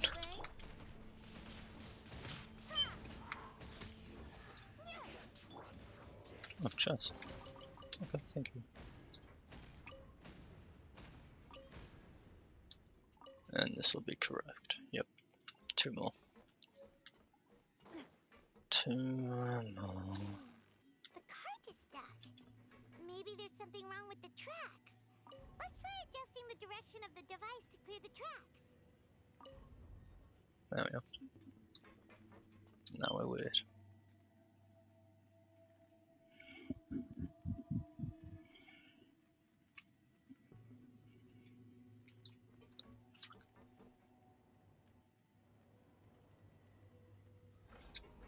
Oh, thank god.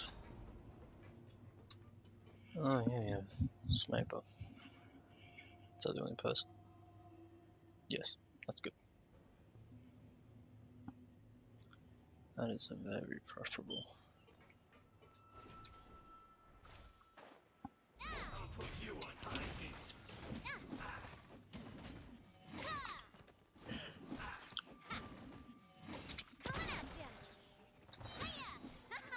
Easy.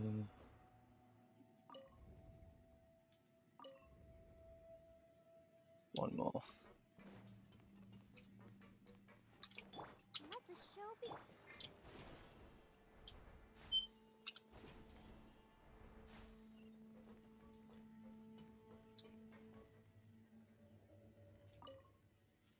Yep. Okay, that looks correct.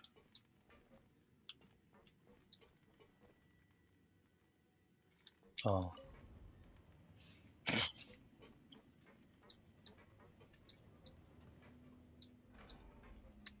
Yep, thank you. Oh my god.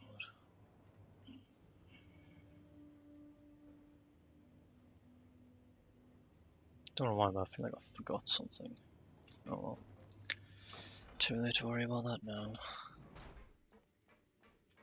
Your top priority.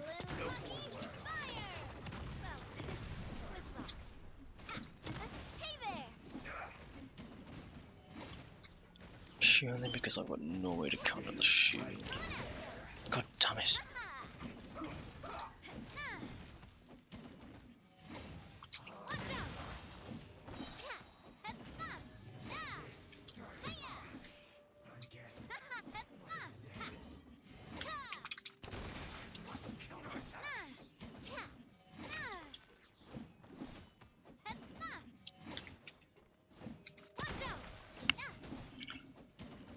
Oh my god, there we are. Oh my lord, please.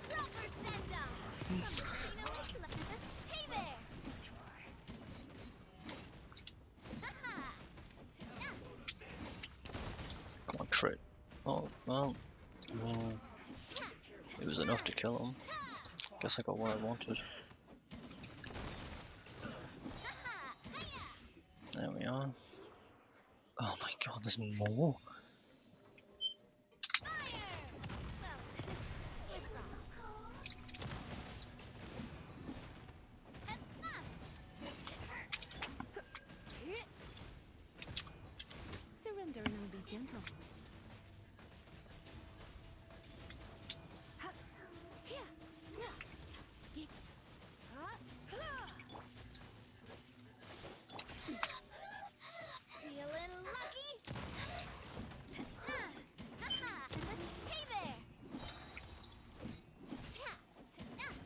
I didn't get affected by anything though.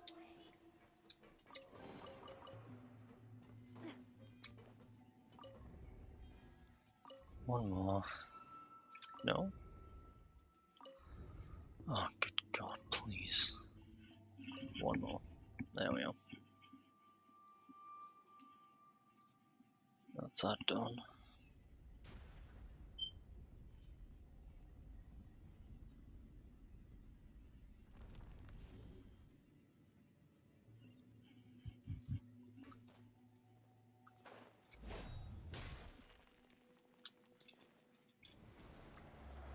I'll protect us. Time for a little bit of healing. Finally.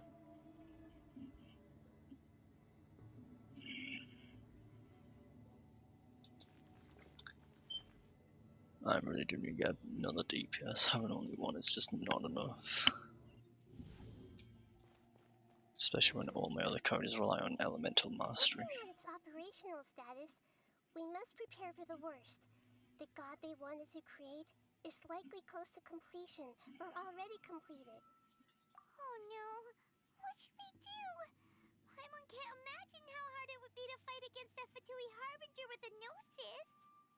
Are you nervous, Paimon? If you really want to know, of course Paimon's nervous. Aren't you too, Nahida?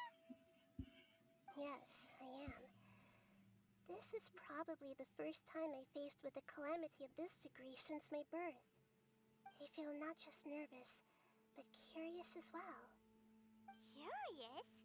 Curious about what? Curious about our fate.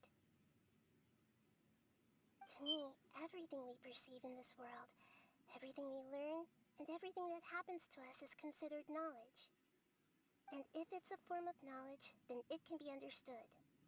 However, only fate is about that which has yet to occur, so it has always drawn my curiosity. So to me, fate is the ultimate knowledge. That's also why I love observing humans and all the things that happen to them. It all brings me great satisfaction. And now, at long last, I'm not just an observer anymore. I will personally experience my own fate with you by my side. Isn't this such a wonderfully exciting thing?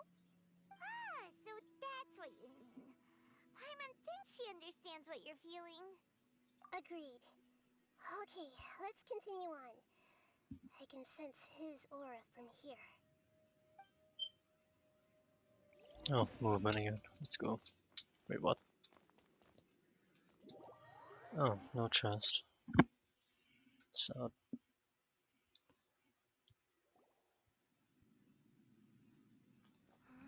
Let's fight.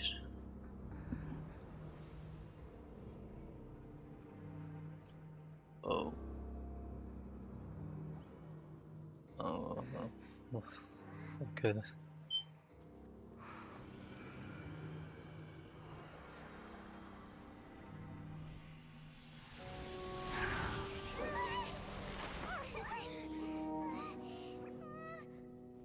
Who would have thought the world would be so eager for my birth? I remember you, Booer, the god of wisdom, and standing beside you, the traveler. Is he all-knowing and powerful now like Greater Lord Rukkhadevata? No, I can't feel the same kind of divinity I felt from the Greater Lord. It seems that the sages didn't get the chance to infuse the divine knowledge capsules into him.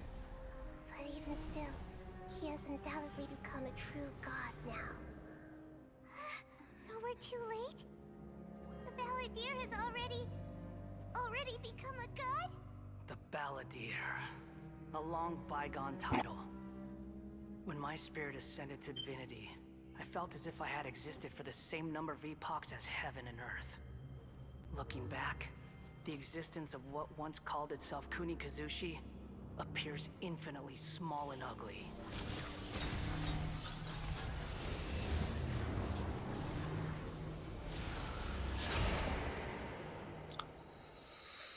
Imposing aura. It really feels like a god's. A body that capitalizes focuses on the Balladier's original construction as a mechanical puppet, with the Gnosis serving as a constant power supply. How much effort and resources did the sages put into this? From a purely technological perspective, it's a commendable achievement indeed. It's no exaggeration to say, this is the culmination of human wisdom. You sure are something! Dishing out compliments at a time like this? But I don't think he's reached the spiritual height of a god.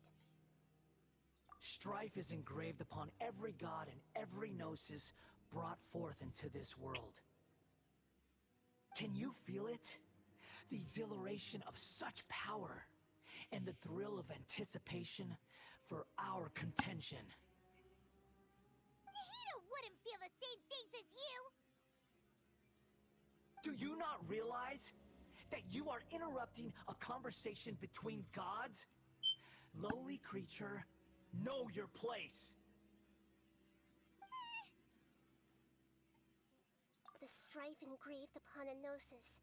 You're talking about the Archon War. Teyvat's current peace was not easily won.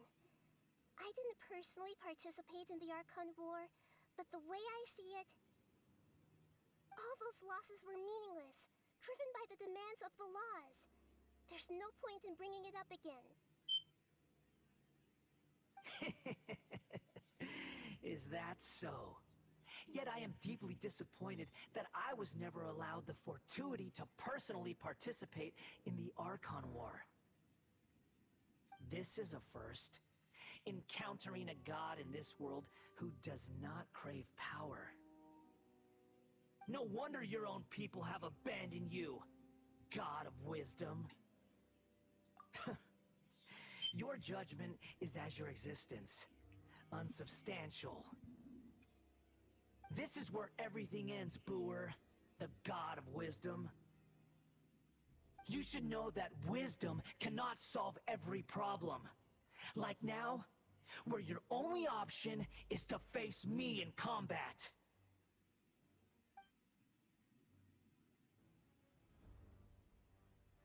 Come! Let us reenact a scene of the Archon War.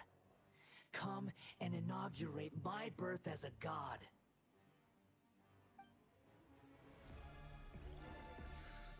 Okay, that's fine. Oh, of course he moves.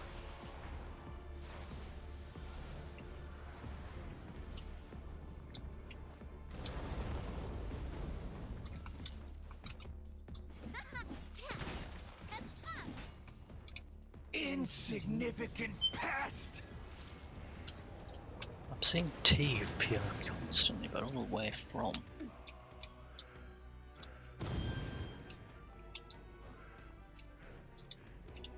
Oh!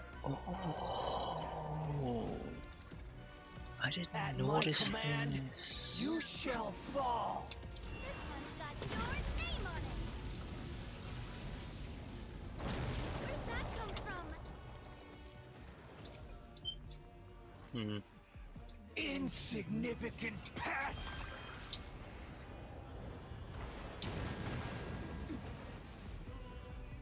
Watch out!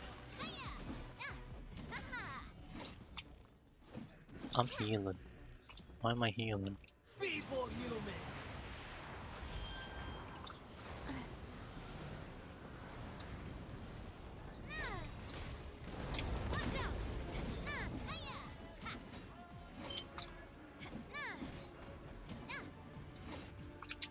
Well, I'll go with Sosto.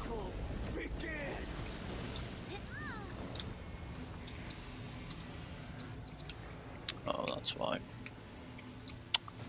Damn it. That was smart.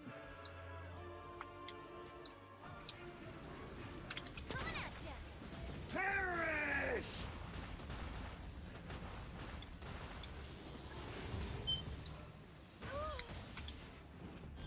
Feeble human!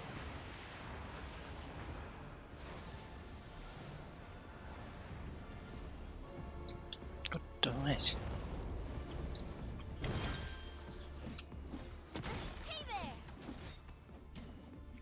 Insignificant pest! Let the show be...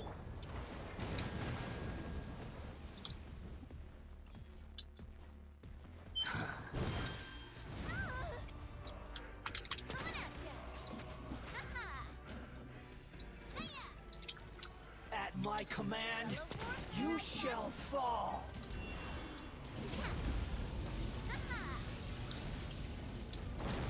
Where'd that come from?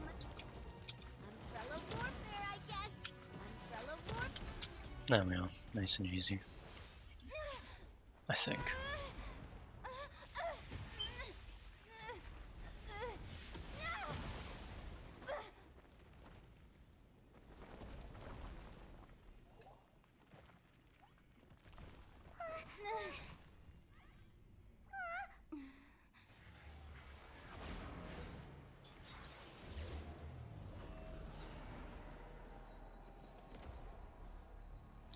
You're kidding me.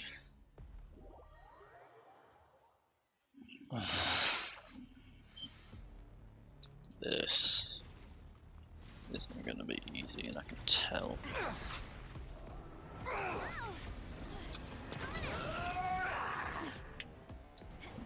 Wait, sorry, but what is your elemental resistance? Kneel!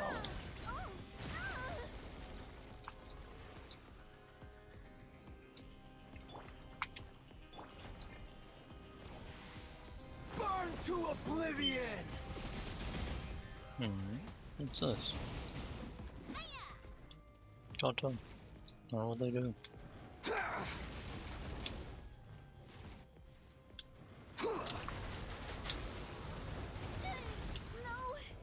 Not me.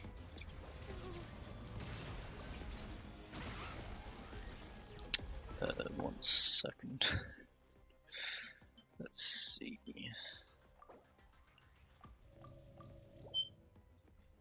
I do have 2 of these.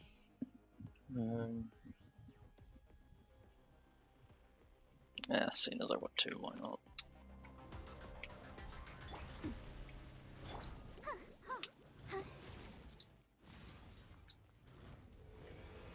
Reality is pain. Oh, did I just waste it? I did. That's why it has so much elemental resistance.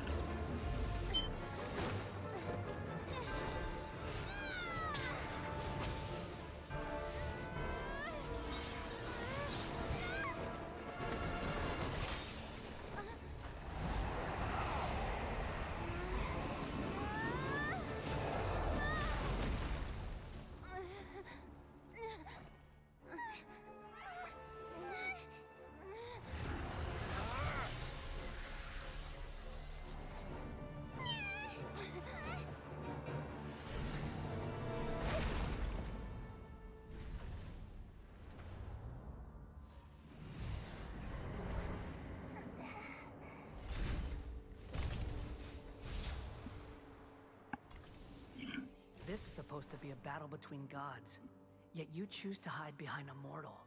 And now, you're acting like you'd sacrifice yourself for a human. Are you having fun proving a false sense of heroism to yourself, Booer? Oh.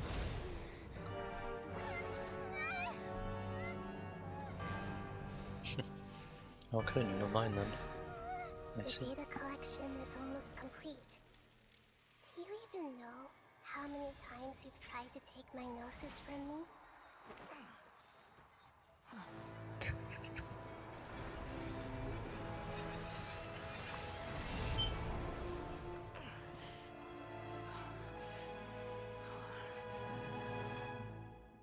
We just concluded the 168th loop.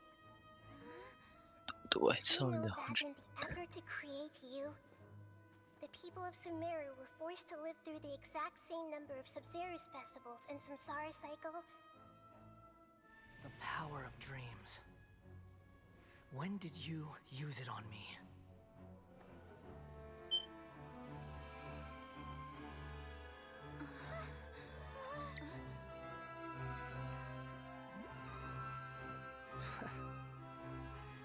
You can't even defeat me in a dream. What do you hope to achieve with this little trick? Come, traveler. Just like before. Allow me to awaken the memories in your dreams. All that battle experience!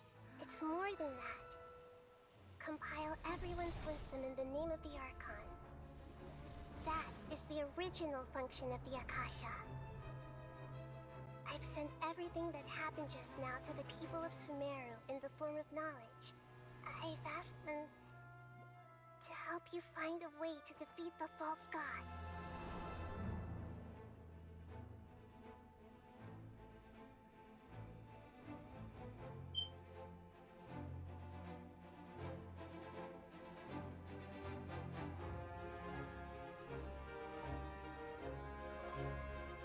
Now, all of Sumeru's wisdom is at your disposal.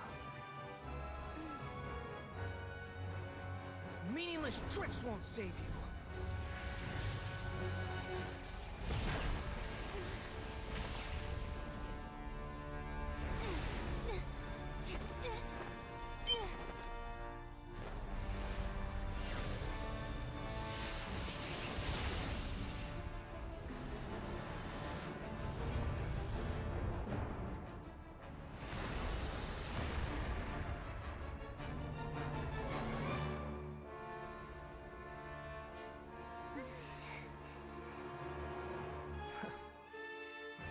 Are you done with your tricks? Can I finally take this as a real battle between gods? I'll leave this to you. The first sage of Boor. That was a nice cutscene. 1,000 eons, mine Oh to my god, dominate. things gonna constantly find me. We have got a trial. I don't know what aim does. I don't know what any of this does. Because unsurprisingly, I don't have this character.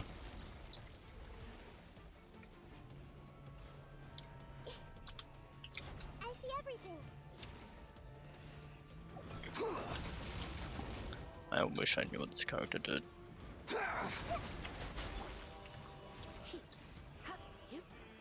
I'm gonna target you with this kind of. Come a little closer. Blitz. You're not even close. Oh, still a hit. That's good.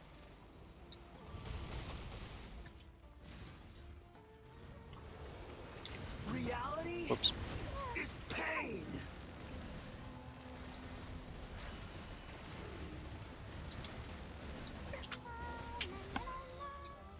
It's payback time. What? Good riddance, cruel world.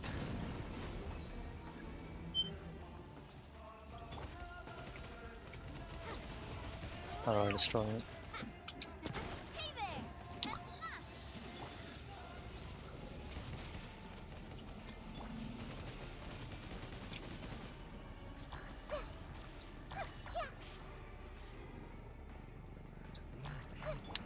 How am I gonna destroy them? I can't destroy them because I don't have a counter that can do it. You can't do it because, oh.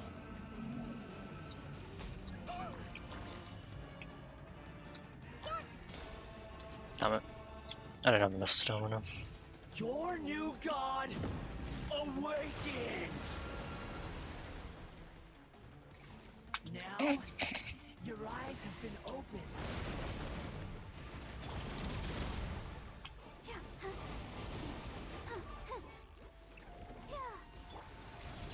Kneel.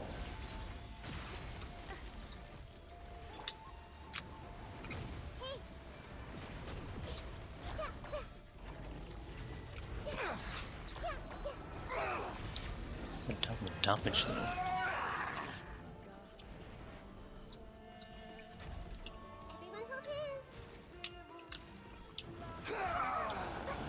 The damage occurred before it even happened. What?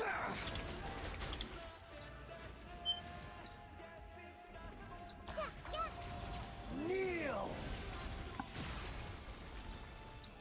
I see everything.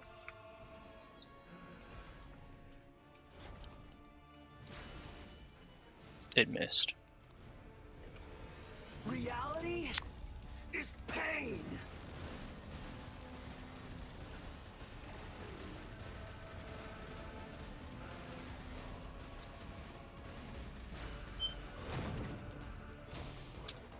Oh, I see. It'll keep doing it until it hits. I see. Burn to oblivion.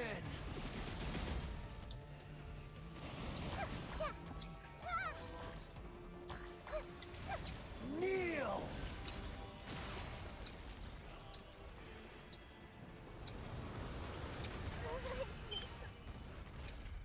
Did I must have accidentally let go.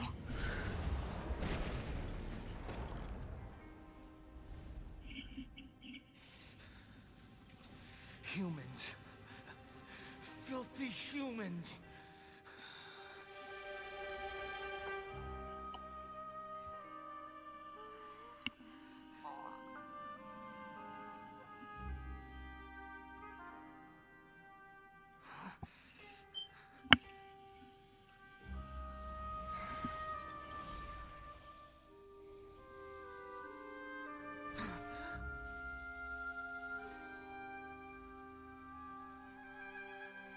No! Wait! Please! Anything but the Gnosis!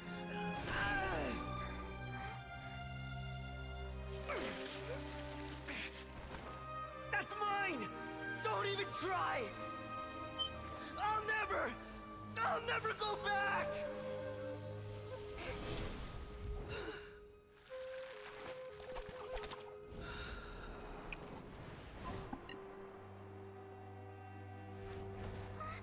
Oh.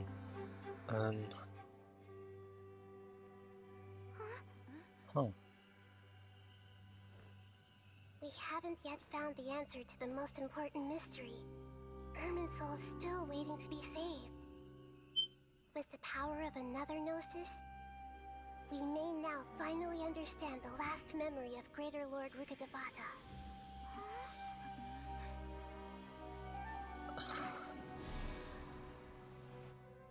This is... That's right. This is the last memory of my predecessor.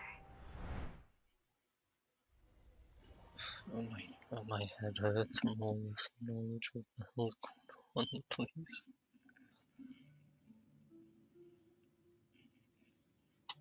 This doesn't look fun.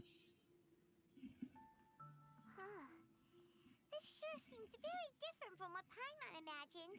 Shouldn't Irminsul be in this realm of consciousness? Yes, that is our destination. But I didn't expect the remaining consciousness of Greater Lord Rukkhadevata to be as polluted as this. Forbidden knowledge? It seems you know about a concept that even I don't completely understand. Could you tell me what you know?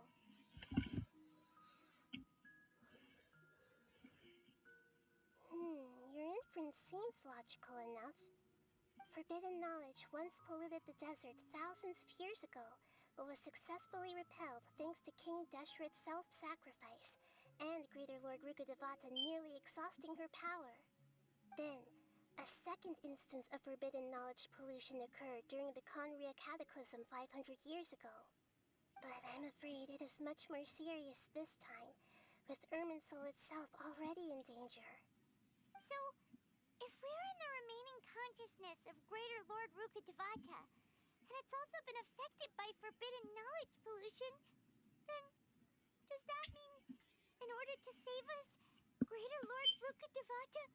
Yes. It's very possible that she sacrificed her life in the fight against forbidden knowledge. She didn't completely eradicate forbidden knowledge, but if it weren't for her actions, the pollution would have been far more rampant over these past 500 years. The way that everyone, including me, has forgotten everything about forbidden knowledge may very well be due to her restoration of Irminsul. Aww. Do you feel sad, Nahida?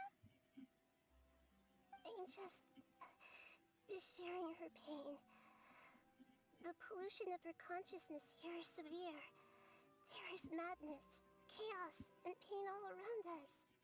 Did she fight to resist the forbidden knowledge pollution in such terrible conditions, all the way up to her last breath? She even used her last remnant of lucid consciousness to leave a clue for us to follow. Yes, her words were distorted by forbidden knowledge, so that's all we could hear. But now, we have a chance to find the answer to this mystery. We can cross the polluted consciousness until we found the right path to meet with her lucid consciousness. And then, we'll let Greater Lord Rukkhadevata tell us the truth in person. Each of us need to be mindful of the state of our own consciousness while we are here. Even with the Gnosis' protection, we must always keep a clear mind. Otherwise, we could go mad at any moment. That's so scary. Don't worry, it should be easy enough for you to keep that mind of yours clear, Paimon. Let's go. Huh? Okay. Oh, this looks like hell. In the air? And why is there a huge boat? That's the boat of consciousness, which symbolizes reason. Wow, what are these? The monsters seem to have been affected by them.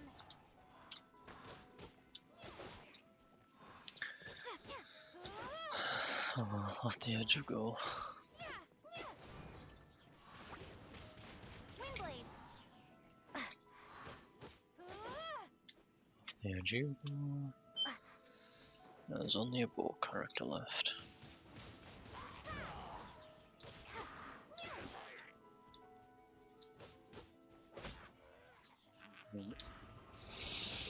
I should have known it was too good to be true.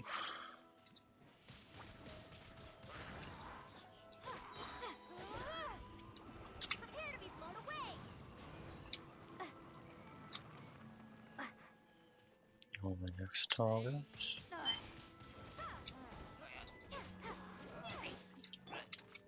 Hey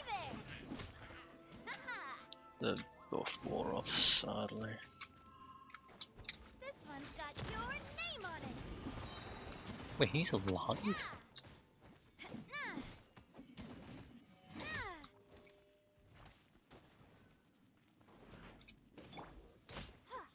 Only reason I left him alone is because I thought he died. Windblade. Coming at ya. Hey there.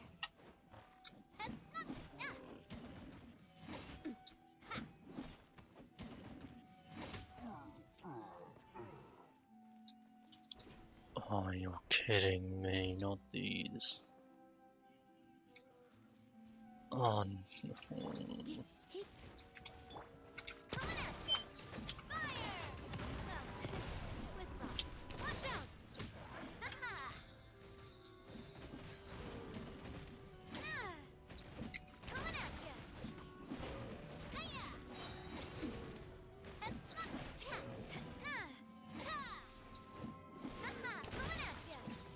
$26K? What? How?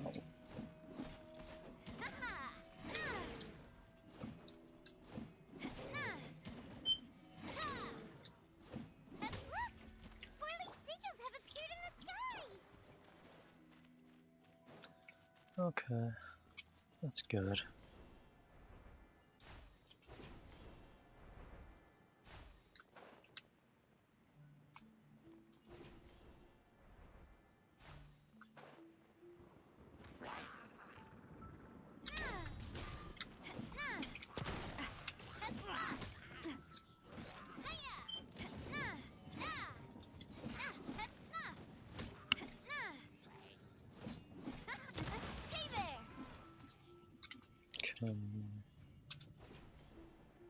This actually isn't as bad as I thought it would be, so far.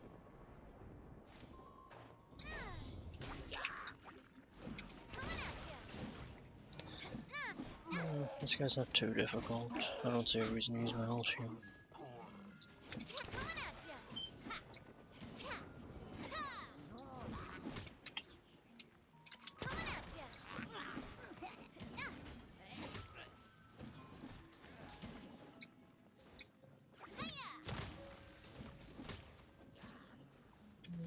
Oh yeah, now's a good time. Hey there!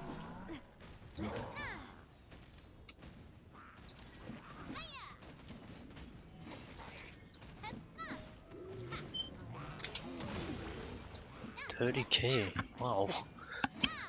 That's the highest I've hit with this. Hey there! Haha! A proper send-off from Messina with love.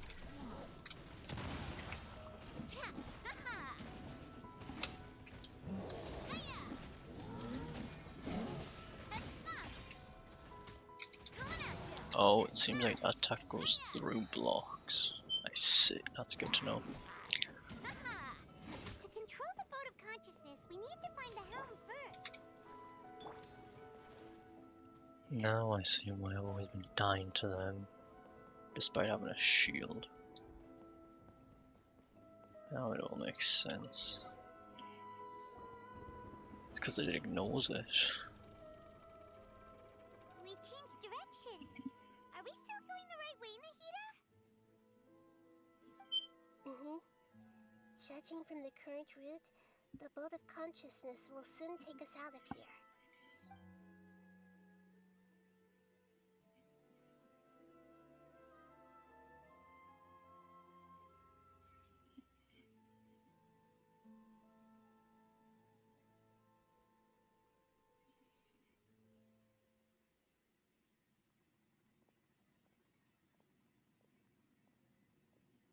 We'll be arriving at our destination soon. How are you feeling? Are your minds still intact? Huh? But everything's been completely normal for Paimon. Hopefully there won't be any more interruptions. This time, we should be able to meet Greater Lord Rukkhadevata. Are you saying you've never met Greater Lord Rukkhadevata before? No, it seems that my birth and her death took place at the same time. Otherwise, I think she would have given me a little more guidance, and I could have done a better job. Hey, you've done a great job, Nahida. Let's get out of this creepy place and go meet her.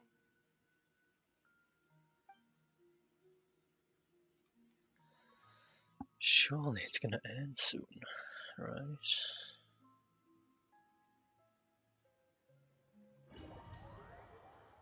Out of how long's this act been? Is this the place you were talking about? About 3 The base hours. of Irminsul? About 3 hours and a third of it was talking. Yeah, that's not fun at all. Still beats the 2 hours of constant talking that Act 2 was. Well, this is the place.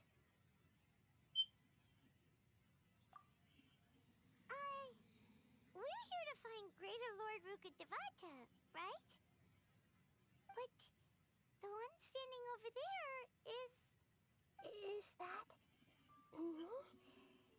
She looks exactly like me. Are you Greater Lord Rukkhadevata? Yes, that's me. Are you surprised by my appearance? Irminsul and the surrounding lands have been reproduced here as they were years ago. But this is just a realm of consciousness. We are manifestations of the same nature. Hence why we would appear exactly the same. We're of the same nature. Why? Because you are me, and I am you. You are me in the new samsara. The new samsara? As Greater Lord Rukkhadevata, I'm the avatar of Irminsul. And you are the purest branch snapped from Irminsul. Imagine it this way.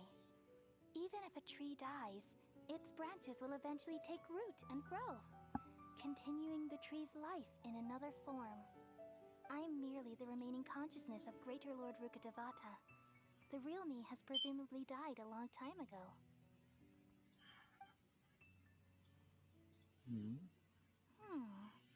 Judging from your appearance, I've probably been dead for 500 years. But you're finally here. My new self in the samsara.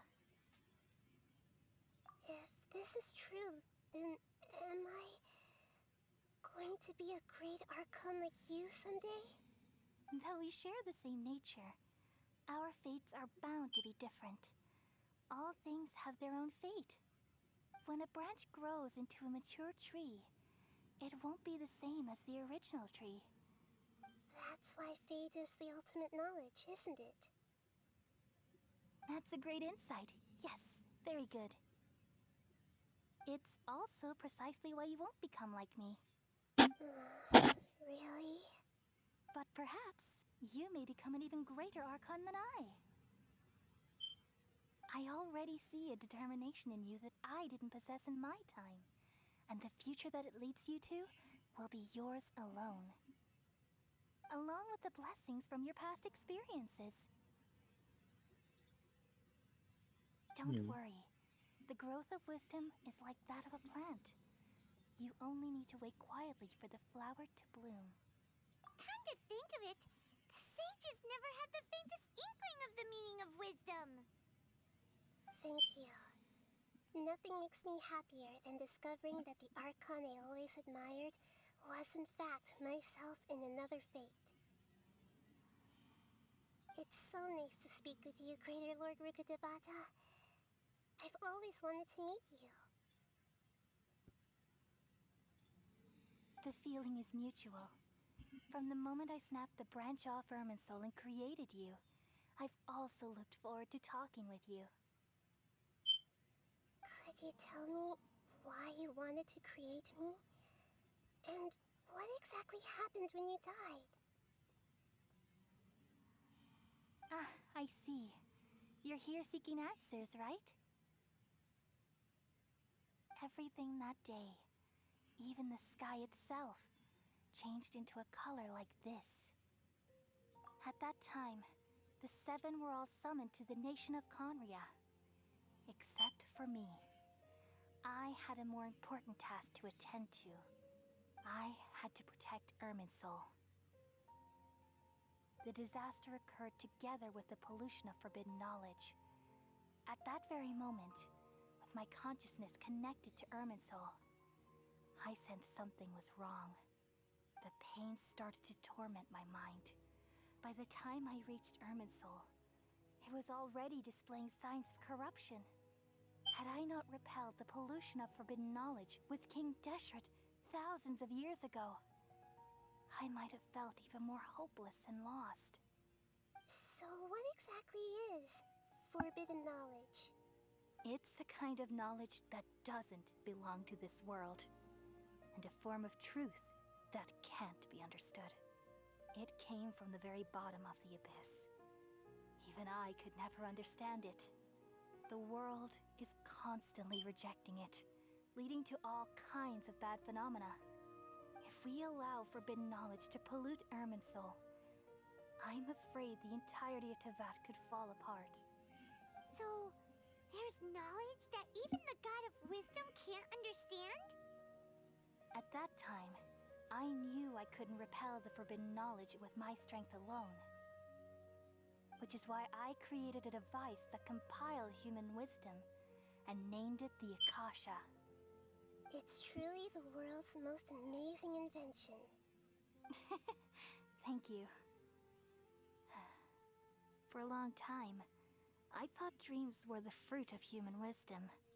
Though it was selfish to do so, I borrowed people's dreams using the Akasha. Then I compiled their wisdom and all of my own power. Well, did it work? Thanks to the wisdom of the people of Sumeru, almost all the forbidden knowledge was cleared from Irminsul. But things didn't go as smoothly as I thought. I had a terrible headache, which gave me an uneasy feeling. And then I remembered that my consciousness was also connected with Irminsul. It brought me knowledge and wisdom, but vile corruption as well. From the very beginning, my existence had been polluted by the forbidden knowledge. Oh no. How could that happen? I've experienced that pain in your consciousness. It must have been a horrible experience. Yes, but my feelings weren't important. The important thing was that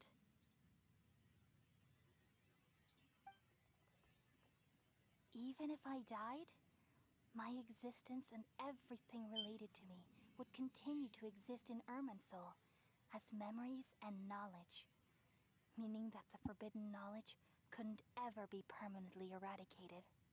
And there's no way for me to eliminate myself. It would be a sort of paradox. So, I took the purest branch of Irminsul as my incarnation in the next samsara, and left a trail of clues, all in hopes that you would come here and remove me and my pollution from Irminsul forever. Wait, no, I can't.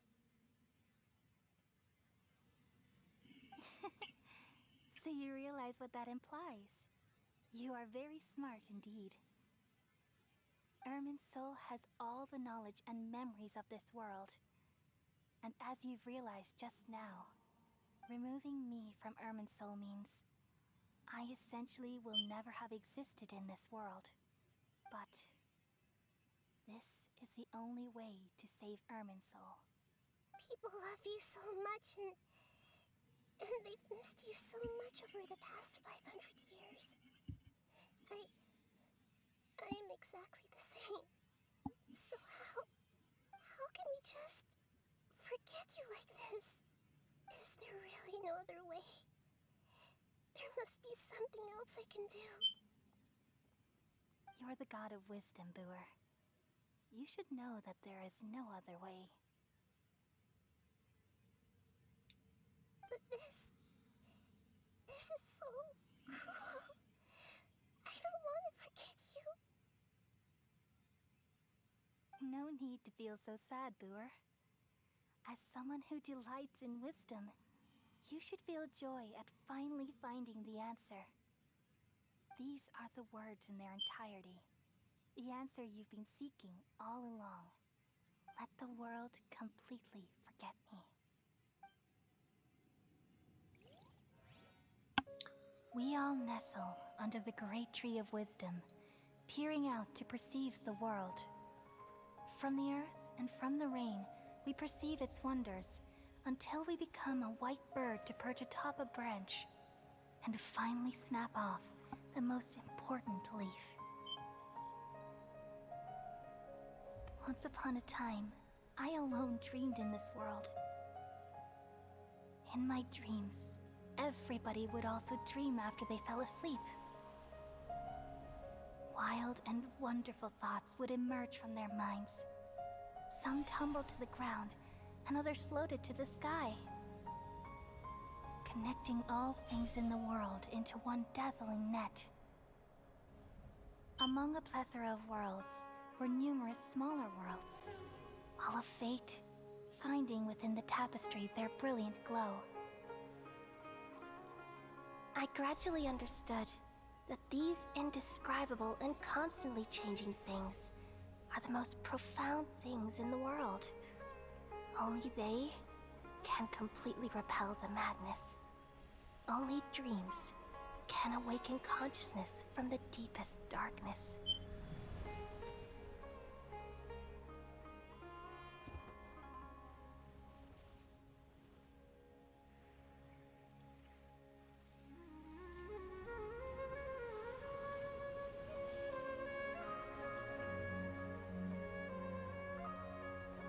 I'm the one who posed this question, yet also the one who sought a solution.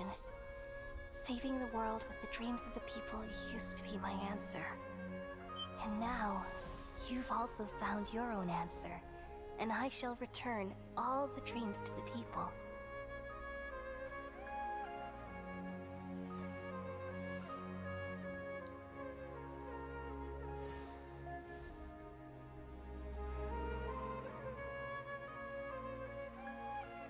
Goodbye, people of Sumeru.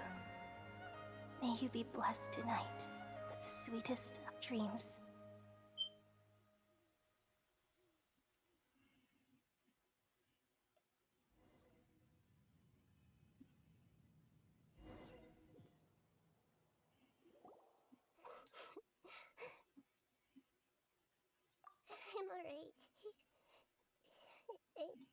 just a little confused. We've just saved the world, right? So why am I crying? I don't know where this feeling inside of me is coming from. But I feel very sad.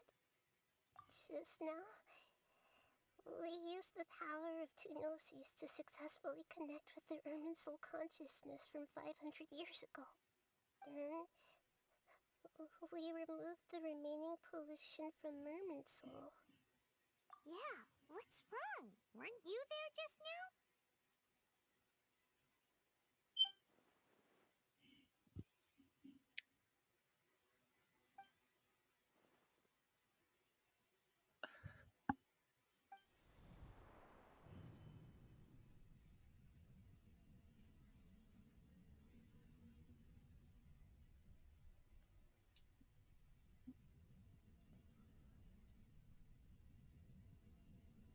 What?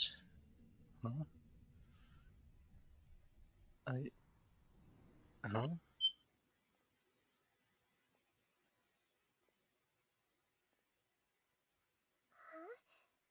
That sound. Traveler! Paimon! I've been waiting here far Oh. too long. But finally I have the chance to be alone with you. All the precious time I wasted has finally paid off. The doctor! What have you done? Just a type of sound wave that can quickly put defenseless people into a dream. As I expected, it doesn't have any effect on gods. This is the only thing of interest I found among the sage's research. I thought I'd take it for a little spin. Don't worry. I know you would never forgive me if I actually killed them. I'm here to negotiate with you. Naturally, I won't do anything dangerous that could potentially damage our relationship. Negotiate with me? I heard you had already left Sumeru. Why are you here again now? I left Sumeru, but I also stayed in Sumeru. Even the God of Wisdom is restricted by the habits of cognition. How disappointing. You mean there are many different versions of you in this world? An astute guess. Even the same individual will have different cognitions at different ages. A long time ago, I made a major decision in hopes of preserving all my perspectives of how I observed the world. Observation is the first step of any experiment, but observing the current world doesn't satisfy me. It lacks an important dimension, that of time. So I saved segments of all my ages and made them into independent individuals. That's all there is to it. Indulge me. How does the God of Wisdom find my method of seeking knowledge? It's an insult to the very concept of life. Life inherently has many rules and restrictions, each with its own significance and reason to exist. They can't be broken on a whim. Good. Amazing, even. Indeed, it's difficult for humans to make peace with themselves, not to mention oneself from a different period. Since you were in the academia, why wait until now to show up?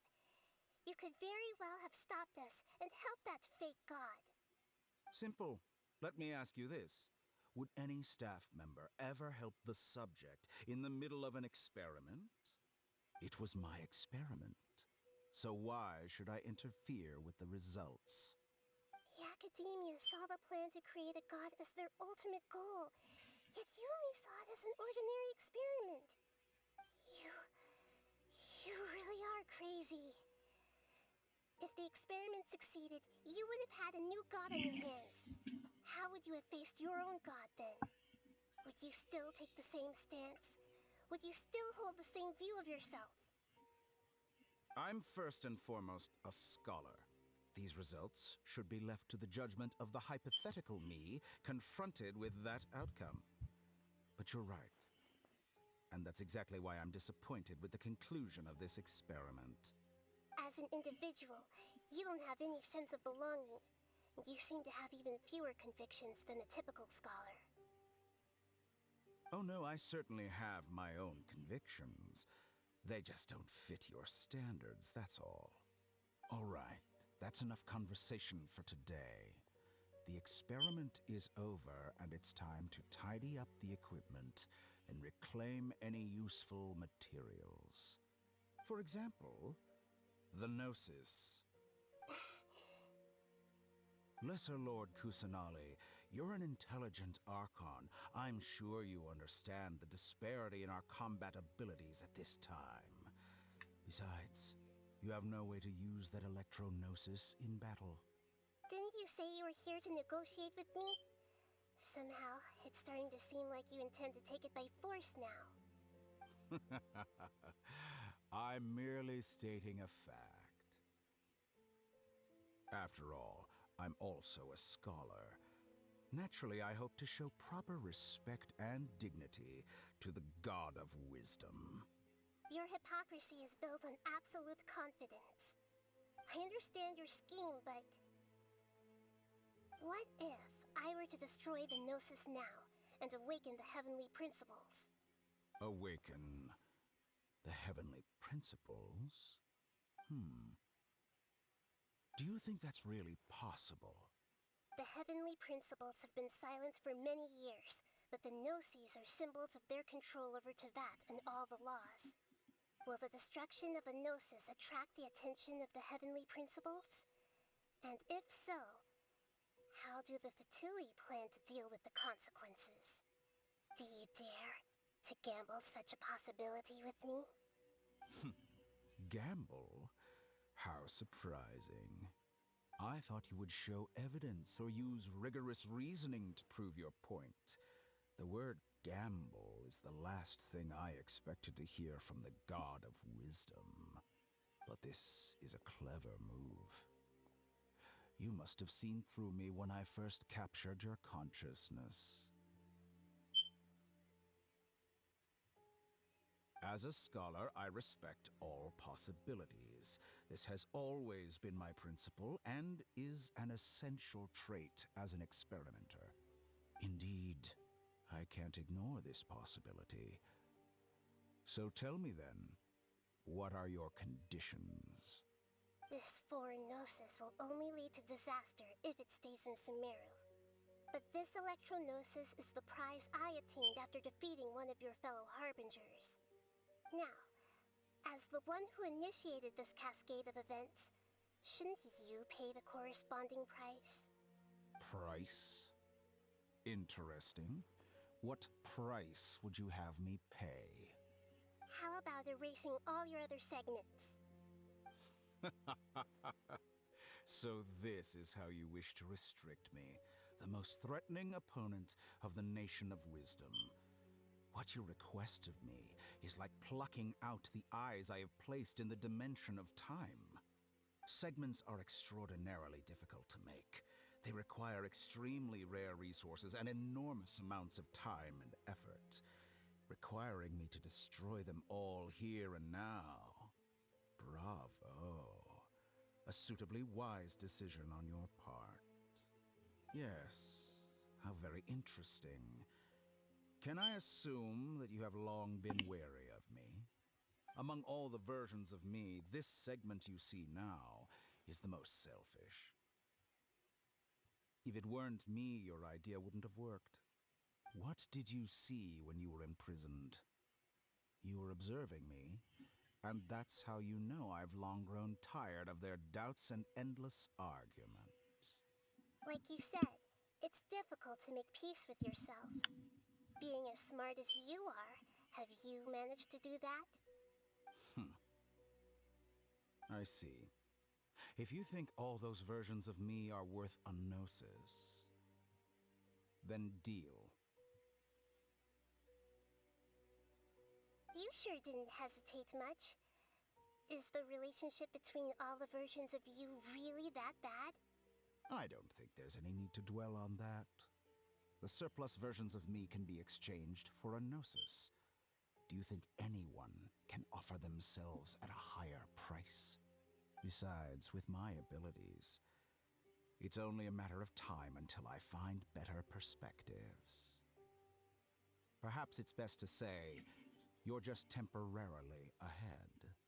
But what I'd like to know is, how can you be sure that I've really erased them?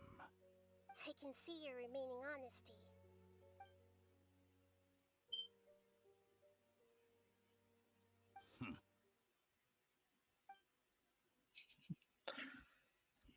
Already then. Ridiculous decision! You can't be serious! How could I have been so short-sighted? You think this is the end? Wait, I'll have my revenge! You'll make this moment count. You will regret this! Well, have you confirmed that it's complete? Here, take it. The future of Sumeru City will be in my hands alone. I will shut down the Akasha and let curiosity and the thirst for knowledge drive the realm of academics once again. There won't be any further gaps for you to exploit. It truly pains me that my academic achievements have never been appreciated in my homeland. Of course, I have no interest in being rejected by this city for a third time. Another chess piece. And where is your dendronosis? Don't be greedy, Harbinger of Snezhnaya. No, this is a different transaction. If you intend to turn off the Akasha anyway, then there's no further use for the Gnosis of Sumeru, is there? Besides, isn't it the Archon's duty to deliver what's desired of the Seeker? Oh, judging from your expression, you don't seem to find the idea very agreeable. Then let's think of it this way. Since you're the god of wisdom, how about I exchange some knowledge with you? People exchanging knowledge with the god of wisdom is the stuff of legends. Yet here you wish to exchange knowledge for the god of wisdom's property. Arrogant as that is, it has piqued my interest. Let me ask you, have you in all your mighty knowledge ever heard the rumor that the skies of Tevat are fake? Huh? That's the secret hidden by Ermin's soul concerning the truth of this world.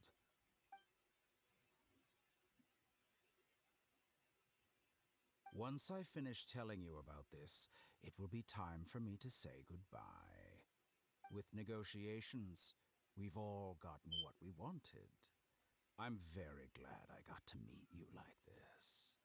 Your arrogance may know no bounds, and convictions may mean nothing to you. But I'll still listen to what you have to say.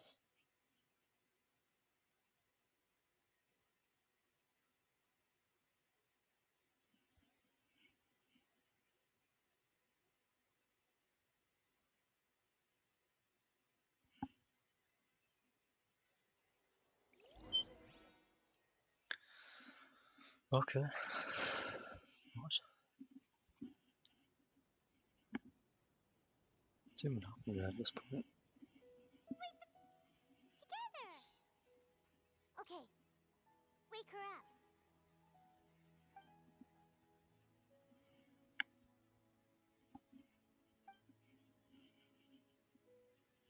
Are you awake? Kali says it's time for breakfast. Come on, get up! Good morning! How are you feeling today? Good to hear. It looks like we've recovered pretty well. Not even Tainari could stop us from going out now, right?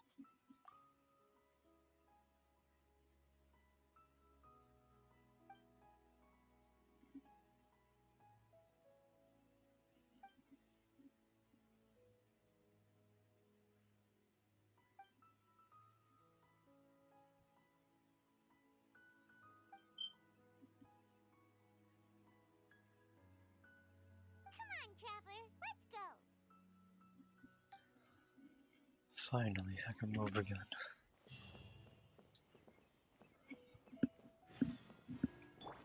Ready, steady, go! I'll protect us. Oh my god. Looks like you're awake. Yep, yep! I prepared some breakfast today. Please have a taste. I hope you'll like it. It's nice to have you here so we can eat something yummy. Well, now that I've recovered from Elazar, I'm feeling better than ever. I can even prepare 4 or 5 meals a day now. And Paimon bets they're all delicious. Oh, by the way, someone brought a letter for you after you went to sleep last night. Nope, Paimon wanted to read the letter with you after you woke up, so Paimon didn't open it. Alright, let's read it now. Oh, it's from Nilu. Ahem. We're going to hold a feast at the Grand Bazaar and celebrate Sino's reinstatement as the General Mahamatra. As heroes of Sumeru, please be sure to attend. I'll wait for you. The date of the banquet is written on the back. It's in 2 days. Oh, I've also heard that you've become heroes here as well. That's amazing. Sometimes I'm really envious of strong and confident people like you. Oh, you're embarrassing me. Anyway, let's go to the Grand Bazaar to have a look. Oh, before you leave, be sure to inform Master Tainari.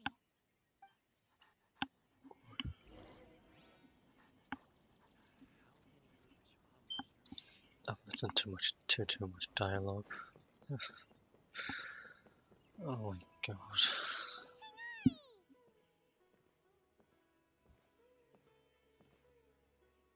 Ah, good morning. How do you feel today? We feel much better. How about you? I'm recovering well, thanks for asking. But from the looks of it, you seem to be already busy with work again. It's fine. I'm not that busy, really. The Elazar patients have recovered, as well as Hypatia. For now, I only need to tend to my forest watcher duties. It seems once Irminsul started getting better, everything else started to recover too. Yes, but there are still some residual effects. The withering is one example. Though it won't spread anymore, the existing zones won't just disappear. We forest rangers will still need to do the work. By the way, we have some good news. Sino got his position back. This news is hardly new. He had already mentioned it to me before. Huh? You mean he was already here? Why didn't he come to say hi to us? He visited once, but he was afraid of disturbing you while you were resting. He just asked me a few questions and left.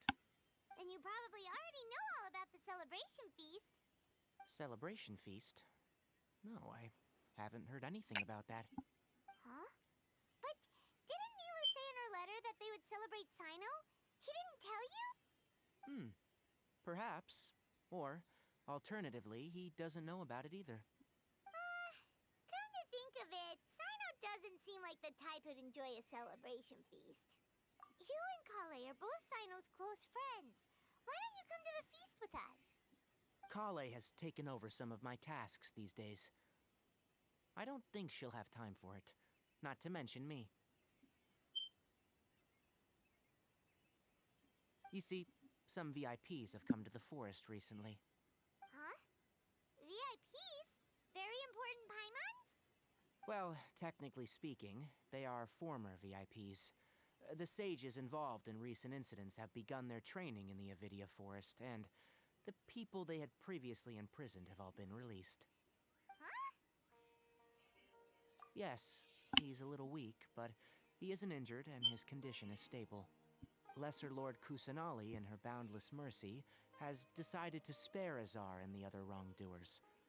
Supposedly, they were ashamed of their shallow ideologies, and have decided to dedicate the rest of their lives to cultivating wisdom in the Avidia Forest.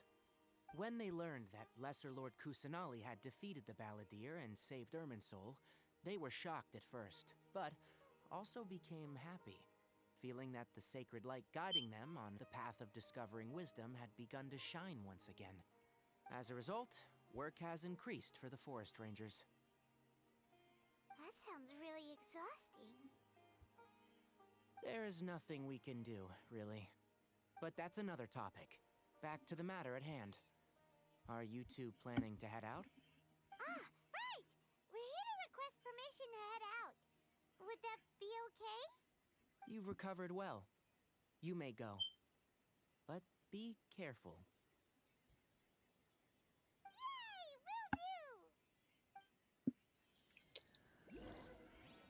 Ah, finally.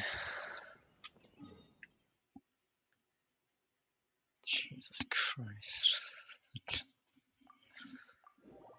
I don't feel about how long this has been. Oh well.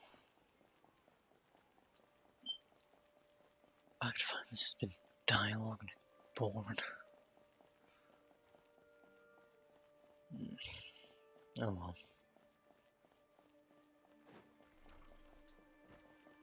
A celebratory feast. Well, there won't be any problems if the feast starts at that time. Everything has already been prepared. Mr. Zubair, I finished tallying things up here. Well, except for the guests. Is a simple reply really that much to ask of our guests? It's affecting our arrangements. Oh, it'll be fine. Besides, it never hurts to get things ready in advance. I was thinking the same thing. The feast will be held sooner or later, right? Hey, Nilu! Traveler, Paimon! We got your letters, so here we are! You're the best! The other guests haven't even replied yet. Huh? Are we the only ones that have arrived? Yeah. I had someone deliver letters to all of our guests. But maybe everyone is still busy with other things. Look, I get it. Sumeru is in an extremely important period of transition right now, but even if your friends are important figures, they shouldn't just ignore your request like this. Nilu is Sumeru's #1 celebrity after all. You have no idea how happy I am to talk to people with good taste. If you consider enjoying Nilu's dances having good taste, then almost everybody has good taste. Because Paimon thinks everybody will love her performance. That's right. We all think she's amazing too. Nilu is an absolute favorite among those of us who frequent the Grand Bazaar. For Outlanders, you have a great eye. Master Zubair, let's have a vote for the most outstanding audience members next time. I think these two may win. Nonsense! It is not for us to determine the value of an audience. But indeed, we could try giving gifts to people with particularly good taste. I heard there's a device in Fontaine called a camera that can record people's appearances as pictures. Such pictures would make superb gifts. Ooh, good idea. I wonder where we can find one. You guys are so funny. There's really no need for that. I'm satisfied just being able to perform here. There's always a lot going on at the Grand Bazaar. Yeah, and that's why I love it here. Traveler and Paimon, could you help confirm if the letters were actually delivered? If for some reason they didn't receive the letters, then please tell everyone that there will be a feast here. Yeah, we can also check out how everything in Sumeru is going now. When I wrote the letters, I heard that Dia was in Port Ormos, and Alhaitham was at the Academia. As for Sino, we've only heard that he appears at the Academia from time to time. I'm not too sure about Ramon's whereabouts. My guess is that he's with Dia. As for Dunyarzad, I just hope she's feeling better. I sent her a letter, but I was afraid of disturbing her. If you have time, please ask about her for me. Okay, got it. Let's go, Traveler. It just never ends. Why does it never end, please? I just wish we were to end eventually. That's all I want. Where's that taking me? It's this way. Isn't it? Yeah. Oh my god, please.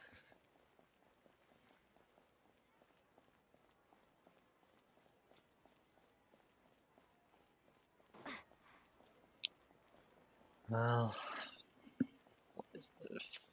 5 people I'm looking for? Fun. Wait, there's a waypoint up here.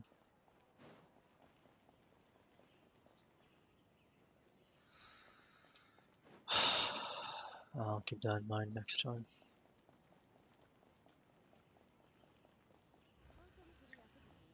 I completely forgot about the one up here. Oh well.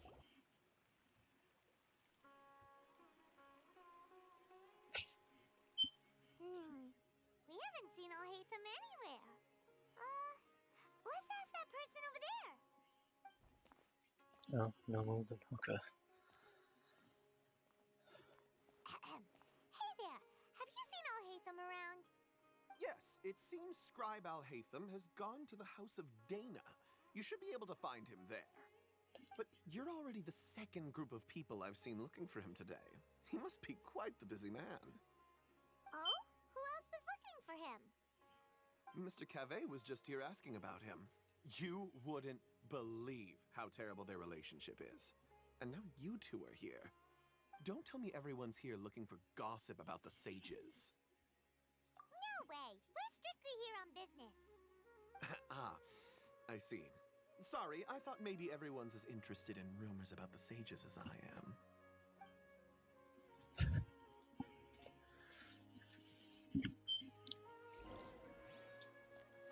I imagine that Kavi is the person that Alhaitham was talking about earlier. Having the place all to himself. Yeah.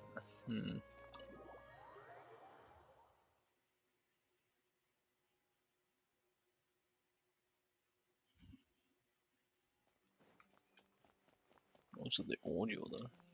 Completely silent for a second.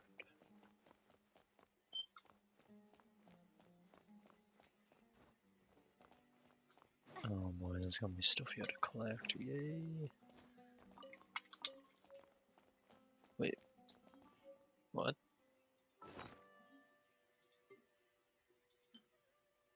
Oh, okay. Yep. Alhaitham should be around here somewhere, right? Oh, he's over there! But it looks like he might not have time for us. Just put down that worthless book and tell me what happened in the academia. This is not just some worthless book. Do you have any idea how difficult it is to find a physical book like this in Sumeru? It doesn't matter. It's probably just another thing that you used your authority to get your hands on anyway. Just put it aside. Listen, I came back today only to hear that the sages have disappeared. Oh, you sound surprised. I thought you would already know the inside story. Would I be here asking you if I knew? You're the scribe, not me. So just tell me what you know already. Well, I almost became a sage. Huh? Oh, don't sound too surprised now. You're the renowned Kaveh, light of the Kasharawar. Besides, as a master builder and craftsman, chances are you'll be appointed as a sage too. Why do I feel like you don't really mean it? Huh. What makes you say that? Why would you question my heartfelt sincerity? Maybe it's because you've never said anything good about me before. Yeah, well, I share a similar sentiment, and anyone who knows you as well as I do would surely do the same. Oh, you... See? This is why I hate discussing anything with you.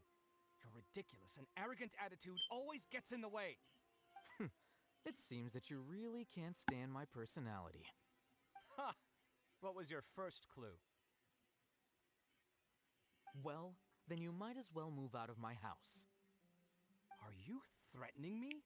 Stooping to a new low, I see. Ugh, and don't change the subject. You, a sage? What a joke. The academia might as well just close tomorrow. Are they having a fight? Forget what's going on with the academia. Haven't you been busy with your construction project? Tell me, when are you going to build yourself a mansion? Don't get me started. I get angry just thinking about it. So, what great building did our master architect work on this time? Like I need to tell you. Keep your nose out of my business. No, I think we deserve to know. Where were you when Sumeru needed you most?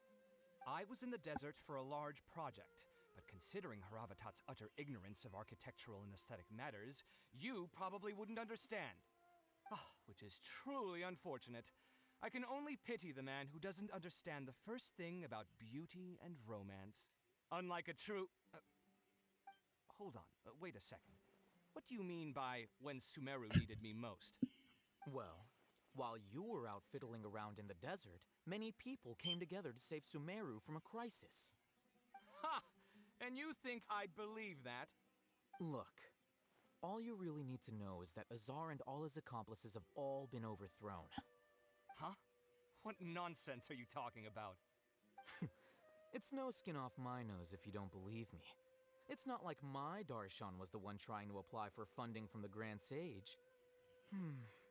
Yours, though, on the other hand... You know what? I'll ask around. I'm sure someone knows what's going on here. You're dead if I find out you're lying to me.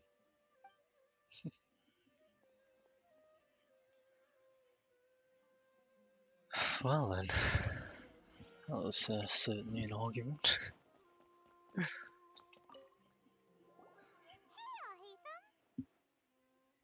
Oh, it's you two. What's the matter? We're running some errands for Nilu. Have you received her letter? Letter? Nilu said she sent out a letter inviting everyone to a celebration feast in 2 days at the Grand Bazaar. We'll also be celebrating Zaino's reinstatement as General Mahamatra. If she addressed the letter to all Hatham of the Academia, then the letter should have gone to my office. I've been busy these days, so I haven't had time to check for any new mail at my office. I only now have some free time to attend to personal matters. Have you always been so busy with your work? Of course not. I'm only busy these days because several sages have been dismissed recently and the whole Academia was practically turned upside down. Kainari told us they all went to train in the Avidia Forest. Apparently they will spend the rest of their lives there. That is already the best possible ending for the likes of them. 4 of the 6 great sages were possessed by their desire for power and attempted to create a new god. In order to pull it off, they even imprisoned the other 2 rational sages. To imagine such things could take place in the Academia. I don't know where to begin. Yeah, you're right. Huh. Feels kind of strange to hear them called that after all this time. But then again, the 6 great schools sounded pretty impressive too. Yes, at least that's how they're supposed to sound. It's said that when the Academia was first founded, the Dendro Archon herself established the 6 great schools, each representing one of the 6 different types of wisdom. Numerous Darshans have sprung up and faded. Only the 6 Darshans, attaching themselves to the 6 great schools, have stood the test of time and obtained permanent seats in the Academia. Now, the 6 Darshans are nearly synonymous with the 6 great schools, and the leaders selected for the schools are the 6 great sages. Among the 6 great sages, there is one central leader, the Grand Sage. Unfortunately, only the sages from Vahumana and Amorta remain now. They were imprisoned for opposing Azar, and were only rescued after Azar's downfall. So who's managing things in the other 4 schools now? Do they need to find someone new? Yes. Normally, new sages are selected based on a strict set of criteria. Oh, didn't you just say something about becoming a sage? If they pick you, then we'd have a huge connection in Sumeru. Yes, about that. You didn't let me finish my sentence. The person in charge of personnel affairs nominated me to be the Grand Sage in place of Azar and help Lesser Lord Kusanali manage the Academia. But I refused. Huh? But why? Ugh, can't you be a little more ambitious? I'm not even interested in being one of the 6 great sages. Like I said before, I don't like being a leader. Oh, all right. So are you busy these days trying to find others to take the job? That's not my job either. I'm only responsible for handling important affairs within the academia before the new sages take office. And the first thing I'll do is reject Kasharawar's application for funding. By the way, who was that other person just now? Is he your friend? Do we look like friends? Paimon doesn't know. That's why Paimon's asking. His name is Kaveh, my roommate. You could say he's the representative for Ksharawar scholars. Which is exactly why he always has so many problems. So everything that's happened recently must be a huge change for the people of Sumeru. Such is the work of the Academia Scribe. Well, anyway, no matter how busy you are, since you are our planner, remember to attend the celebration feast in 2 days. Alright, I'll see you there. Oh, he actually agreed. Huh. This caught my interest, I want it. Report almost. I wish the teleport was on the other side. It always seemed to be on the other side. Never on the left, always on the right.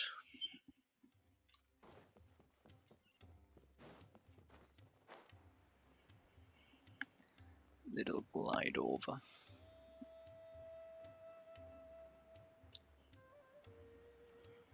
Oh boy.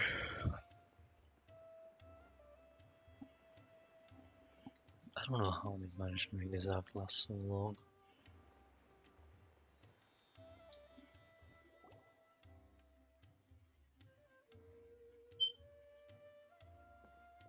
This is Port Ormos.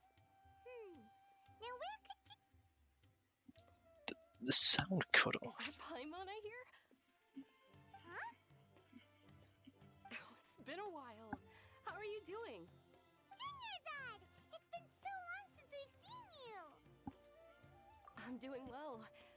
I can go as far as saying I have never been happier in my entire life. I don't know if you've heard, but Elazar has completely disappeared, and all the patients have recovered. You kidding?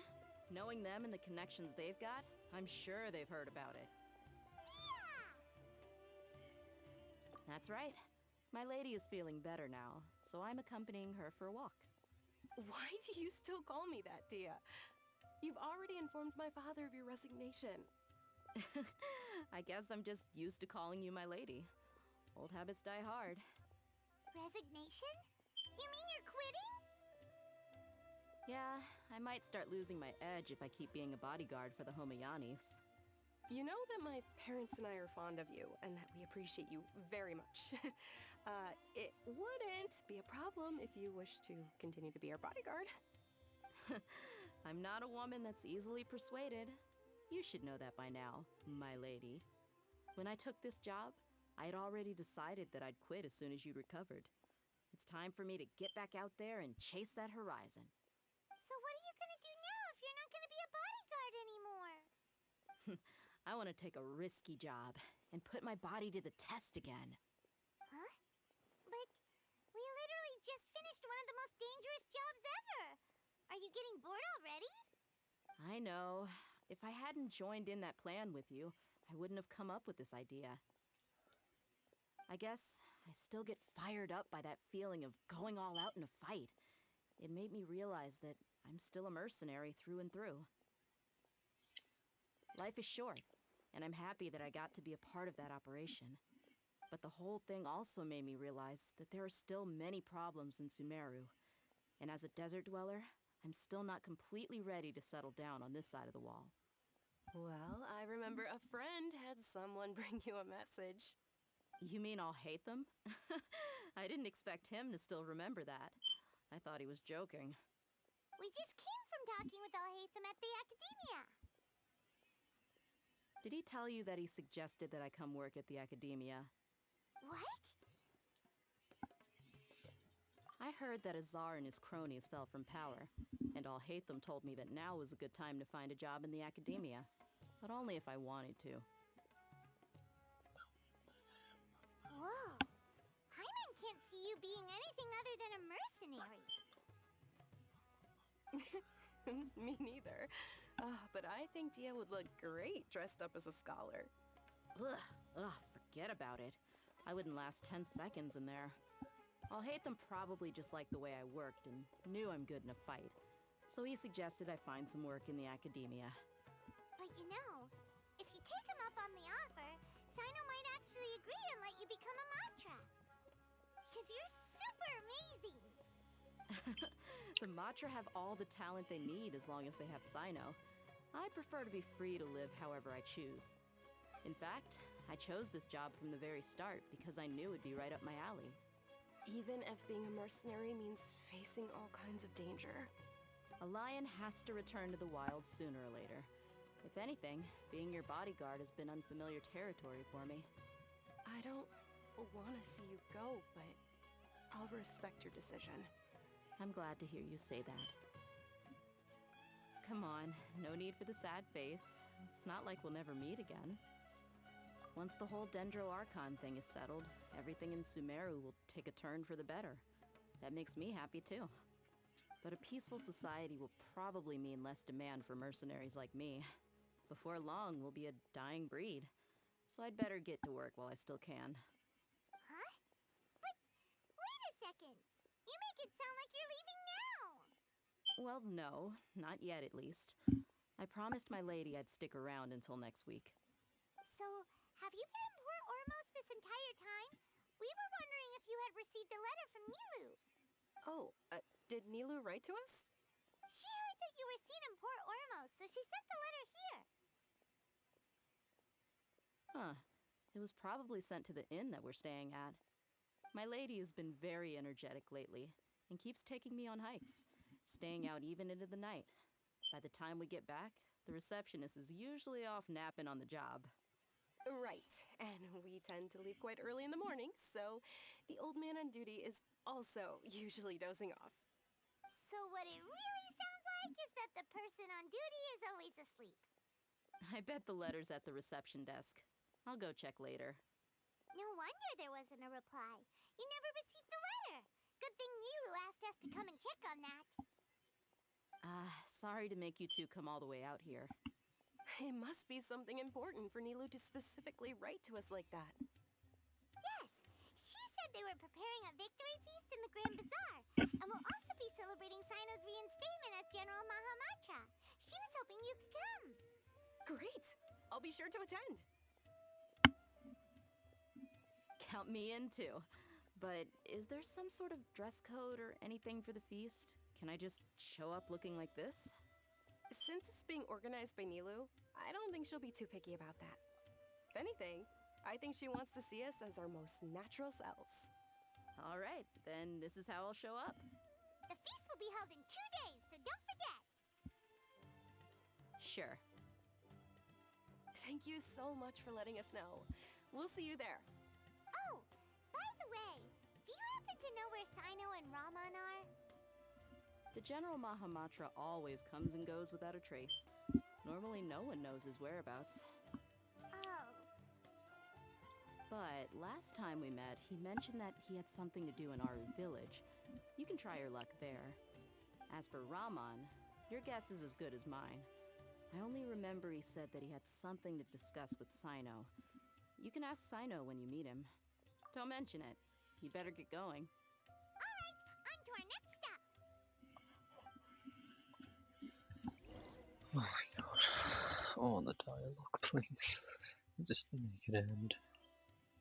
I've listened to too much.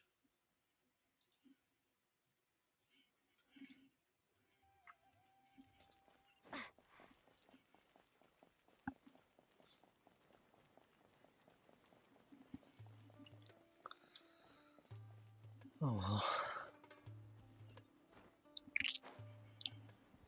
Oh wow, I didn't even notice this area below.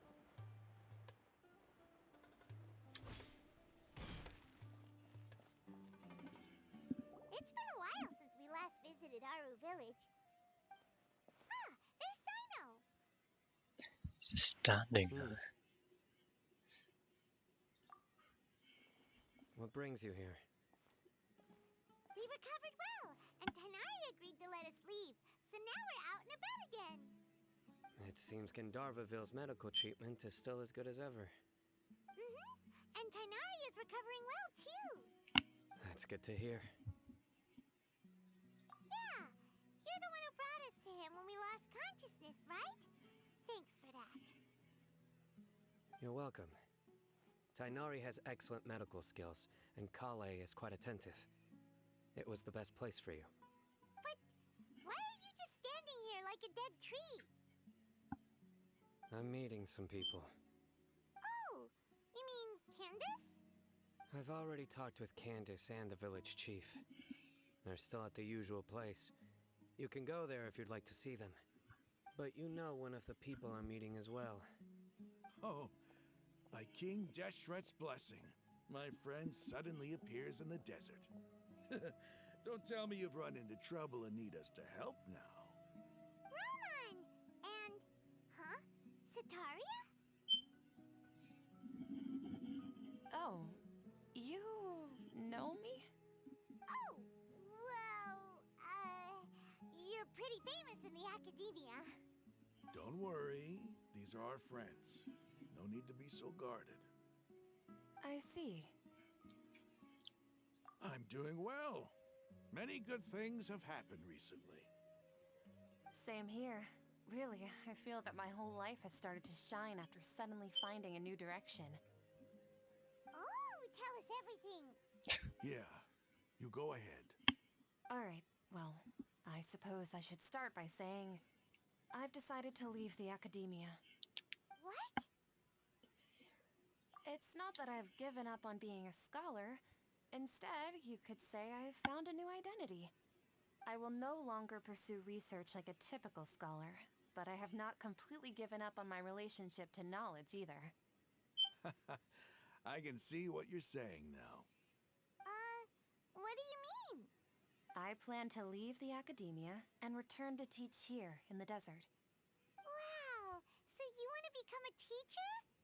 Sataria will return to support education here and teach people from the desert. She can't teach everyone on her own, but there are many of us Eremites all over Sumeru. She came to discuss a collaboration with me and hoped that I could bring her ideas to the Eremites. Yes, it's my hope that the Eremites can help me select a group of smart people with the best aptitude for teaching. I'll teach them, and after they've finished learning from me, they can go educate more people. That is the true meaning of education and the spreading of knowledge. The people of King Deshret suffer from sandstorms, exile, and ignorance. Miss Sataria is more than welcome to come teach here. Her arrival is like a star shining in the desert night. The stars have always guided caravans, thieves, soldiers, and travelers who get lost in the night. They lead those in the dark out of trouble and back to safety. Oh, please. Where's all of this coming from? I'm starting to feel a little embarrassed. You deserve these compliments. Mercenaries are accustomed to danger and don't fear death, which is why we recognize extraordinary actions that common people would easily overlook. Sataria's idea will bring much good to many people. At first, I feared it was destined to fail. Everyone knows that the academia doesn't allow scholars to teach in the desert without permission. As you know, all knowledge is under their surveillance and control, and very few desert dwellers are as lucky as me. But what I heard at that time has been haunting my heart, as if there were lightning bolts constantly bombarding my soul. Sataria, you tread a treacherous path, and the longer you ignore it, the tighter the academia's grasp on you will become. Sataria, why haven't you gone home? Never forget that the desert that belongs to you lies elsewhere. Miss. These words sparked something in me, and I knew that I had to bring something back to my people after going home. I gathered up the courage to approach the Grand Sage, only to find that he was no longer at the Academia. Lord Sino told me that Azar didn't belong there anymore. Azar has received much-needed punishment. Though, if you ask me, it may have been too light. You probably have already heard. Lord Sino helped me obtain permission to leave the Academia for the desert, and accompanied me here to discuss collaboration with members of the Eremites. My plan was able to go smoothly thanks to him and Ramon. You're all doing so much for the desert. Aside from that, I also have some other business to discuss with Sino. Lesser Lord Kusanali has allocated many resources to support and develop the desert. I've done some business for her, and part of it required the assistance of the Eremites. I applied for a few batches of educational materials from the academia, and sent them to several groups in the desert, as instructed by Lesser Lord Kusanali. I believe the people will make good use of them. That's exactly what the people here need. Physical books and other related items. If it weren't for Sino and Lesser Lord Kusanali, I'm afraid we'd never be able to get our hands on them. Apart from this, the academia is also recruiting scholars that are willing to teach in the desert. I'll let you and Satarian know as soon as I have any more news. We must be persistent about this, and maintain these resources to ensure long-term effectiveness. This is the first time in hundreds of years we've had a glimmer of hope. I think this may be the turning point for the desert. Remember these words. Here lies our faithful priest, Kasala. His wisdom is a miracle among the people, deserving of high praise and admiration. I hope people with wisdom like that priest will rise again among the desert dwellers. Then we'll once again see the wisdom and glory that once shook the world. Enough about us. Are you here to discuss some business too? No, not at all. We're actually here on behalf of Nilu. Nilu wanted to write to everyone, but she wasn't sure where the letters should be sent, so she asked us to come find everyone personally. A celebration feast will be held in 2 days at the Grand Bazaar. She hopes that all of you will be able to attend. At the feast, we'll also be celebrating Sino's reinstatement as General Mahamatra. Although, judging from your appearance, it seems you've already been reinstated. Paimon thought you would only start working for the academia after the feast. Celebration? Feast? It's the first I've heard of it. Tighnari was right. He really didn't know. This feast is for you, Sino. Sounds to me like you'll have to be there. It's rare to see that kind of expression from Lord Sino. You must not like feasts very much. No, not really. But I'll go. Well, I still have a lot to handle here. Besides, I need to look after Miss Sataria in the desert, so I'll have to pass. I'm afraid I won't be able to join you. Although, if you'd be so kind, please give a message to Miss Nilu for me. The message is, I'm sorry for how I treated you before, but now I understand the beauty of your dance. It's like a light shining in the sky. You and the art you symbolize are not only beautiful, but also lively and powerful, so much so that it was prohibited. Please keep dancing, and someday I'll be able to appreciate your art in person. Okay, we've got all that down. Our job here is complete as well. Oh, Sino, remember, party's in 2 days. Make sure you're there. Got it.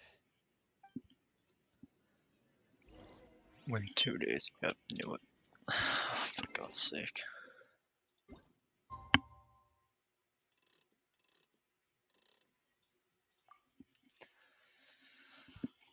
Little break again. Yay.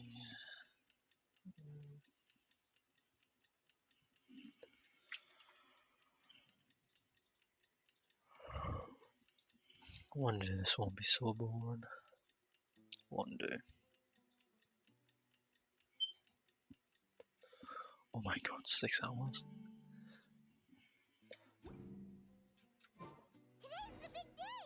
Let's go to the Grand Bazaar. I don't care right now, please. Wrong one. Wait, yes, that one. Whoops.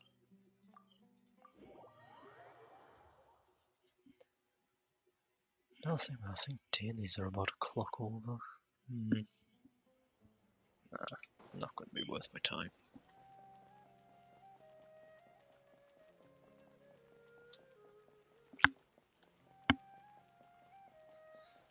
I imagine there'll be a cutscene and a mandatory talk at the end, like every other region.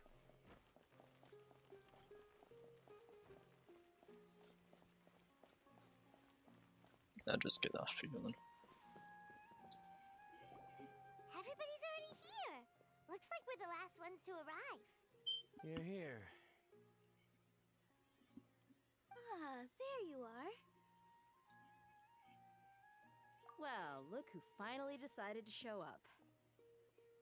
You look like you came here immediately after finishing up some work. I'm very happy to see you here. But we're not late, are we? It's just that everyone else arrived ahead of time. I propose that the last one who arrived be put in charge of today's speeches. Nah, there won't be any speeches today. Oh, really? Well, even better. Come join us over here. Let's share some great food and drinks, and chat about all sorts of fun things. Everything looks quite good. Wow! Paimon can't wait! Traveler, just look at all the delicious food here!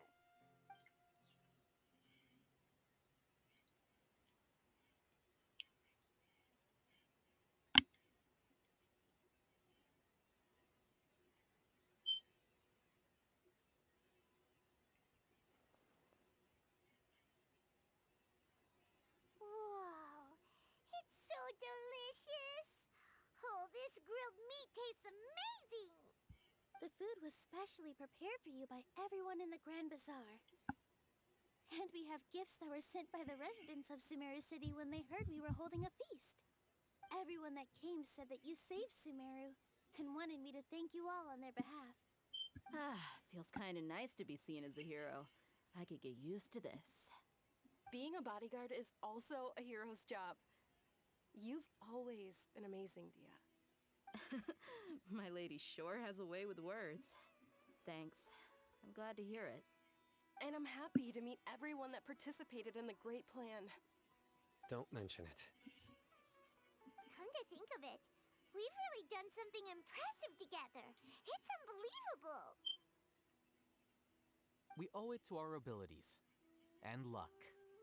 Really? Why do I remember everybody thinking that luck was against us and feeling like we hardly had a chance of succeeding? That's how I remember it too. It's luck that brought us together, and it was luck that let us form a team. Then, it took even more Oh my luck for us God. to formulate a plan and implement it successfully. Moreover, judging from the results, everything worked out well. Yeah, everyone gave it their all when it mattered most. It was almost like a performance.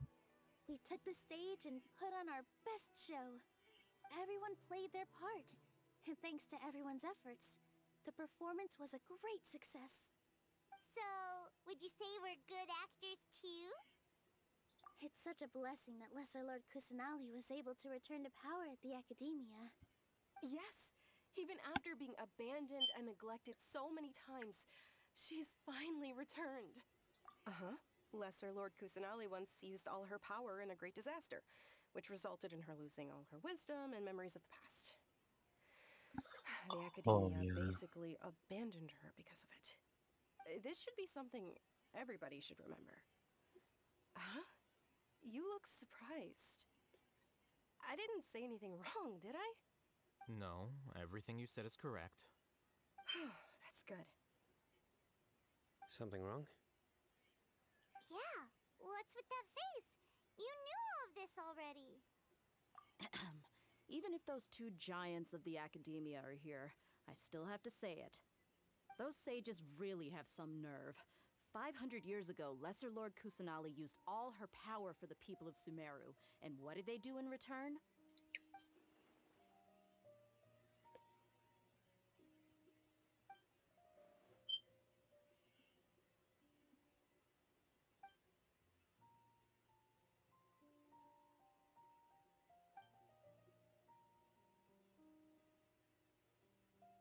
If you bite the hand that feeds you, don't act surprised when it turns into a knuckle sandwich, right, Sino? Perhaps I shouldn't say this, but their treatment of Lesser Lord Kusanali calls for a more severe punishment. You could simply tell Lesser Lord Kusanali that you wish to have Azar and his accomplices severely punished. I respect our deity's decision and won't interfere in any way. While we're on this topic, why didn't you accept the Academia's invitation to become the Grand Sage? Are you trying to say that I'm fit to be a sage? Not at all. But every person handling the selection process has said that you are the most suitable candidate to lead the academia right now. Why? Because he dethroned Azar from power? Could you try to put it another way? This is a good thing, yet you're making it sound like I overthrew Azar for my own personal gain. But seriously, though, I always wondered if you had some personal motives behind it. I did have my own motive, but it had nothing to do with being a sage. If the rules of our nation were suddenly cast by the wayside, then it wouldn't be long until chaos ensued. I had no intention of letting their dreams disrupt my life.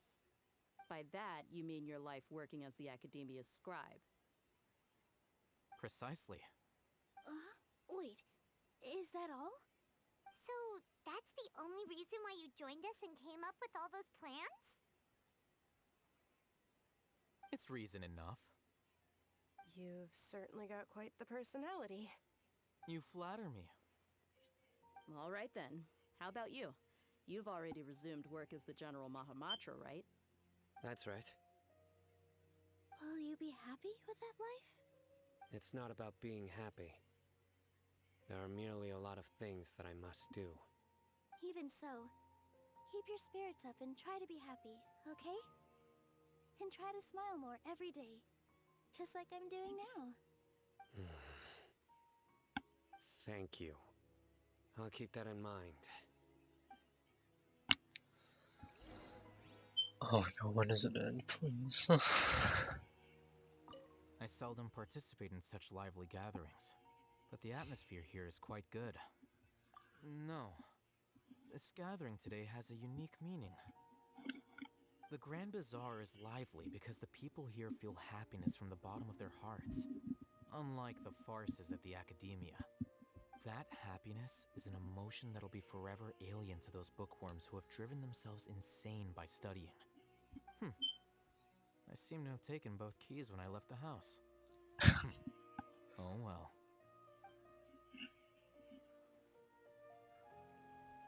Okay. My lady, the grilled Oh, meat well, over there is delicious. that's definitely not Have you tried it? Yes, I also tried some fruit just now. Oh, they're very sweet. What an amazing place to relax. No wonder everybody likes to rest at the Grand Bazaar. You said it. Oh, look who else is here. Hello! Oh, I'm so happy Nilu invited everybody. Oh, now I have the chance to meet all the heroes. Hey, less of that polite chit-chat and more eating and drinking. The feast is about having fun, not stuffy formalities. I can't believe I only just discovered that feature. Oh well. There you are, traveler. Well, how is it? Are you enjoying the feast today? If there's anything you're unhappy with, just let me know. I'll be sure to take note of it. That's good. It's the first time I've ever invited so many exceptional people to one place. I was a little nervous myself. You see, every guest here is quite extraordinary. It's unbelievable that we've got everyone together here. Almost like a fairy tale. Make sure you live it up tonight. I'll be happy as long as you're enjoying yourselves. Oh, right. I'm honored to have her think of me this way. If I have a chance in the future, I would really like to invite her to one of my performances. I can't explain why, but I just feel elated right now. Thank you. Alright, just so I know now.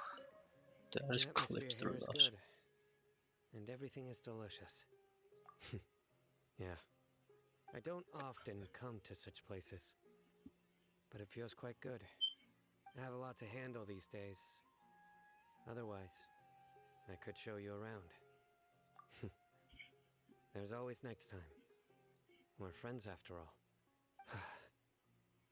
This feast is pretty good. I like it. And that's it. What now? Hey, what's wrong? Your head is starting to droop. Hey, you can't just fall asleep here. Paimon will go find something delicious for you to eat. You'll wake up once you've put something yummy in your tummy. Of course, just wait here for Paimon. And gonna fall asleep before she returns. I know that's gonna happen for a fact.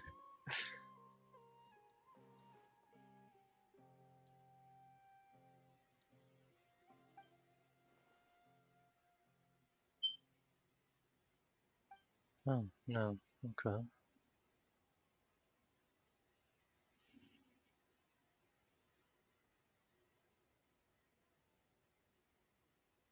It's me.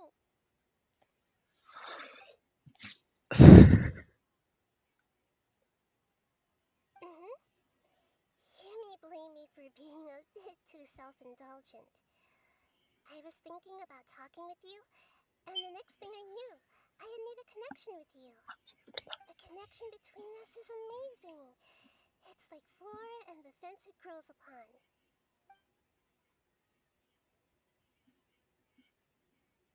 I heard there's an amazing celebration feast today at the Grand Bazaar.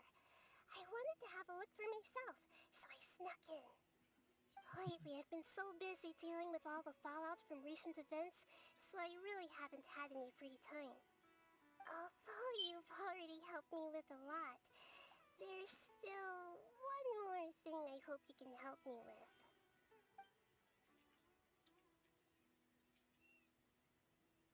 Please say thank you to everyone for me.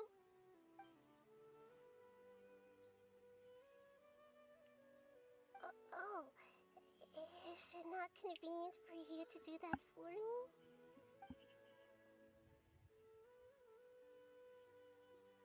But if I just show up all of a sudden, people will become all quiet and stiff, won't they? What if I end up scaring them and ruining this wonderful feast? That'd be the last thing I want.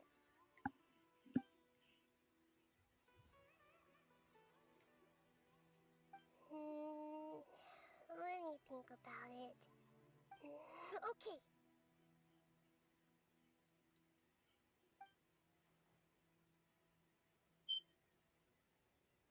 Yes, I have.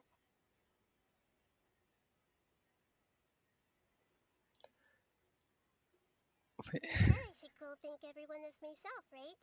So, I've decided to borrow your body for the time being. Please don't blame me. The flora also climbs up to the fence to get closer to the sky.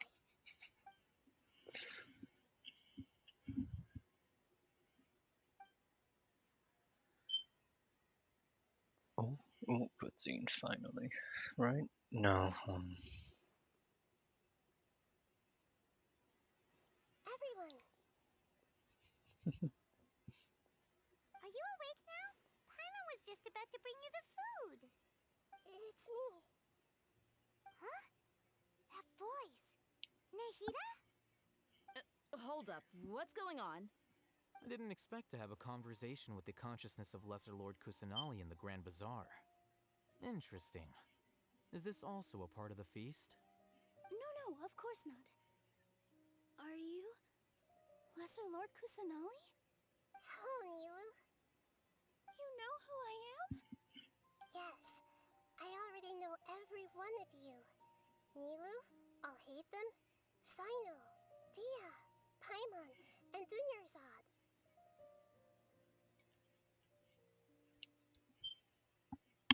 Lesser Lord Kusanali? I took the liberty of occupying the traveler's body so that I could thank all of you in person. Thank you so much for rescuing me, even if that meant placing your own safety in peril and taking the risk of becoming enemies with the Academia, the sages, the doctor, the balladeer, and even the entirety of Sumeru.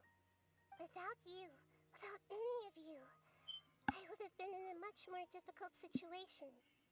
Had you not helped me to resolve the crisis, not only I, but Sumeru and even the entirety of Tevat would have suffered great misfortune. People refer to you as the heroes who managed to rescue a god. I'm quite fond of this name. It not only explains your identities, but also bears witness to your relationship with me. Please, Allow me to present to you my most sincere gratitude.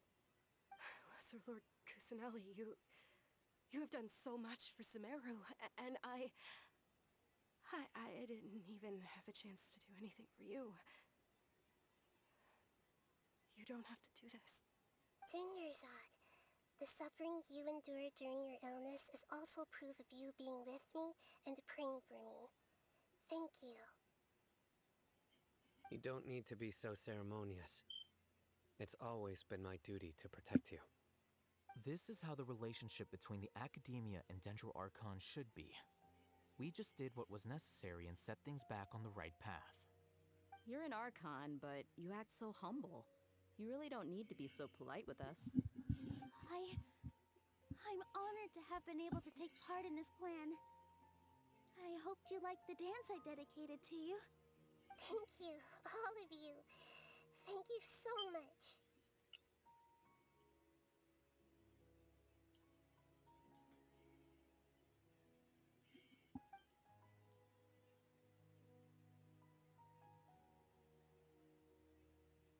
Yeah.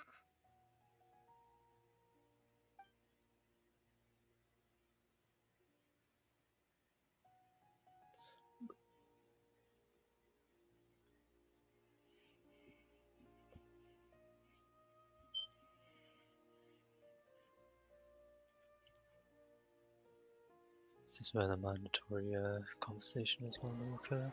Oh, never mind then. Are you awake? Did you rest well? After Nahida left, you ate a lot of food. You've become a glutton. That just means you still have a lot to learn from Master Paimon, the Sage of Gluttony. Alright, since you're awake now, should we go and have a chat with Nahida? She should be in the Academia right about now. If you have any questions, now's your chance to ask.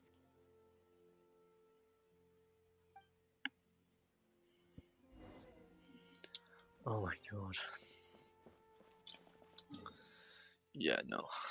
I'm good, thanks. This should mark the end of Sumeru then.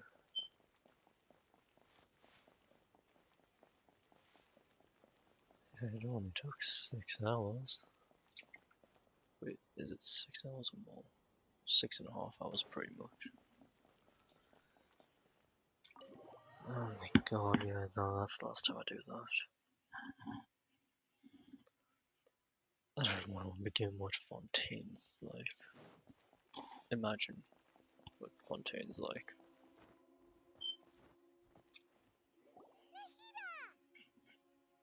Hello, Traveler and Paimon. What a fantastic night. I'm still immersed in all the happiness and joy, like a candle floating on water. So are we, and that's why we're here to talk with you.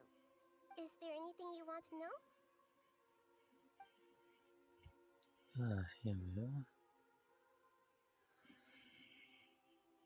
After recent events, the Akasha can no longer function as it used to. I've given it some thought, and have decided to shut it down permanently. But this is definitely not a bad thing. Even from the beginning, I've been planning to shut it down. The Akasha's centralized administration of knowledge has always restrained people's curiosity and curtailed the number of paths available to them. I don't think this is good for Sumeru. Although people may initially feel a little uncomfortable with the loss of the Akasha, they will soon understand that this life is more suitable for them. And as for the future of Sumeru, I'm preparing to regain control of the Academia. The former sages have received their punishment, but the new sages have yet to be selected. I will oversee the process personally. I hope that the new 6 great sages will be more focused on academics. Sumeru needs such leaders more than ever. The other big issue is the people of King Deshret. All the residents of the desert, in fact. They have been mistreated for far too long. I've already taken some measures to address this. It will take some time to rebuild everything, but no matter if it's culture, friendship, or trust, we will rebuild it. There's nothing about the traveler's twin. You mean what happened after the doctor put you to sleep? You guessed correctly. The top-ranked Fatui Harbingers, up to number 3, possess power comparable to that of gods. I was no match for him in that kind of situation. However, in spite of the bad situation, I still managed to make a fair deal with the doctor. I'm sure you remember the entity that changed your fate, the Heavenly Principles. In fact, the Heavenly Principles has been quiet since the Conria disaster 500 years ago. I used this point as leverage against the doctor. I told him that the Heavenly Principles may be awakened if I destroy the Gnosis. Although it's just a bluff, he still fell for it. I assumed that the Heavenly Principles wouldn't just stand by and let such extensive damage to its laws take place. And as for what I exchanged for the Gnosis, the exchange served as both punishment for the doctor as well as a boon of new knowledge that I couldn't refuse as the God of Wisdom. Oh, okay. He's still in a coma. I've hidden him like how one would hide a feather. I know you have many misgivings about him, but as someone who had become a god, he has retained a number of very useful features. Don't worry, I'll keep an eye on him and make sure he doesn't do any evil. In addition, there are still some mysteries left in him. Some things may be very clear from my perspective, but he is still yet to understand them himself. His future will be determined by fate. And Is that where Fontaine. you're headed next? Fontaine, the nation of justice? As far as I know, that nation operates in a judicial system. Does their Archon personally judge people? No, there's a Chief Justice in Fontaine. Generally speaking, the Hydra Archon, Focalor, won't preside over individual trials. However, even then, Focalor will still make herself present at just about every trial. It seems that she just likes to immerse herself in that sort of atmosphere. As Archon, she still reserves the right to influence the final verdict. Anyway, let's just say she's got, a very unique personality. And that is Are it. you sure? Isn't there something else you haven't asked about yet? Huh? You mean... About your brother. Oh, While okay. you were resting at Gandharvaville, I took some time to perform an Irminsul search for information on your brother. Yeah, isn't Irminsul a repository for all the information and memories of Teyvat? So there shouldn't be anything on her or her brother. This is true in your case. Irminsul indeed does not have any information on you. However, there must be something different about your brother. Because as it turns out, the world has recorded information on him after all. What? There's only one possible explanation. He belongs to this world.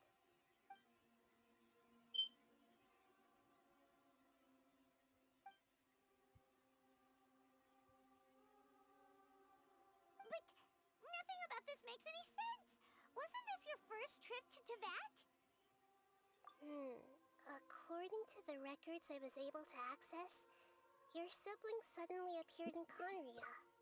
After the Conria disaster, he began his journey through the 7 nations of Teyvat.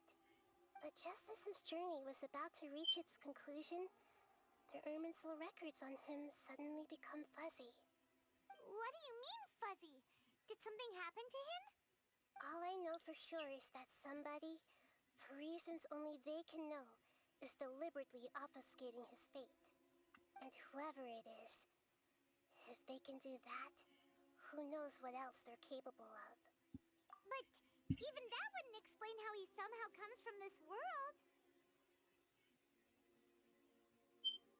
Something else I noticed was that according to these records, the Fatui have not classified your sibling as one of the Descenders. What's a Descender? Paimon's never heard of it. Look, I I'm sure you must be curious about the information I received from the Fatui in return for my gnosis, right? A very important part of the intel was about this world's descenders. External beings, ones that don't belong to this world. Traveler, you are Tevat's 4th descender. Huh?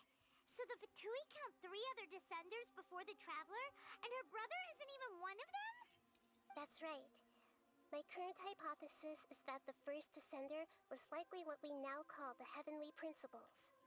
As for the other descenders, I still need to verify their existence. It could take me some time. Paimon's head's about to burst from all this crazy new information. And yet, even knowing all this, I'm sure you must still have a lot of unanswered questions. I must say, I truly regret that I can't help you more as the God of Wisdom. There are many questions in my heart as well. I will need some time to go through each one of them.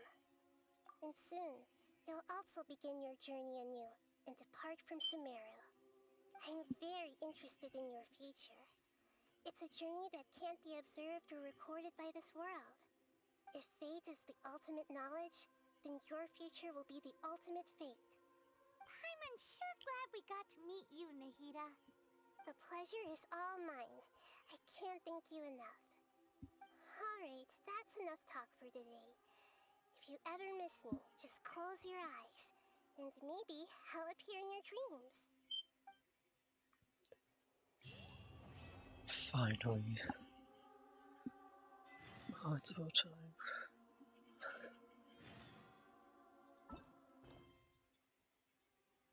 Oh, go away, there's lots more. No. No. Please. What's this? What do I need to complete? Castle. Since I've got a key already, might as well. I mean, my dailies are gonna clock over soon anyways. I don't know when. It should be soon. Oh my god. I can't believe there's still more. How is there still more? Oh yeah, it's not gonna do that. I'm not gonna do that. I can't bother going past 45. Oh, but I need everyone level 90 so I can actually do domains.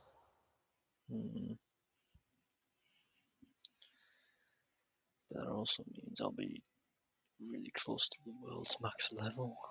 Because I'm like 5. After this will be 6.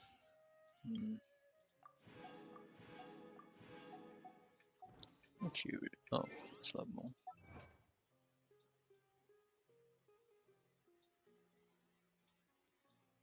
Oh, here it is. Well, he's delivering a powerful barrage of attack. Okay. I'm curious, how am I doing on 3 more? I've got... if I remember right, I should be on 73 pity. I know, I'm gonna try. I mean, if I lose 50-50, I'm not gonna be too upset if it's a character I want. Add soft pit.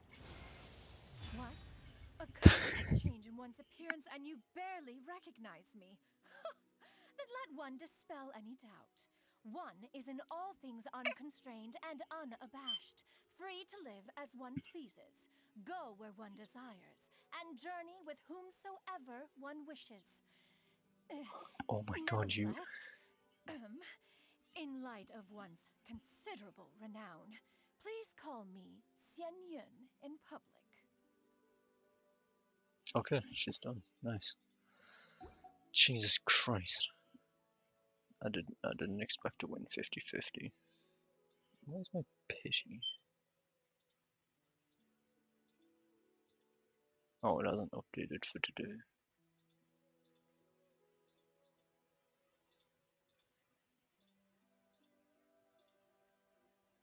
Oh, dude, 73. That was exactly soft pity. I didn't expect that. What the hell?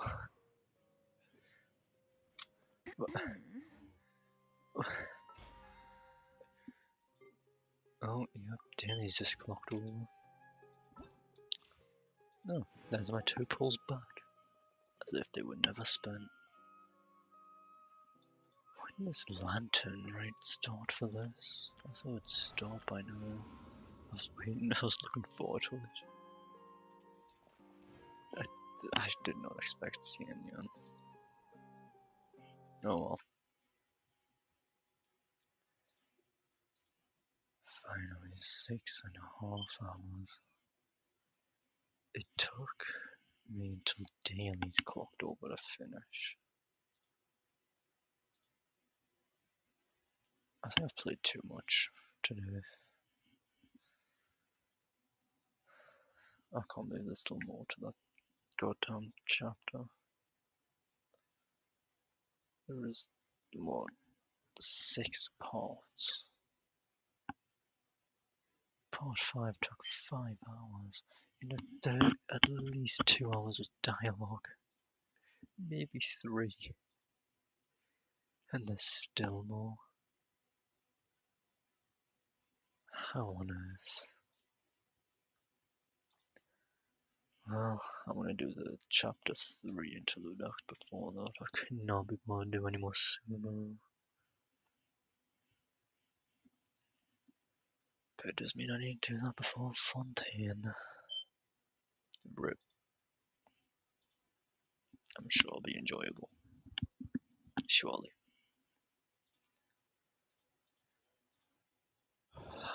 If I do stream, it'll be the Kazwa quest and that act. Interlude Act 3.